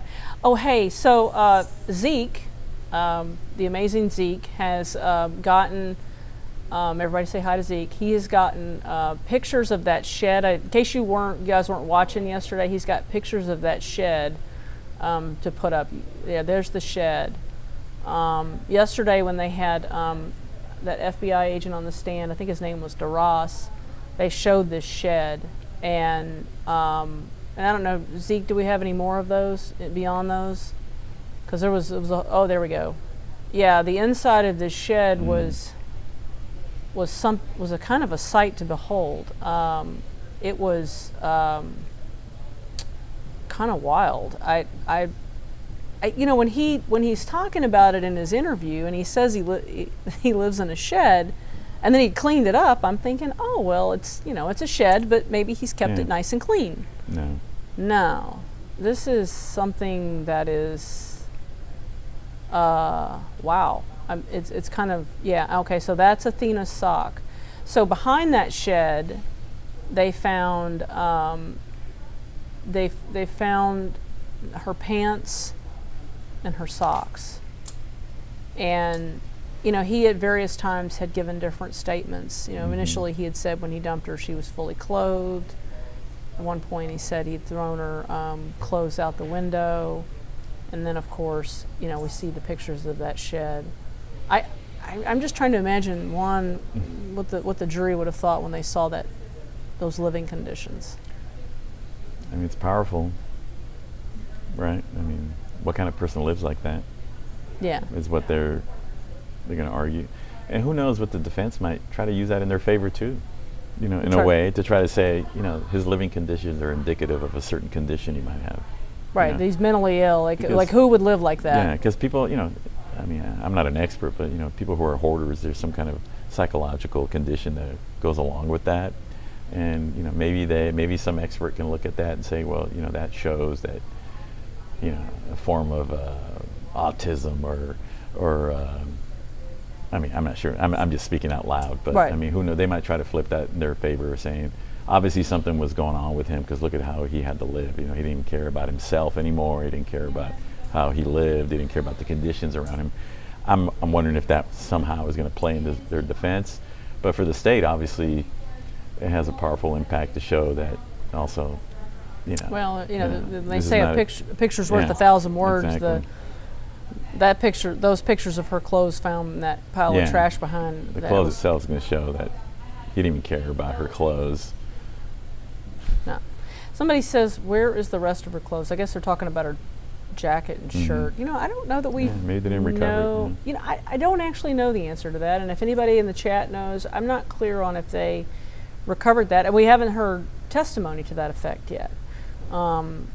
A lot of this goes to, each witness is going to, okay, folks, let's bring this video up because we can see movement in the courtroom. So they're, should be coming back soon. Zeke, whenever they bring those mics up in that courtroom, you just kill my mics and our mics and just bring them up. Looks like they reserved some seating, looks like. But yeah, they're I think we're going to continue on with sort of CSI type testimony. So. This is like, I want to say CSI day, but I think that's kind of what it is, for want of a better word. We're kind of, because in order to, for other people to be able to speak to this evidence, the people that were involved in the collection of it have to get it into evidence. I mean, essentially is what has to happen. Yeah, they have to establish the chain of custody, as you've heard them talk about a little bit already. Somebody asked, is the jury sequestered? No, the jury is not sequestered. We're Not yet. ready to Not yet. proceed. Ladies and gentlemen, this witness has been previously sworn to testify truthfully. Whose witness is this? Mr. Berry? Thank you, Your Honor. Investigator Yaro, will you please introduce yourself to the jury and spell your first and last name for the court? Yes, sir. I'm Sergeant Brett Yaro. It's Bretttyaro. I've been in law enforcement for 16 years, at the sheriff's office the whole time. I've been on SWAT, K-9, patrol for the last 8 years, been in crime scene. I'm currently the supervisor and the head over our crime lab there at the county, and also a fingerprint expert in the state of Texas. And how long is your total number of law enforcement years experience? 16. And before becoming a law enforcement officer, did you work in any other fields? Did I work in a law enforcement related job, or? No. Where did you become a law enforcement officer later in life? I guess? I had a first career, sir, as a motorcycle racer. Gotcha. And since you've been on the force at Wise County, you described a number of different jobs that you've held, but with it for I believe you said the last 8 years, what have you been primarily doing? Working in crime scene, sir. Okay. And when you say you're working in crime scene, can you kind of describe for the jury what you mean by that? Yeah, so in our county, we have a little bit of a smaller county. So what that means for us is the jobs are more specialized and we do more jobs within that job. So I work on fingerprints for the county. I collect fingerprints, I process fingerprints, I put fingerprints in the computer, do comparisons along with the fingerprinting. We do pattern analysis on the fingerprints and other things like that. So we deal with patterns, we deal with friction ridge detail as far as the fingerprints go. Oh, Investigator Yaro, I'm going to slow you down just a little bit, okay? Because the court reporter's got to take down everything you're saying. So if you My bad. just slow down a little bit, but keep going. And then as far as crime scene goes, I have a number of certs from the state, from Texas A&M. So I have a forensic cert, I have a crime scene investigator cert, photography certs, blood pattern analysis. I run our AFIX fingerprint computer, which is attached to AFIS, our state system. I also am the head over our lab, and what that basically means is I do a lot of house cleaning over there. We're constantly keeping the place clean. We're working on all the different types of equipment that we have in there and working with them. So if a scene comes available, which is very broad for us, what that means is I will work anything from a sexual assault to a large-scale robbery to suicide and homicide. So we wear a lot of hats, under the same umbrella. And since the time you've been in crime scene work, you and I have done a number of cases together. Would you agree? Yes, sir. Okay. Including a number of homicide cases. Judge, your Honor, relevance? Yes, sir. Sustained. Let's move on. Well, with regard to that, you're familiar with investigating homicide cases, correct? Yes, sir. And as part of that, your training, have you been called upon to take what is known as buccal swabs from potential suspects? Yes, sir. And can you explain for the jury what you mean by that? A collection of a buccal swab is we're basically taking a DNA swab. It's going to be from inside the cheek area of the mouth. 2 swabs normally. They're rotated up and down between the top of the gum and the bottom of the gum line. On the cheek on the outside, the swabs are being rotated. You actually rub vigorously while you're doing that. And then they're contained in a special sealable swab that is aerated so that it won't mold or anything like that once it's put into evidence, and then they're sealed in evidence envelopes. And so, let me go back to November 30th of 2022. And then I guess leading up through December 2nd of 2022, were you somewhat incapacitated during that period of time? Yes, sir. And can you explain to the jury what was going on? Yes, I was out with COVID. Okay. And because of that, your trainee essentially was, Objection, Your Honor, that's leading. Let me hear the question. who was working for you in the crime scene investigation unit there at the sheriff's office at that time? Sergeant Amy. Okay. And was she, tell us whether or not she was still in training or what where she was in her career at that time? So she was working through the FTO process in the crime lab. Okay. And who was her FTO as far as in the crime lab? That would be me, sir. Okay. And but because you were incapacitated, were you able to do that at that time? On those particular days? No, sir. Okay. So when was the first day back for you after you were recovering from the COVID? I don't recall the exact date, to be honest with you. Were you there by December the 5th of 2022 when the two vans were processed by the FBI? Yes, sir. Okay. So were you able to observe that process as it was taking place? Yes. And with regard to that particular day, were you also called upon to execute a warrant for buccal swabs on a person by the name of Tanner Horner? Yes. And do you see the person that you know to be Tanner Horner here in the courtroom today? Yes, I do. And could you identify him by where he is sitting in the courtroom and describe what he's wearing? Yes, sir. He's sitting at the end of the table there, the defendant table. It's going to be gray shirt, gray tie, light gray pants, black shoes. Okay. And that's the color it looks like to me. I'd ask the record to reflect that the witnesses identified the defendant. Record will so reflect. And sometime in the afternoon of December 5th, 2022, did you receive a warrant to take those buccal swabs from the defendant in this case? Yes, sir. And after receiving that warrant, what did you do? We went ahead and processed the subject, sir. Okay. And did you take a couple of pictures while you were in the room collecting the buccal swabs from the defendant? I did, sir. May I approach, Your Honor? Yes, sir.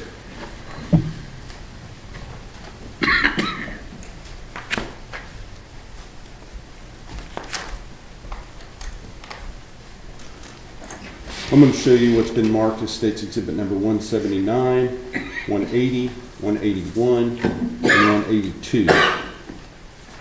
State's 179, is that a photograph of the warrant that you were operating under?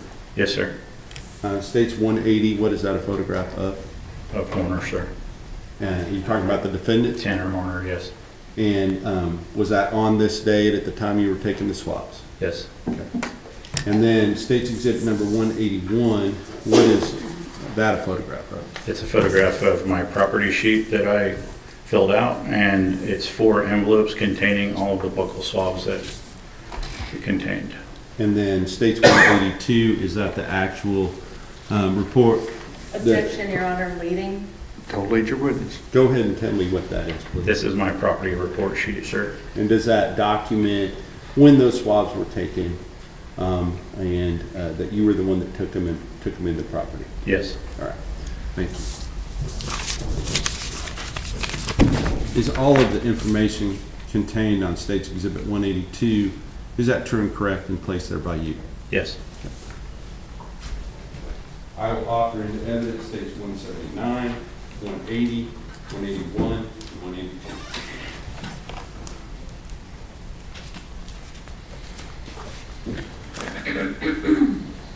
Your Honor, we object to 179 on 2 grounds. 1, it's hearsay, and 2, it is not the best evidence.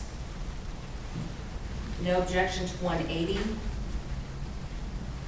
And States 181 and 182, we would object to as these are constitute a police report. They are hearsay. States 180 is admitted. Let me see 179, 181, and 182.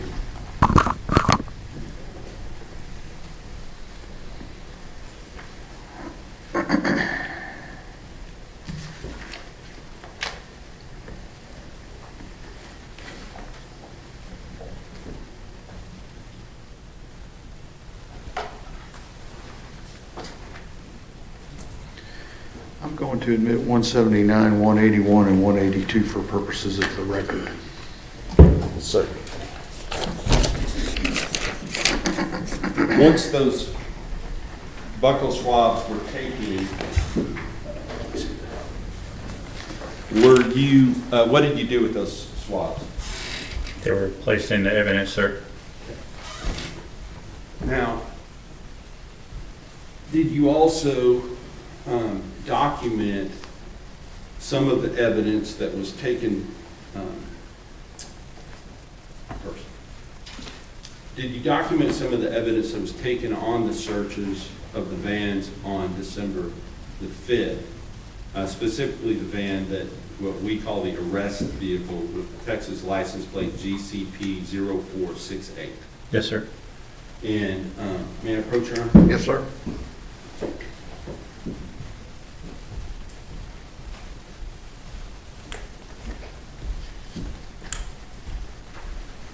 I'm going to show you State's Exhibit 183, 184, 185, 186, 187, 188, 189, 190, 191, 192, and 193. Do you recognize those photos? Yes, sir, I do. Have you looked at those prior to court today? Yes, I did.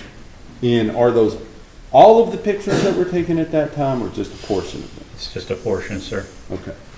And do these fairly and accurately represent items that you went through and took photographs of to document the items that were collected from the van on that day, or some of the items? Yes. From Mr. Horner's, the van he was driving? Yes. I will offer State's Exhibit number 183 through State's Exhibit 193 into evidence at this time.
No objection, Your Honor. State's Exhibits 183 through 193 inclusive are admitted.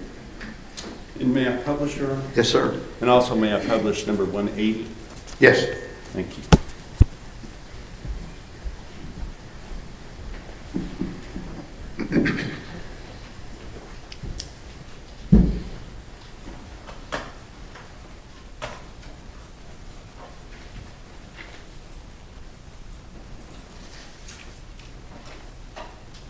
State's 180, this was from the day that when was this taken again? 5th, sir. The 5th, when the buccal swabs were taken? That's correct. Okay. And with regard to starting at 183, this is what is this that we're looking at in State's 183? This is a evidence bag that was collected from within the van that he was arrested in, sir. And does it have the date that it was originally collected? Yes. Okay. And then put in this bag and marked number 2, is that right? Yes. Okay. Now, going on to 184, what are we looking at here? It's going to be the backpack that was contained in that evidence bag, sir. And the other items that we're going to see in a moment are those items that were contained within that backpack inside of the brown paper bag? Yes. Okay. So does that have a distinctive design on it? It does, sir. And does it have an actual reference to, I think it's some type of a comic strip or something? Dragon balls, yes, sir. Dragon Ball Z, is that right? Yep. Okay.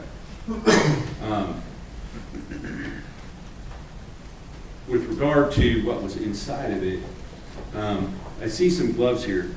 Are these your gloves? No, sir, they're not. Okay. Where were these gloves contained? Inside the backpack. Okay.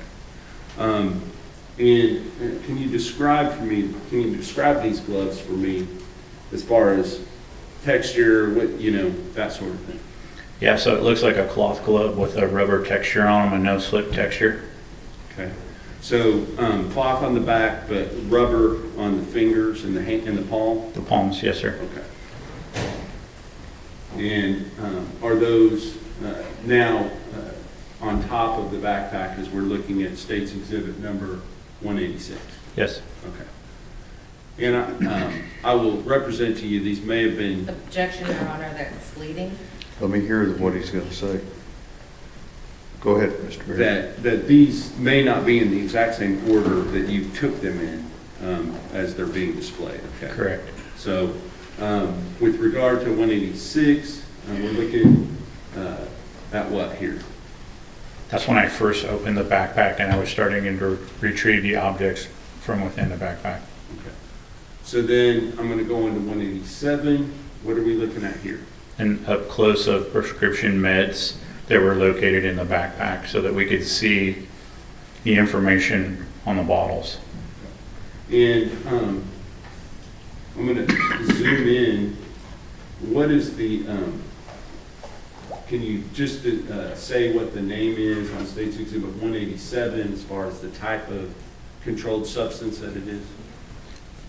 I'm not a doctor, so my enunciation of this is probably going to be incorrect, but fluoxetine, I believe, sir. 20 milligram. For purposes of the record, can you spell that, please? Yes, it'll be FLUOXETINE. And what was the prescription amount? 20 milligrams. Okay. Next, we have State's Exhibit 188, and is that a different bottle? Yes, sir. Okay, and can you spell the name of the controlled substance for purposes of the record? Yes, sir. ATOMOXETINE HCl 25 milligrams. Okay, thank you. Now, are these the same two bottles that were in the previous pictures? Yes. Okay. And does it give the prescription instructions as far as when to take those? Yes. And what does it say for the bottle for the fluoxetine? To take one in the morning, sir. Okay. And what does it say with the atomoxetine? Hydrochloride. Take one capsule in the mouth in the morning, sir. All right, thank you. Now, this looks, is this the backpack or is it something different? No, this is what I consider a soft-sided lunchbox that belongs to that same cartoon or video game family. It's a Dragon Ball's lunchbox. And then going on to State's Exhibit number 191, what are we looking at here? The cellophane wrapper containing marijuana. Objection, Your Honor, that calls for speculation that has not been tested. Sustained. Move to strike. Jury will disregard the last answer. Does it, can you tell me whether or not that is some type of plant substance? It's a green leafy substance, sir. All right, thank you. Now, with regard to State's Exhibit number 192, what are we looking at here? The contents of that soft-sided lunchbox. And can you describe what you see here? Yes, so you have a bottle of ibuprofen. It looks like you have a thumb drive. There's a vape pen, a marking pen. There's a Coastal Cloud strawberry cream. I'm guessing some sort of something for the vape Objection, pen, Your Honor, and then that is speculation. Sustained. That's fine. We'll go on to States 193, and this is, what are these, where were these items located? within the backpack. Okay. And with regard to, most of these things may be self-explanatory, but can you tell me what this is? It's a vape canister. Now, after you documented the items that were taken during the search of the arrest vehicle, did you also take some action with regard to the shoes that the defendant was wearing on the date that he was arrested? Your Honor, may we approach? Yes. Yes.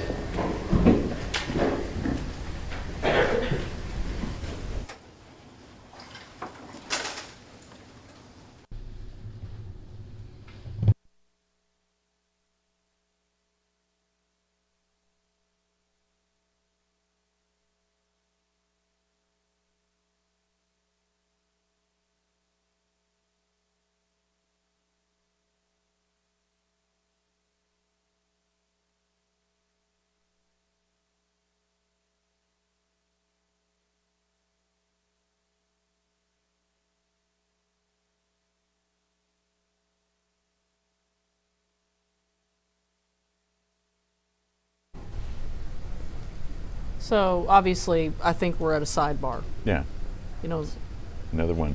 Yeah. Happens all the time. it happens all the time, and Judge Gallagher has made it clear that during sidebars we'll not have audio from the courtroom, and so you can see that the photographer in the courtroom is panning in on, for whatever reason, a handicap sign. I don't know why he's chosen a handicap sign, but that's what he's chosen. But we're seeing them question this investigator about basically the contents of Tanner Horner's backpack. Yeah, and he took the DNA sample too. Right, right. And again, it feels like a lot of what we've seen today is really just, we got to get this into evidence, You got to right? dump the evidence into the courtroom and then have somebody explain it later. This is not the exciting parts of trials. No. Necessary, Necessary, but not exciting. mundane, but got to be done.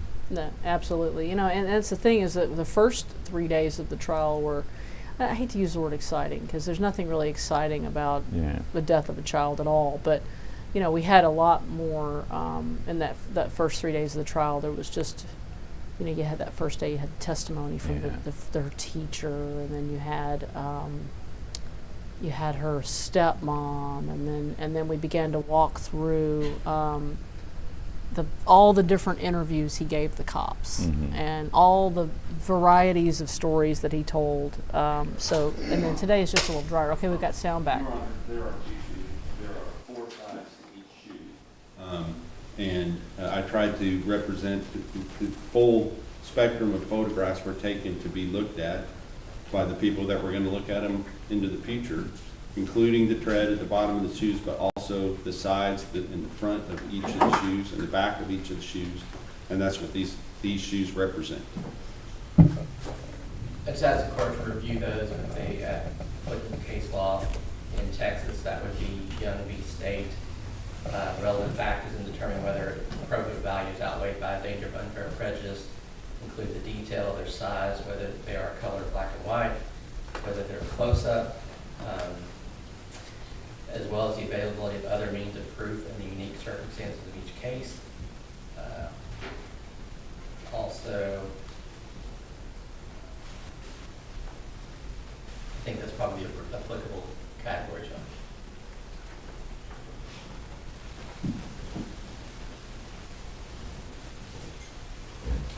Okay, I've reviewed states 194 through 206. I will overrule your objections. You may have a running objection. Yes, Your Honor, that will include the next, To the- the witness, the tax file. Okay, that's fine. Y'all ready for the jury? Yes, sir. Okay.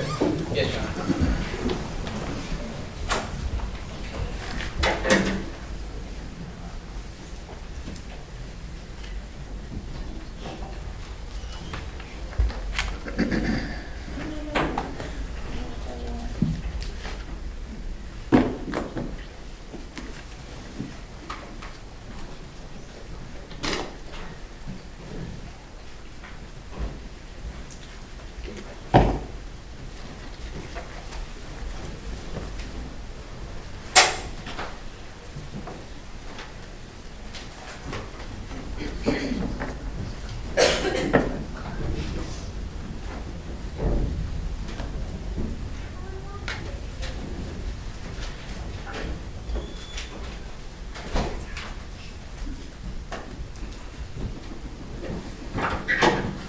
Everyone may be seated.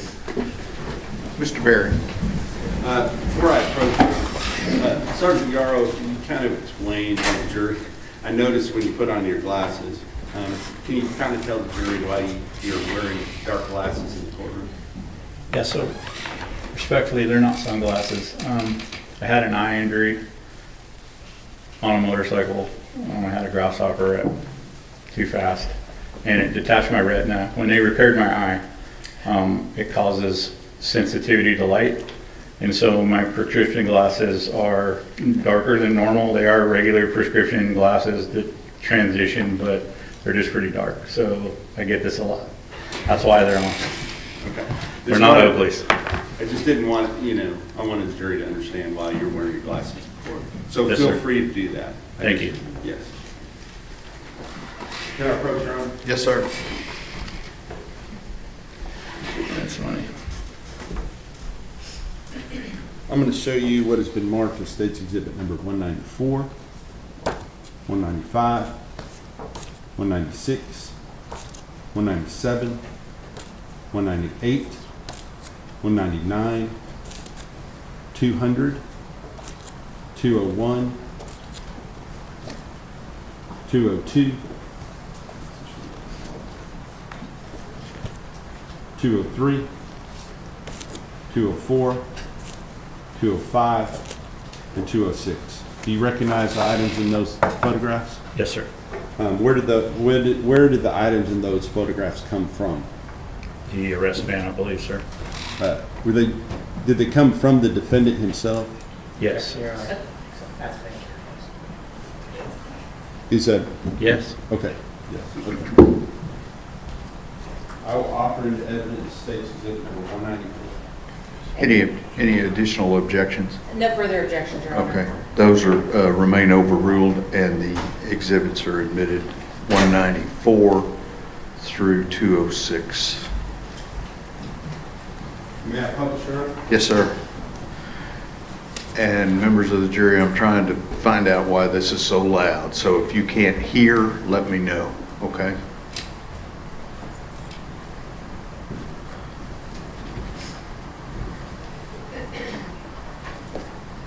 Publishing State's Exhibit number 194 first.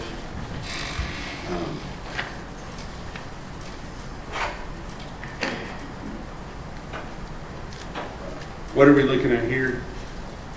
Pair of black tennis shoes covered in mud. Okay. And State's Exhibit number, let me ask you this. The first several photographs that are taken here, are those like close-up detail photographs or something different? No, sir. These are overall photographs to show the condition of the shoes when I received them. Okay, so State's Exhibit number 194, 195, I apologize, please forgive me. 196, 197, 198, 199, 200, 201. Looking here, beginning at 201, are these a little bit closer up? Yes, these are mid-range. Okay. And as we look at those, do you see you talked about them being muddy, but what else do you see here that might be of evidentiary value? How far up the mud goes on the shoe, sir. Okay, so that's one thing. What about the different materials used on the shoes themselves? Objection, Your Honor. Overruled, go ahead. Yes, sir. Okay. Let's go on to the next one, which is 202, I believe. And then I'm going to ask you if you notice anything on 202 other than mud. Yes. Describe what you're looking at. The texture on the material, sir. Okay. But in addition to this gray, lighter colored mud, do you see some type of a substance there on that shoe? Your Yes. objection leading. Overruled. It's a possibility that it's blood, sir. And you see some paper down underneath that. What's the purpose of the paper that you have there? It's a sterile area to work on while I'm putting the shoe down and doing the photographs. Alrighty. And then now we're going to look at the State's Exhibit number 203. What are we looking at here? The texture on the bottom of the shoes and how much mud the shoes are actually holding. And is there a distinctive tread pattern that you can see there? Yes. Can you just, as best you can for purposes of the record, can you describe what you're looking at? Yeah, it's like a ongoing up and down, like elongated W pattern. And is that, as we go through the next few photographs, number 20, I believe this is 204, 205, 206. Do those appear to have that same sort of tread pattern all the way from the toes down to the back of the shoe? Yes, sir. And going back to where we can see both shoes, although there's mud on top at this point, do both shoes have that same distinctive tread pattern? Yes, sir. Okay. Were you asked to take these specific photographs? Yes. Okay. And what was the purpose of that, in your understanding? We were looking for different patterns to match the pattern on the victim's face. Objection, Your Honor, that's hearsay. Overruled. You can answer. You can say that again. We were looking for a pattern to match the pattern on the little girl's face. So once you had taken the photographs of the shoes, were you asked to go somewhere else and determine whether there were other patterns that you might be able to locate? Yes. And where was that? I was looking for the patterns that would be encompassed inside the van. All right. May I approach Your Honor? Yes, sir.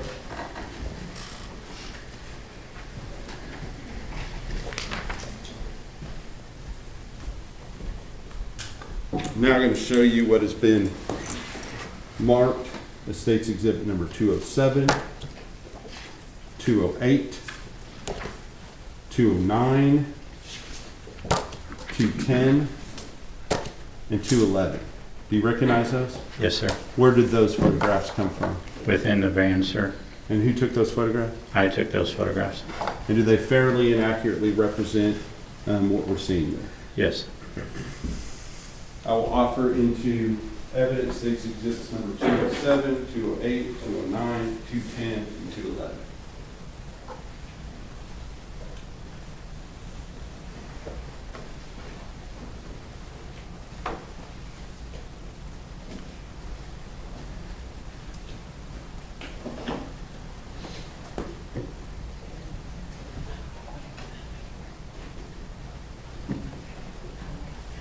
No further objections, Your Honor. All right, those are overruled. The previous objections are overruled, and State's Exhibits 207 through 211 are admitted.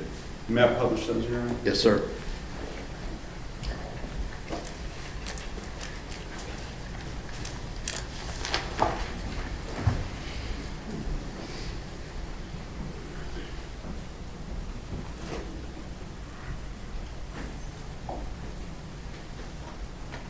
I'm now going to publish State's Exhibit number 207. What are we looking at in State's 207? We're looking at the side door of the van where you have the inside step that has a diamond plate pattern.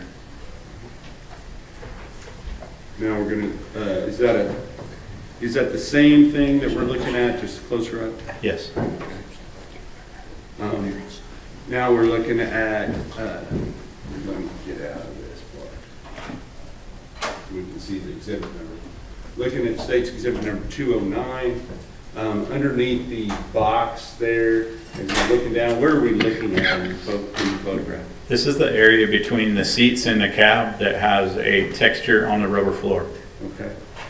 And going on to 210, is that same location? Yes. And then going on to 211, what are we looking at here? This is the texture on the floor in the back of the box van. So this is the area where the packages would be kept, is that right? Yes. All right, so all of those, without repeating why you took them, were they taken for the same reasons that you took photographs of the shoe and the tread patterns on the shoe? Yes. Okay. Now, before I go any further, may I approach you now? Yes, sir.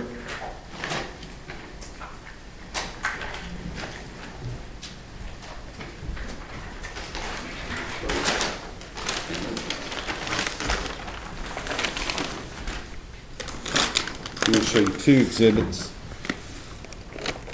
First, I'm going to show you State's Exhibit number 230. Do you recognize State's Exhibit 230?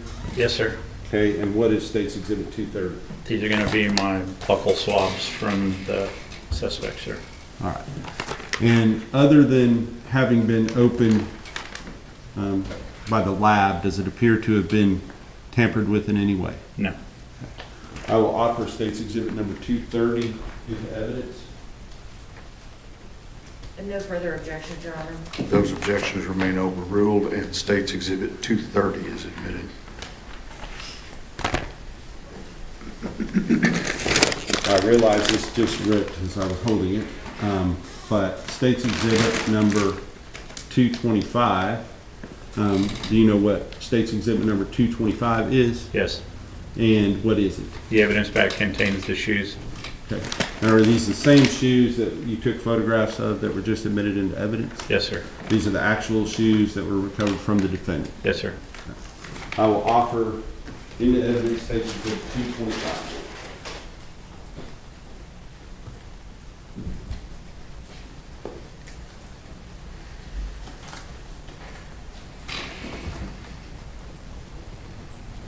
Your Honor, I would object as the proper chain of custody has not been established for this exhibit. Response? Wait, not admissibility, Your Honor. All right, your objection is overruled. States it's 225 Yes, sir. is admitted.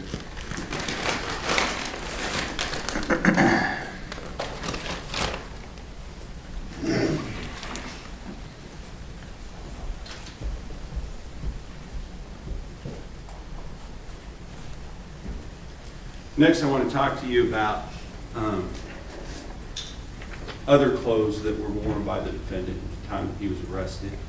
Did you take those the clothing worn by the defendant at the time he was arrested? Did you go to a locker in the jail and retrieve those clothes and log them into evidence?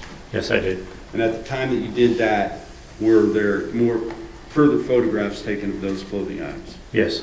Okay. May I approach, Your Honor? Yes, sir.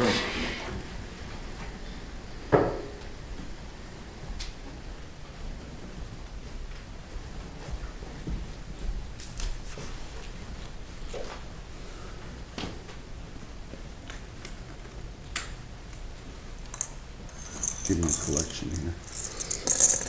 I'm going to show you what has been marked as State's Exhibit number 212, 213, 214, 215, 216, 217, 218, 219, 220, 221, and 222. Do you recognize those items? Yes, sir. And are those photographs? Yes, I took those photographs, sir. Okay. And do those fairly and accurately represent the photographs you took, or at least some of the photographs you took of the defendant's clothing at the time that he was arrested? Yes, sir. I will offer State's Exhibit number 212 or 222 into evidence at this time.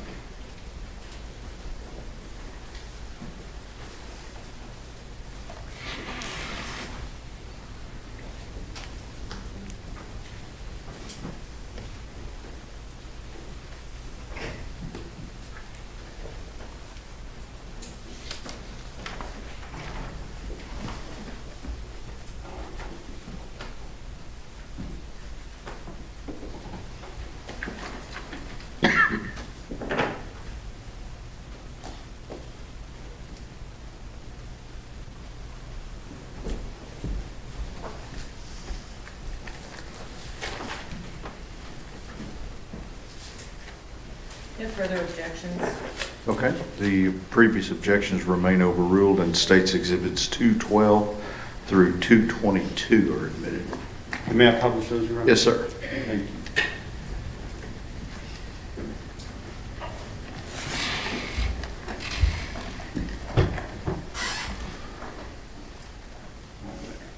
Okay. Going on to State's Exhibit 212, what are we looking at here? The locker that I retrieved all of his clothing from, sir. Okay. And is this the locker? Yes, sir. All right. What are we looking at in State's Exhibit 214? These are some of the contents of the locker. State's Exhibit 215? With Tanner's ID, sir. Okay. And does it have a name on it? Tanner Horner, sir. Tanner L. Horner? Tanner L. Horner, sir. Yes, sir. And does it also have a photograph? It does, sir. And who does that photograph depict? Tanner L. Horner, sir. And is that the same person that you previously identified as the defendant? Yes, sir, it is.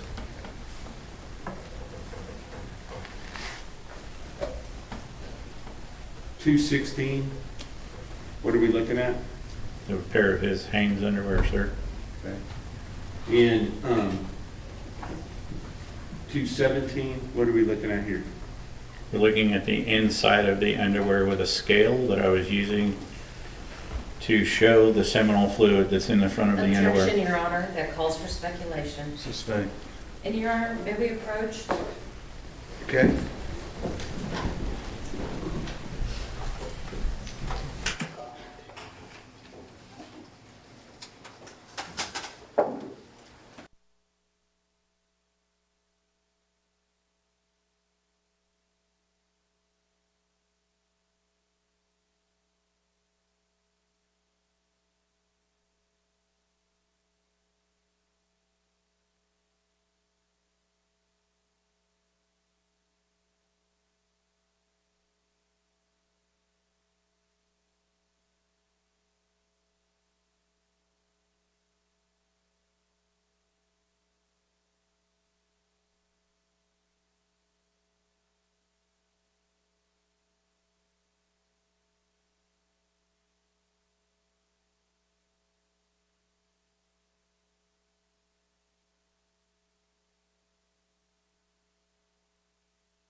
Photos taken.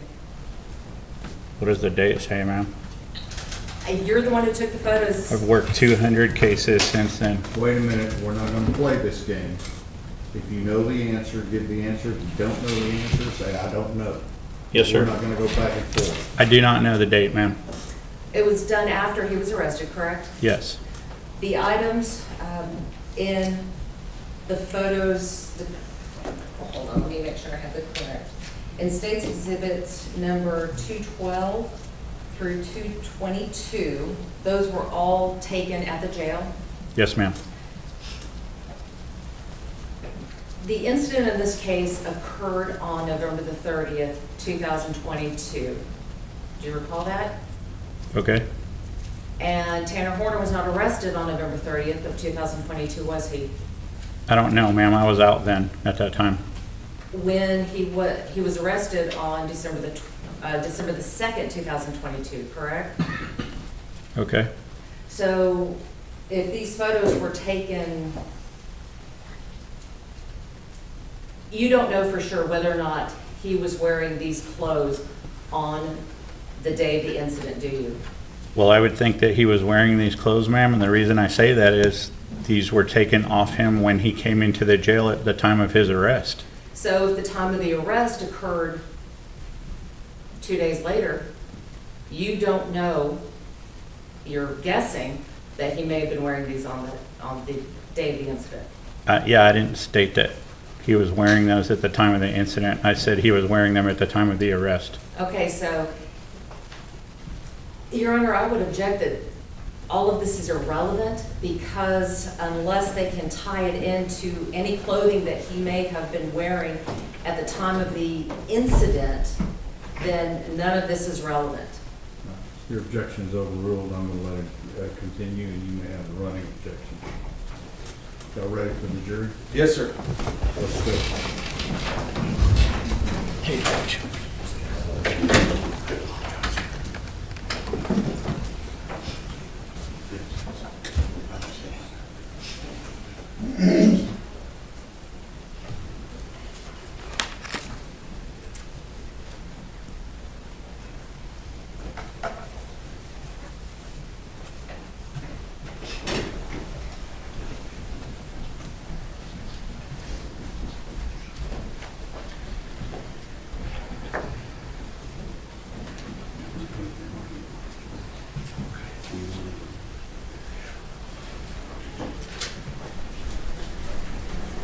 All right, Juan, real quick, explain what just happened. I think the defense objected to him testifying or trying to allude to the fact that that clothing was being worn during the actual murder. The judge is going to let him testify that he was wearing it when he got arrested. And the jury can decide. Go on.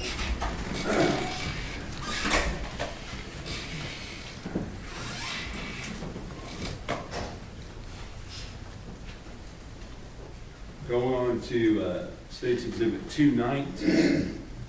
What are we looking at here? Prepared denim pants, sir. Okay. In all of this evidence, did you actually do some further processing on this that is not exhibited here in the photographs? Yes, sir. Okay. Did you take, independently of what the FBI did, take some further swabs and things like that so that that would be retained just in case it was needed in the future? Yes, sir. Okay. Now, with regard to State's Exhibit number 220, what are we looking at here? It's a FedEx shirt. And is this that same shirt in 221? Yes, sir. And then State's 222, what are we looking at here? A right and a left sock, sir. Black in color with a gray toe and a gray heel. And I am going to show you something that's already been admitted into evidence now as State's Exhibit number 223. Do you recognize what we're looking at here? Yeah, it's a drawing inside the interview room. Objection, Your Honor, I don't believe that's been admitted yet. No, it has been. It has? Okay. Yes, 223 is admitted. My apologies, my notes don't reflect that. No worries. Just for purposes of the record, Your Honor, it was admitted during the testimony of Joe Westman. Okay, thank you. 224 is fine. Okay. So, Yes, 224 is not admitted. Okay, thanks. so 223, where did they say that that photograph was taken? Inside the interview room in the CID office, sir. Okay. It was at the same room that the vocal swabs were taken in? Yes, sir. And at that time, did you notice this writing? Yes, I did. And later that day or the next day, did you come back and take these photographs? Yes. Okay. In addition to 223, may I approach, Your Honor? Yes.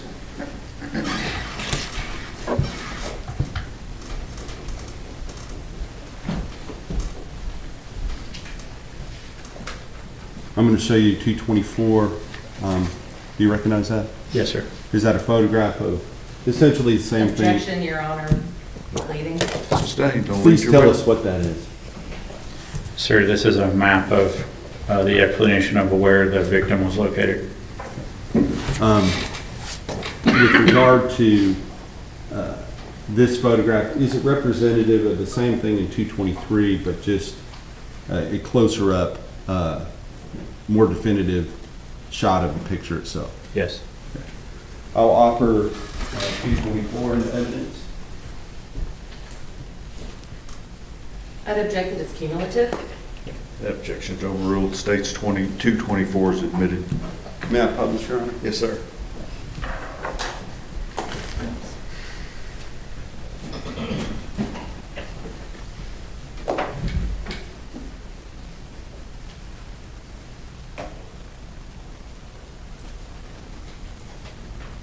On State's Exhibit number 224, can you see this writing in red down here? Yes, sir. Would you please read that, what's written there? He's going to hurt me, period. Please help. Now, one further thing, may I approach again, Your Honor? Yes, sir.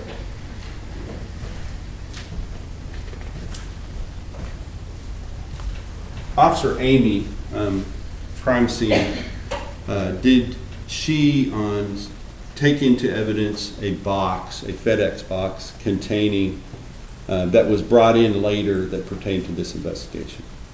Yes. Okay, and did you then take that out of locker one and then bag it up as you see here today? Yes. And I'm going to show you the mark. Exhibit number 159. Is that the box that we were just talking about? Yes. And, Your Honor, I will offer State's Exhibit number 159 as evidence. No further objection. Those remain overruled, and States Exhibit 159 is admitted. And may I open 159, Your Honor? Yes, sir.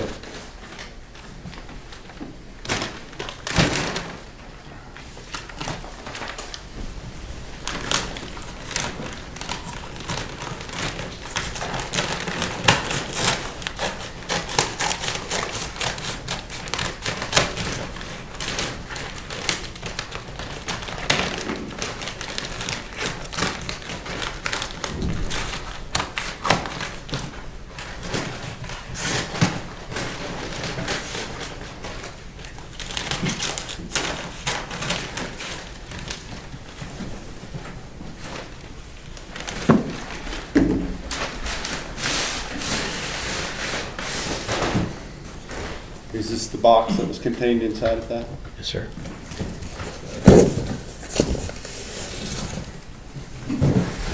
Inside of that box, was there another box? Yes, sir. And is this the item that was contained within that box? Yes. Yes.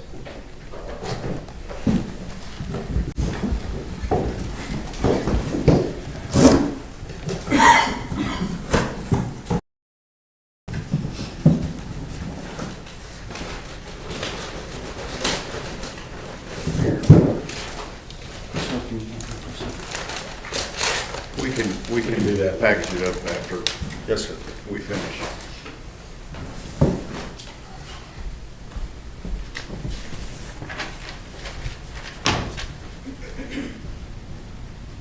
Final thing I want to ask you about Investigator Yaro.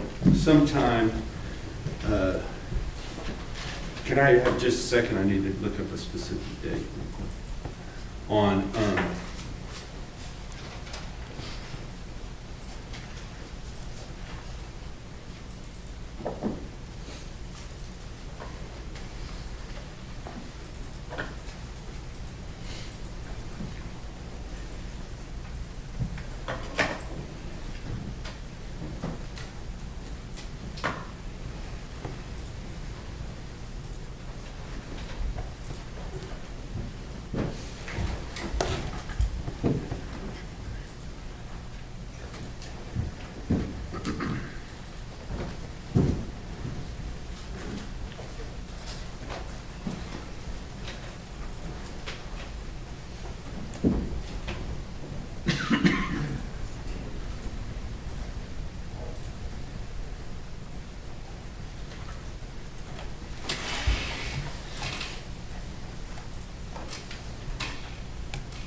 believe it was May the 16th of 2023, was there an incident that occurred at the Wise County Jail involving the defendant?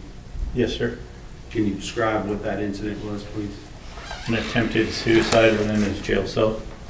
And at the time that that suicide, or attempted suicide, and obviously when we use the word attempted, you have to, that sort of implies that somebody... Objection, Your Honor. He's leading and testifying. Sustained. When you use the word attempted, do you know whether or not the person actually intended to kill themselves? Objection, Your Honor. That calls for speculation. Sustained. Okay. With regard to that incident, when that incident occurred, were there some letters left by the defendant at that time? Objection, Your Yes. Honor. It's leading. Overruled. He can answer that. Okay. Were there some letters left by the defendant? Yes, sir. And who were those letters essentially addressed to? I believe there was a letter to law enforcement, a letter to his family, a letter to the victim's family, and an additional letter, I believe, to a clergy member. Okay. Or a pastor or something. And did you collect those? Yes, sir, I did. And if you were to come back here on Monday, would you be able to identify those? Yes, sir. All right, thank you. Yes, sir. I'll pass the witness. Cross-examination. Yes, Your Honor. Thank you. Sergeant Yaro, how are you doing? Good, ma'am. How are you? Doing well, thank you. I just want to talk to you a little bit about what it was that you collected and what it was that you processed in this case. Okay. So I understand that you processed the FedEx truck where the alleged, or where the incident occurred, is that correct? Yes, ma'am. And you served the search warrant for the buccal swab on Mr. Horner at the jail. Yes, ma'am. And then you processed the clothing that was in the jail. Yes, ma'am. Okay. Let's talk about the shoes and the clothing. Okay. The shoes and the clothing that were collected in this case were not collected on the date of the incident, were they? I only know that those were the clothing that he was wearing at the time of his arrest. So you don't know if he was wearing this clothing on the date of the incident, do you? I do not know that. No, ma'am. And you don't know if those were the shoes he was wearing on the date of the incident, do you? I do not know that. Okay. With regards to the clothing, when they were stored at the jail, how were they packaged? How they were packaged? Yes. When I got them out of the locker? Yes, when you got them out of the locker, how were his clothing packaged? They were placed in a clean bag like they do every inmate before they put them in the lockers. So were they all stored in the same bag? They were all in the same bag, ma'am, yes. So at that time, his pants, his shirt, his underwear, his jacket, they were all stored in the same white bag. Yes, ma'am. When you took them out, did you store them differently? Yes. How did you store them after you took them out and collected them from his property? Anytime evidence comes to me and I put my hands on that evidence, it gets put in separate bags, separate evidence bags. Why is it important to put everything in a separate bag? Why is it important for me? It's I just important didn't- for me evidentiary wise. It's also important for me so that I can label them correctly.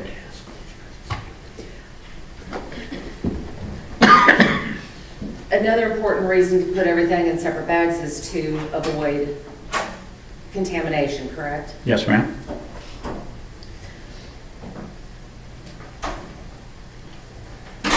You said that you had processed the van in which the incident occurred. Yes, ma'am. Part of that processing was collecting evidence from it, Yes, ma'am. and part of that process was collecting the floorboards. Yes, ma'am. All right, so with regards to the floorboards, that is where some of the other biological evidence was obtained, is that correct? Yes, ma'am. So you would agree with me that it would be important to store those panels in a secure facility? As far as I know, they were stored in a secure facility. They were taken to our evidence area. And we want to have them stored in a secured facility and in a sterile way so that just in case something comes up, we have the ability to do additional testing should it be necessary. Okay, they were wrapped individually, ma'am, like I do all of them. But my question is, it's important to have that because in case further testing is needed. Yes, ma'am.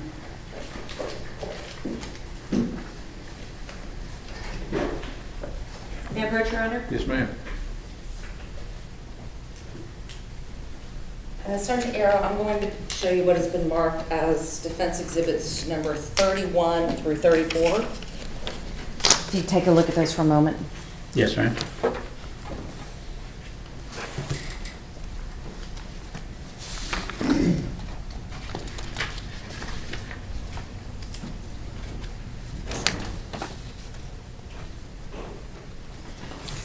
Yes, ma'am. Okay, on defense exhibits number 31 and 32, does your name appear as being the person who packaged that? Yes, ma'am.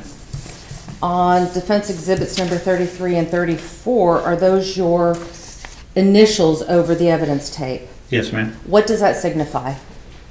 I'm the one that wrapped that evidence. I'm the one that secured that evidence. I'm the one that sealed that evidence. Those are my initials to show that that is honestly my piece of evidence. Defense offers defense 31 through 34. No objections. Defense exhibits 31 through 34 are admitted. Thank you. May I publish, Your Honor? Yes, ma'am.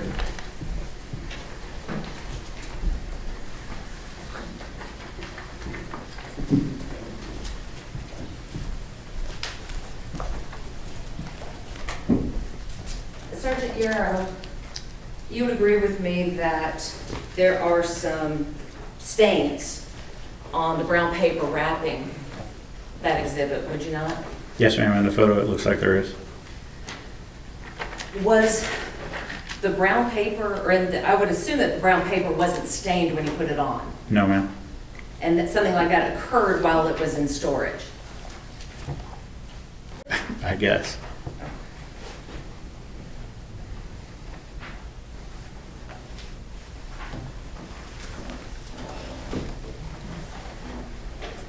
Sergeant Yaro, how long have you been with West County? 16 years, ma'am. How long have you been an evidence tech with them? In evidence tech, ma'am. Or in working with CSI? In 8 years, ma'am. During that time, it's not uncommon for defense attorneys to want to come in and view the evidence, is it? No, ma'am. And when the defense attorney comes in and views that evidence, usually you have the prosecutors are there, members of the sheriff's department will be there to observe everything. Yes, so you're talking about an evidence review, right, ma'am? Yes, Your Honor. I mean, let's try that Hey, again. I'm up here. It's been a long I realize week. we all look alike, but, you know. Well, you have the same haircut. There you go. Sorry about that. That was a good minute. All right, so Sergeant, when the defense team comes in to review, or when a defense team attempts to come in to review, or when they do come in to review the evidence, it's still important to maintain the sterility of the environment. Would you agree? And so, let me get this straight. You want to know at that time that you guys do the evidence review in the area that we're doing the evidence review, or the area that the evidence is housed? In the area that we're doing the review, you still want to put down the butcher paper, don't you? I do not, if it's already wrapped, ma'am. And if it gets unwrapped, you want to have that evidence placed on butcher paper, don't you? So, it depends on the evidence review, to be honest with you. I have been through several of those. Not everybody opens evidence up. They want to look at markings, they want to look at seals, they want to look at chain of custody, so not every time. So, All right, so the best practice, if that evidence is open, would be to place it on a... we would put paper down there. The other thing that's important is that the person handling the evidence has gloves on. Yes, ma'am. Because again, that evidence is still in play in a case, isn't it? Yes, ma'am. And it could be that there's other evidence that needs to be tested. Okay. And if you don't follow those procedures, there's a possibility that contamination could occur. Yes, ma'am. May I approach, Your Honor? Yes, ma'am. Sergeant Yaro, I'm going to let you look at what has been previously marked as defendant's exhibits 23 through 28.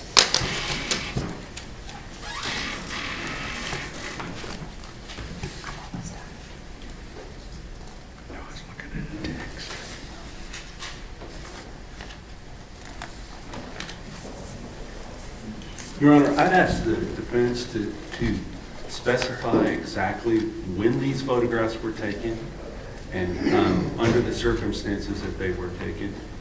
I'm not going to order the defense to do anything. It's their cross-examination.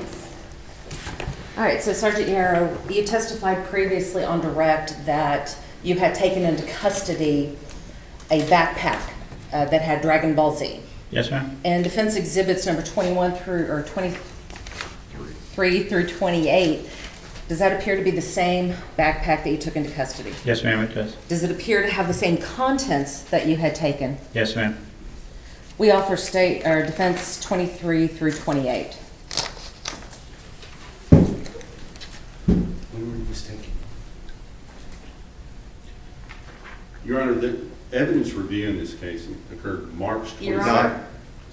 Do you have an objection? I object, yes. The proper predicate has not been laid as to when these photographs were taken and the circumstances that they were taken. Objections are overruled. State's exhibit, or I'm sorry, defense exhibits 23 through 28 are admitted. May I publish, Your Honor? Yes.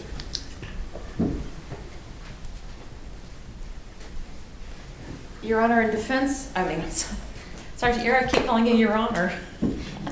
Sergeant Yaro, in defense exhibits number 23 through 28, you didn't see any butcher paper down, did you? No, ma'am, I did not. So if any of those items that were on the table had to be retested, there was a possibility of contamination. Yes, ma'am, that's correct.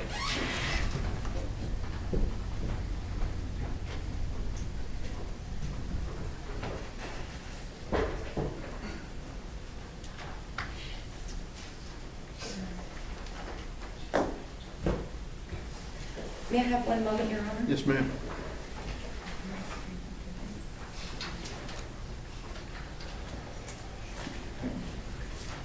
I have nothing further, Your Honor. Redirect.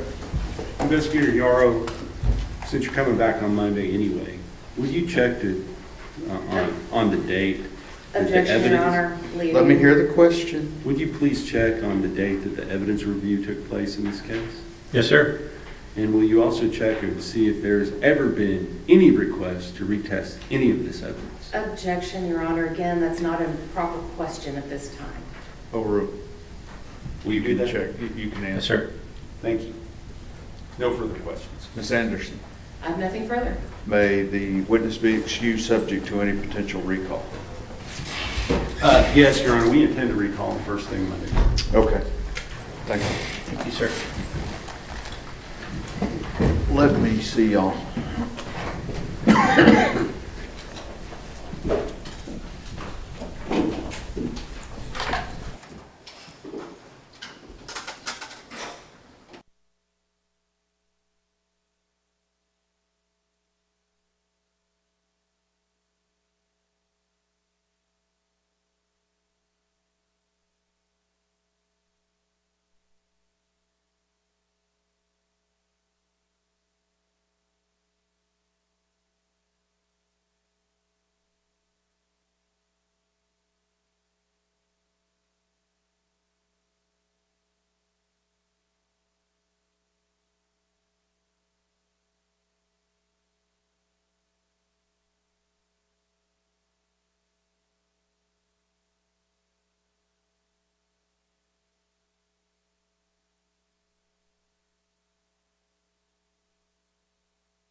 but not offered. We would still like to just offer them for record purposes. Okay, so you're wanting to offer 16 through 22 and 29 and 30 for purposes of the record? Yes, Your Honor. Any objection? No, Your Honor. Okay, so they are admitted for purposes of the record. Anything else we need to do for record purposes today? No, Your Honor. Defense? Okay, everybody. Thank you. Y'all have been very good. We'll see you Monday morning. Let me. Easier than trying to come up with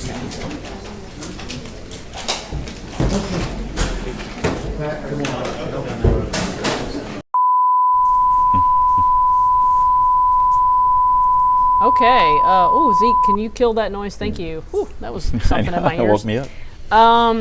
Yeah. So I'm Tanya Iser. Yeah, here we go. Bring us both up.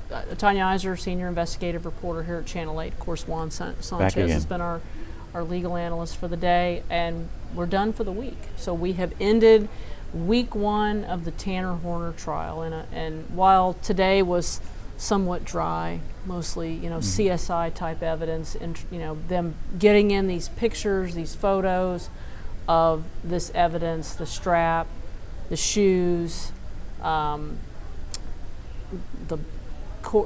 cords, showing the pictures of the step on the van, the back of that van, and what we think that's leading up into is showing that either those items were used to kill her. Of course, there was mud on the bottom of his shoe. So all these things leading up into this. But, Juan, what do you think about where we're at right now? I mean, again, these are just the stepping stones that the prosecution is putting down in order to make their argument for death. I think it's given us, based on the cross-examination, it might give us an inkling as to what the defense might be presenting. Obviously, the medications that were found in his backpack might play.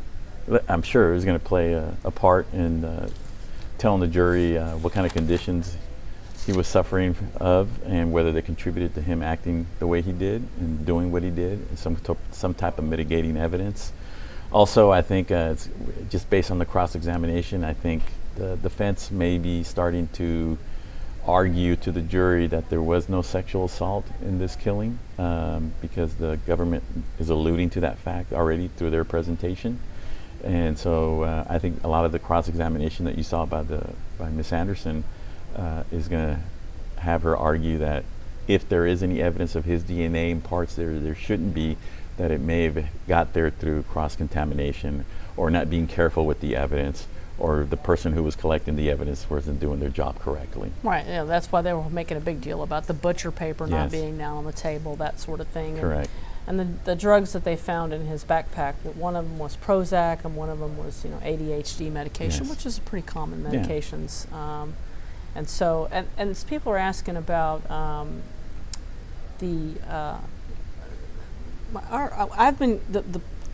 supposedly there's going to be some sort of imprint on her face. I believe it's going to be indicative of being laid in that van. Yeah. It's my understanding, but we'll know more about that next week because they'll present evidence on that. Now, somebody's asking, why is the defense constantly objecting to evidence? Because you have to. You have to. I mean, when you have a trial, you have to follow the rules of evidence. And if one side is not doing that, you have to object, because you won't be doing your job. And later on, they can say you were ineffective as a lawyer because you didn't hold the government to the rules of evidence. And the government does it to the defense, too. So, because ultimately, again, it's a death penalty case. And this case will be, once he's if he's given the death penalty, it will be an automatic appeal. And so, every single thing about this case is going to get reviewed.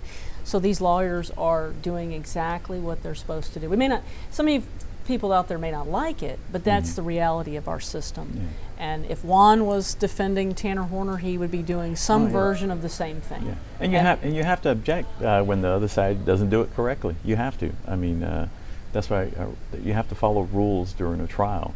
And even though, and the judge has sustained a few of their objections, so obviously they're correct objections. So it's not abnormal. Right. So, to recap the week, we have seen this trial started on Tuesday. It started off with a real shocker: Tanner Horner pleading guilty.